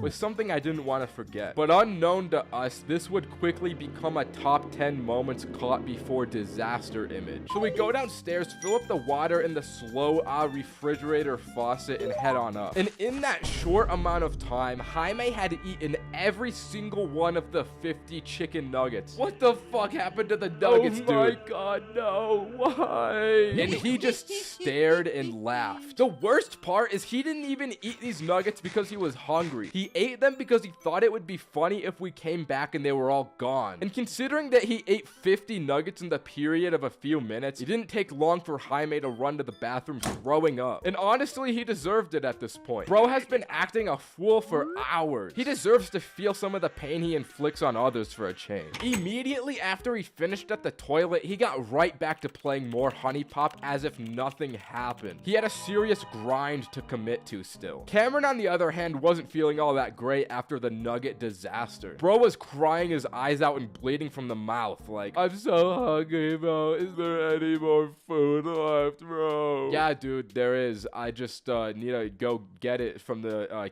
kitchen. So I gave Cameron the iPad with Cocoa Melon while I went to order more McDonald's. Cameron immediately became demobilized and fell into the Cocoa Melon trance. But unbeknownst to him, I was about to pull a little debauchery on him because I wasn't about to pay for another McDonald's order. I went downstairs into my kitchen trying to find some good mulch for the boys to eat. I came back with a big bag of Doritos and told the lads that I got the new McDonald's Doritos, my boys. They taste so good. They're way better than the standard ones. And that was enough for him to immediately forget about what Jaime did. I tried to go up to Jaime and ask, so bro, like, how does it feel for you right now? And the only response he would say is, fuck man, I'm so fucking high, man, holy fuck. To then immediately lock back in and play more Honey Pop. I don't know why he was so locked into this game, dude. Like, he either truly wanted to play this goofy video game all night, or he was just so committed to playing a character that he wouldn't break it for a second. The only eventful moment beyond this was when Cameron dropped the iPad on his face. It seemed that at this point, the night had brought itself to a stalemate. Going back to my hypothesis, the gummies happened to turn Jaime into more of an evil person than he usually is, and it turned Cameron into a toddler. To be honest, I don't think they took it very differently as non-smokers, but also maybe I chose the worst sample group imaginable, I don't know. The Pendulum to a stoner is the equivalent to a peasant's potato farm, meaning it's quite literally the bread and butter of our lives. Because of that, most people end up smoking them for their first time, but for me, this was my second time. I was posted up inside Big Bro Roderick's incredible house one winter evening. We both felt awesome with very impressive looks on our faces. There were supposedly big plans this evening because Roderick was like, I know these 4 people having the biggest, most awesome party tonight, which sounded grand, but there was one problem. Do I know these people though? No. Do they know me? Yes. And that was enough for me to be a little bit hesitant. I don't know, man. They could bully me. Don't sweat it, chap. One little dinghy off this port bow and you'll feel on top of the world. Holy crap, what's that? What is that? It's weed. Boom! This was a top 10 bomba-clot moments of my entire life. As I mentioned, I had only ever smoked one time before this, and the parasites in my brain were starting to speak to me. The same parasitic voices that tell me to peek corners in Valorant, gamble more money, and generally overextend on things I shouldn't were firing. Alright, Roderick, we've done this once before. I don't see the harm in going for a second. Oh god, it hurts so badly. You can't go crazy like that, bro. You gotta take your time. Oh, alright, I'll do it gently. Are you good, bro? Yeah. Alright, my boy, let's head out and drive to this shindig. As we start to drive, all this time in the car allows me to grasp the gravity of the situation I'm in. The world started to change around me in ways I didn't understand, and I felt an awe-inspiring feeling in my fingertips. I could not act right, and I started to go crazy until immediately locking in, because I was about to enter a home I didn't know with 4 people I also don't know. Hey, bro, if they see me like this, what do you think they'll think of me? Oh, I think you're gonna be all good, bro. Oh my god! I had a bad case of the poo-poo eyes from those Benjamin tokes. You look awesome, dude. You'll be okay. Just put on these cool shades and they'll be very impressed with your style. Whoa, I feel like I'm #1, dude. So as we pull up to the house, there's only one single objective on my mind. I need to convince each of these people that I'm sober. Because if they see me high, they're gonna think I'm an addicted bum. We walk in through the front door and there's already a major fork in my plans. Roderick had actually brought me to the hose. I don't even know how to act around the hose when I'm sober, and those pen hits gave me slurp juice brain. Luckily, there was only this one girl named Sarah as we walked in, but I kid you not, she looked exactly like the Fortnite Sunstrider skin. God threw a level 10 baddie my way, and I started getting anxiety, but I couldn't forget the objective at hand. I can't let Sunstrider find out that I'm high. Yo, what's up, Sarah? This is Ninye. Oh my god, Roderick has told me so much about you. Alright, I can't mess up my first introduction. Yo, haha, that's awesome. Okay, that wasn't bad. Alright, I'm gonna go say hi to everyone else. Bye, guys. God damn it, now I'm all alone with her. So why are you wearing those shades in the middle of the night? Off rip, she's going for my weak spot. I gotta change the subject. Are you very impressed with my style? Fuck. Yeah, you look really cool. This is too stressful. I need to go somewhere to blow off a little steam. Alright, where's the bathroom? So we go upstairs and she shows me to the little man's room and I start doing push-ups on the ground like, ugh, fuck yeah, ugh. I'm trying to get a little pump in an attempt to get my head back in the game. But while grunting and moaning on the floor, I can see Sunstrider's feet from under the little crack of the door on the floor. So hopefully she didn't get the wrong idea from my sounds. But I waste no time to text Roderick, I'm afraid of the hose, bro. In which he replies, don't worry, I'll clutch up for you. So as I leave the bathroom, Roderick comes upstairs with a deck of Uno cards and a bottle of vodka and starts telling us rules like, you two gotta drink every time you draw a card. Sarah, you go first. Bro is taking some big dog initiative in this situation. And then Roderick essentially just falls back down the stairs. Now I'm pretty much locked into playing Uno with this one girl at this point. But I start dicing her up with these draw fours like I'm a professional at this. And in no time, Sunstrider starts getting all bomba-clot from the drinks. She starts getting into all this girl talk like, I fucking hate my friend Melissa. She fucked my ex-boyfriend last week. And I'm like, damn, that's crazy. While I keep pulling out these draw fours like nobody's business.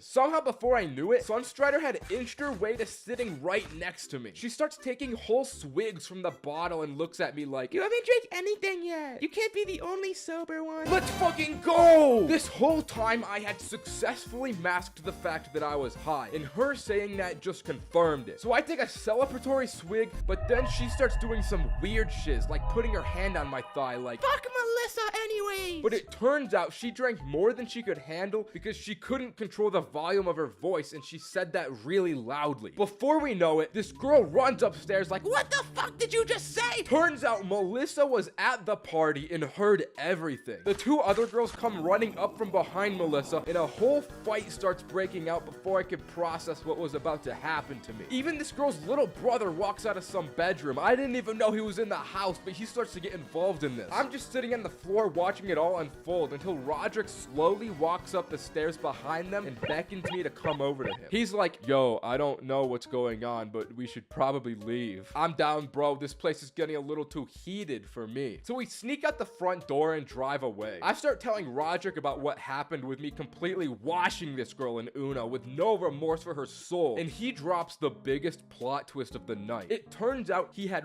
rigged the cards and made every other card draw in my favor so that the girl would drink more and make the situation less awkward with me. So if there's any takeaway from this story, take your time with the Benjamin because it hits very hard. Before you know it, you'll get anxiety from the hose. Mushrooms are my favorite thing on the entirety of planet Earth, just above family, money, and my iPad. So naturally, I look back fondly to the wacky antics of my first time. But everyone's first mushroom trip has the arbitrary barrier of, how do I even get these? You have to figure out. Up until this point, I had only ever really acquired the za, so I didn't really know where to look. So I did what I do best, and I made someone else figure out my problem for me. Hey Kevin, you buck-toothed freak, I need you to get me some mushroom. I don't know if I can. 2 days after that phone call, I pull up to Kevin's house with the boss, Cole. It was gonna be both of our first times, but Cole said to me, I really want to die from this, and decided 4 grams would be a good amount for his first time, while I was only doing a measly 2. Kevin comes out of his actual woodland shack and meanders over to the whip to show us he's got that stuff.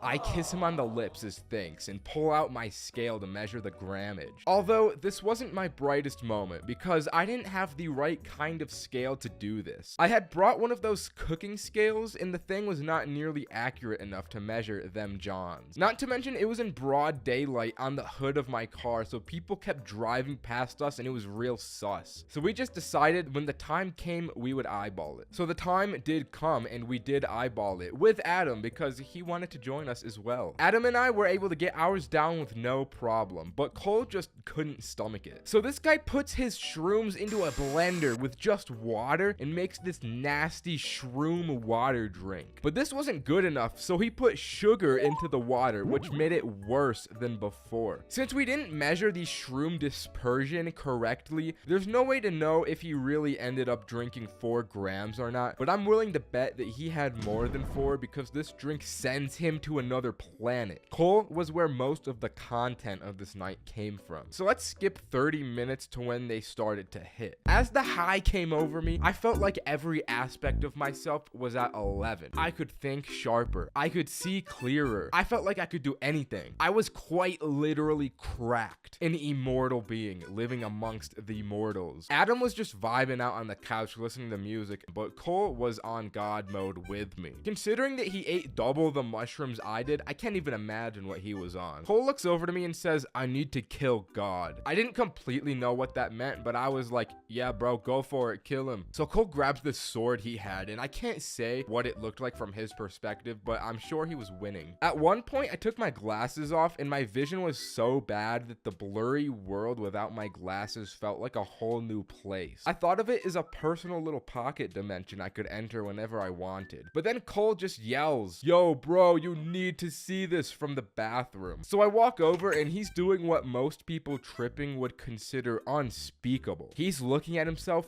in the mirror. What's up? Dude, look in the mirror. I swear, the wall tiles don't normally look like this, right? So I look in the mirror and I don't see shit. Nah, you're tripping. Look closer. There's more details than usual. Oh yeah, I guess I see that. It looks like writing, bro. I think it's an ancient language. This man was positively tripping balls. He starts staring at the wall trying to decipher the ancient language, but I didn't eat enough shrooms to see that, so I just walk away. Once Cole comes out, he says to me, bro, I just made time cease to exist. There's no more future or past. Time is no longer linear, bro. And next, I'm gonna create the universe from scratch. So he lays down, shuts his eyes, and starts creating the universe in his mind. I sit down with Adam like, so what have you been up to, bro? Oh, I'm just listening to music. Then Cole walks over again and has more to say. His ass has more to say. Guys, I don't know if the universe is worth creating. Life is such a beautiful thing, but at the same time,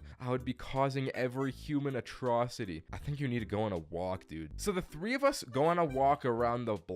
And let me tell you, this walk felt like the most cinematic moment of my life. As the shroom trip came to an end, I thought to myself, mushrooms are very cool. When vapes were first invented, they were overpowered. I mean, it's like 50 cigarettes in a small little gadget that doesn't produce any smell or need a lighter. Vapes were perfectly discreet so that 15-year-olds could lock down in the bathroom and chief up some nick before 10th grade English class. But the age of the vaping bathroom kids is over, because Zins do everything vapes do, but better. Now there's these little pouches you pop in your mouth, and over the period of 30 minutes gives you the effect of nicotine. Do you realize how overpowered that is? You're gonna be walking into class and hear 30 people all simultaneously smacking their lips with a Zin in their mouth, because now you can just pop in a Zin and go completely incognito. I don't know how schools could catch this unless they check the insides of everyone's mouths. Nothing is stopping vape kids from pulling an upper decker in the classroom. An upper decker, like when you put the Zin under your top lip, not like when you poo in the top part of the toilet. That's different. There's actually a little versatility when it comes to Zin use. Along with the upper decker, you could also pull a lower decker if you're feeling a little bit crazy. But if you're feeling like throwing up from an overwhelming amount of nicotine, you could put it directly on your tongue. Unfortunately for me, I didn't know this at the time when I tried my first Zin. It was an extremely dark night, probably one of the darkest nights ever. One of my friends had just acquired a new nicotine addiction, and as we link up, he introduces me to the Zins for the first time. He's smacking on these things like,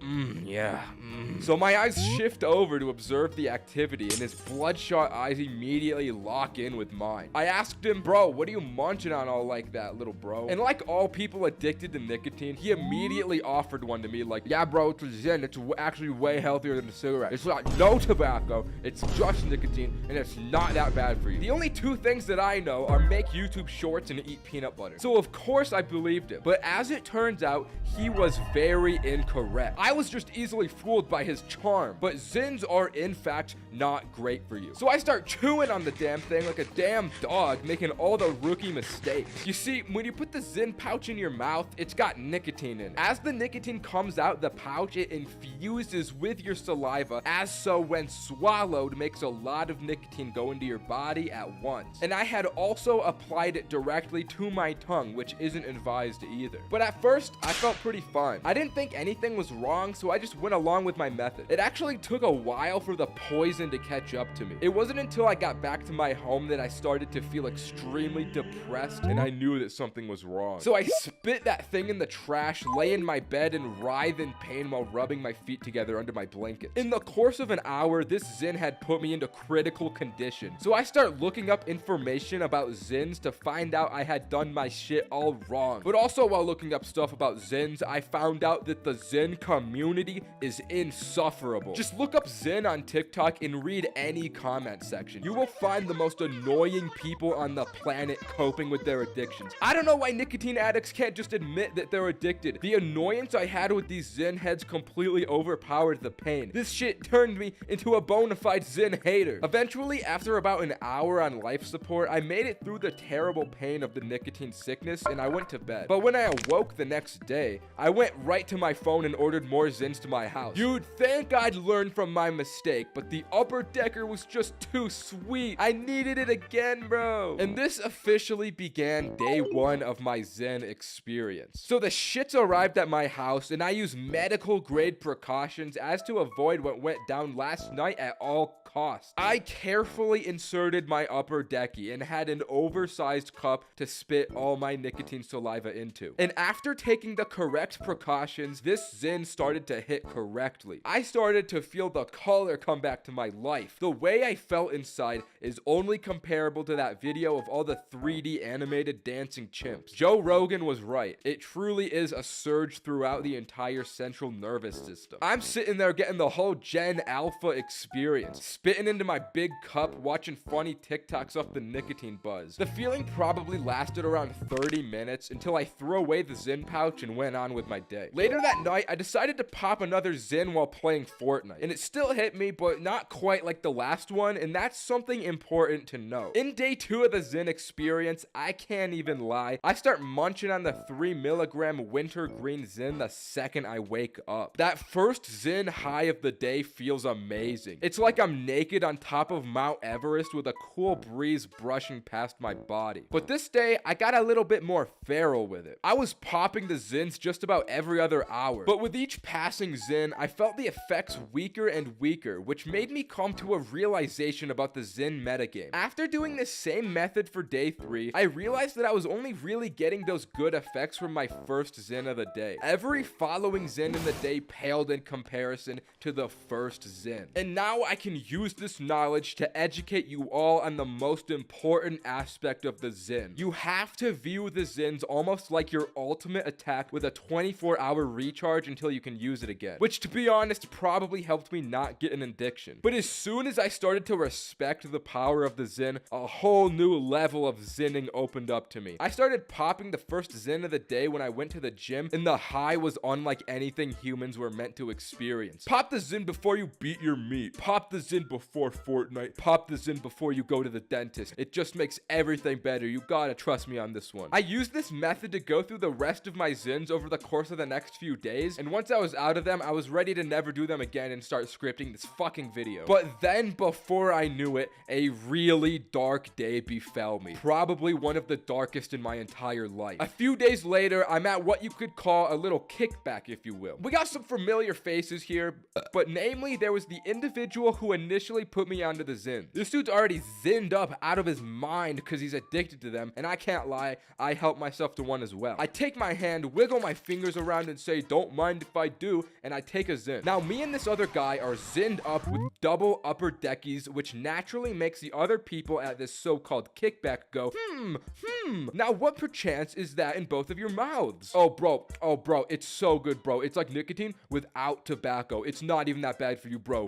And in that moment, I realized I had became the evil I sought out to destroy. Somehow the Zins had snuck themselves into my life and slowly turned me into a Zin person day by day. I thought I was better than this, but the Zins had bested me. So I immediately burst into tears, ran away from the kickback, and sat under a tree like that really opium image of the wolf with the wise look in his eyes. I probably look just as cool as he does in that image, to be honest. I said to myself, damn these Zins! Damn them all to hell! And I swore to never pull a sick upper decky again for the rest of my life from that moment forward. This was probably for the best because except for lifelong nicotine addiction, I was afraid of them corroding my gums and turning me into a British person. You never know, this might just be a psyop from the United Kingdom to bring down our beautiful American teeth standards to their level. I wouldn't put it past the CEO of Zins, Lard Dargan, to be plotting something like that. He looks like he would plot evil schemes. In the end, I gotta say, Zins are just another common L for nicotine. Okay, bye. Some experiences in life are just universally accepted as certified bad time. Like those car crashes on Instagram Reels, talking to a baddie just for your brain to immediately attempt a system reboot, and Chun-Li not being in the Fortnite item shop for 564 days. And the situation of having a scary high is no exception. I can't even play Five Nights at Freddy's past night 2, so it's especially bad for me. Once I start seeing the shadow people, I accept that my time has come. With that that being said, the night of my scariest high experience naturally had its share of wallahi I'm finished moments. But I should have known something bad was gonna happen to me, because the night starts posted up watching those creepy real-life goblin sighting videos. We had the all-star lineup here, me, Roman, and Jaime, enduring footage of these violent creatures. It was so bone-chilling, we all essentially pissed our pants out of fear that goblins could be real. But why were we doing this to ourselves? Because we were actually buying time for BAM! That's right, Roderick's in this story too. We got Big Roderick in the story, baby. He bursts in spouting his famous catchphrase, "Any room for me?" And you already know he came strapped with those gummies as per usual Roderick activity. Without a damn nanosecond of thought, me and Rowan start clawing at Roderick's legs like, "Please give us a gummy! We want gummy!" Once we get our special treats, we start nibbling them down. But Jaime doesn't eat one, because when he gets high, he either wants to hurt us or go to bed. All this scary activity had our group in a mood for a creepy experience of sorts. So Roderick immediately strikes us with an illegal opportunity. "You boys want scary?" "Yes! We want it!" "Alright, then let's go trespassing." You know me, I couldn't give up a trespassing opportunity if I tried. We all equip our hardest black fits and frolic out the front door, hyped for an adventure. Thugging the streets to this spot had us pondering how we wouldn't get caught, so here's the plan. Me, Roman, and Roderick all enter and play around, while Jaime, as the sober one, plays lookout in the bushes in case any entities appear. As we pull up, the travel time had allowed those gummies to make us start feeling real giddy and joyous. The spot Roderick brought us to was an apartment under construction. It had 3 floors and a gate around the entire perimeter except for the very front. So we walk into this place and the vibe here feels haunted. We all had the iPhone flashlights on except for Roman because he had the Motorola flashlight, and there was only a few feet of visibility before darkness enveloped the entire group. We pretty much had the Slenderman visibility. We start exploring around and see some creepy stuff like unfinished bathroom. But all of a sudden, an urge starts to come over me and Roman. Those gummies had a slow creep and decided not to peek until we were a story deep in this dark construction site. This was an overwhelming feeling to the point where we were positively tweaking. Turns out we thought we had eaten a 20 milligram or so gummy, but Roderick's were actually 200. Our dumbasses just read the packaging wrong. But in the context of the story, we never figured this information out. We just chopped it up to the fear and adrenaline. But you could say we didn't take our time with the gummies. I bet it would have helped to have this hoodie on us, yeah? That's right, I finally made my clothing brand Take Your Time. So if you're ever smoking awesome weed with your friends and don't want them to green out, you can just wear this hoodie, turn around like the V-Lone meme, and remind them to take their time. This isn't some Redbubble Teespring bullshit either. We got high quality garments with beautiful puff print and embroidered designs. I've been working on this for a few months, but the Ninye store is finally live and I am genuinely very happy with how it turned out. Anyways, once we finally journeyed to the top floor, all that fear immediately vanished when we got an incredible view of the complete black void. But once we had journeyed through the entire building, the mystique of the place kind of fell off. It turns out that walking through an empty building wasn't actually all that. Roderick started to get really bored, so his fat ass started jumping around, making as much noise as possible. That shit was making creaking noises, so me and Roman were like, "Stop jumping, stop jumping!" Stop. Because we were already tweaking enough. But then we hear what sounds like footsteps, and we all immediately stop in dead silence. We can make out the sound and figure of something approaching us, but we don't know what. It could be a construction worker, police, FBI. As the entity gets closer, we can make out its form to look like a small person, and I think, holy fuck, the goblins are fucking real! But as this thing approaches, we find out it's actually a small child. He starts conversing with us like we're not 3 men in the darkness. So we chop it up with this kid, and we find out that he's just some middle schooler wandering around. Now we've acquired a new squad member added to the group. So we probably sit here with him for like 15 minutes until an imminent Jaime FaceTime comes through. Guys, fucking run! The fucking cops! Run! The fucking cops! We start to all panic because again, we are all the way on the top floor. We had imminent law enforcement approaching and had to scale 3 stories of building. The 3 of us immediately understood that we had to get out of there to avoid detainment. But the middle school kid we found was not on the same page. As we start to head out, he stays back, so we turn around like, "Come with us, little bro! We gotta move! I don't want to risk getting caught. I'm gonna hide somewhere." What the fuck are you talking about? You dumb fucking kid! You're gonna get arrested, you fucking asshole! This middle school child really thought the best operation was to hide in the same location these cops are about to search. I wasn't about to risk jail time saving a kid with $15 shoes, so the 3 of us just left him behind. We sprint down a story, then down another story, and then down another fucking story. We don't want to go out the front door. That would be like the first mission of GTA 5 in real life. We needed another route. So we sneak through a hole in the wall where there would have been a window that leads us to the back and climb over the fence. We had to be real sure our movements weren't suspicious, so we go down a block and circle the perimeter back to Jaime. Jaime's just sitting there in his bush, but with a quick inspection, we see no cops on the premises. So we confront Jaime like, where's the cops, little jit? And he's like, there are no cops. Because Jaime's stupid dumbass just got bored playing lookout and wanted to go home. So we start cooking him up because he's being a little baby. We make him eat shrubs to bully him. Bro was atomically down bad to go home. But the thing is, Jaime had no idea about the middle schooler in the building with us. Little bro got caught in the crossfire and was still in there believing that the cops could approach at any time. So we tell Jaime, there's a kid in there that thinks the cops are showing up because of you. But then the cops actually do pull up. We must have tripped one of those silent alarms, but that's besides the point. We had now somehow inadvertently set up a middle schooler to get caught trespassing by the police. The four of us watched the car pull up in complete silence just to see what happens. There was only one cop that gets out of his car and he starts entering the place with a flashlight. You'd think I should have felt bad for the kid here, but I was just glad that I wasn't the one getting caught. Kids don't face legal repercussions anyway, so I'm like, we should all just head out before we get caught. Yeah.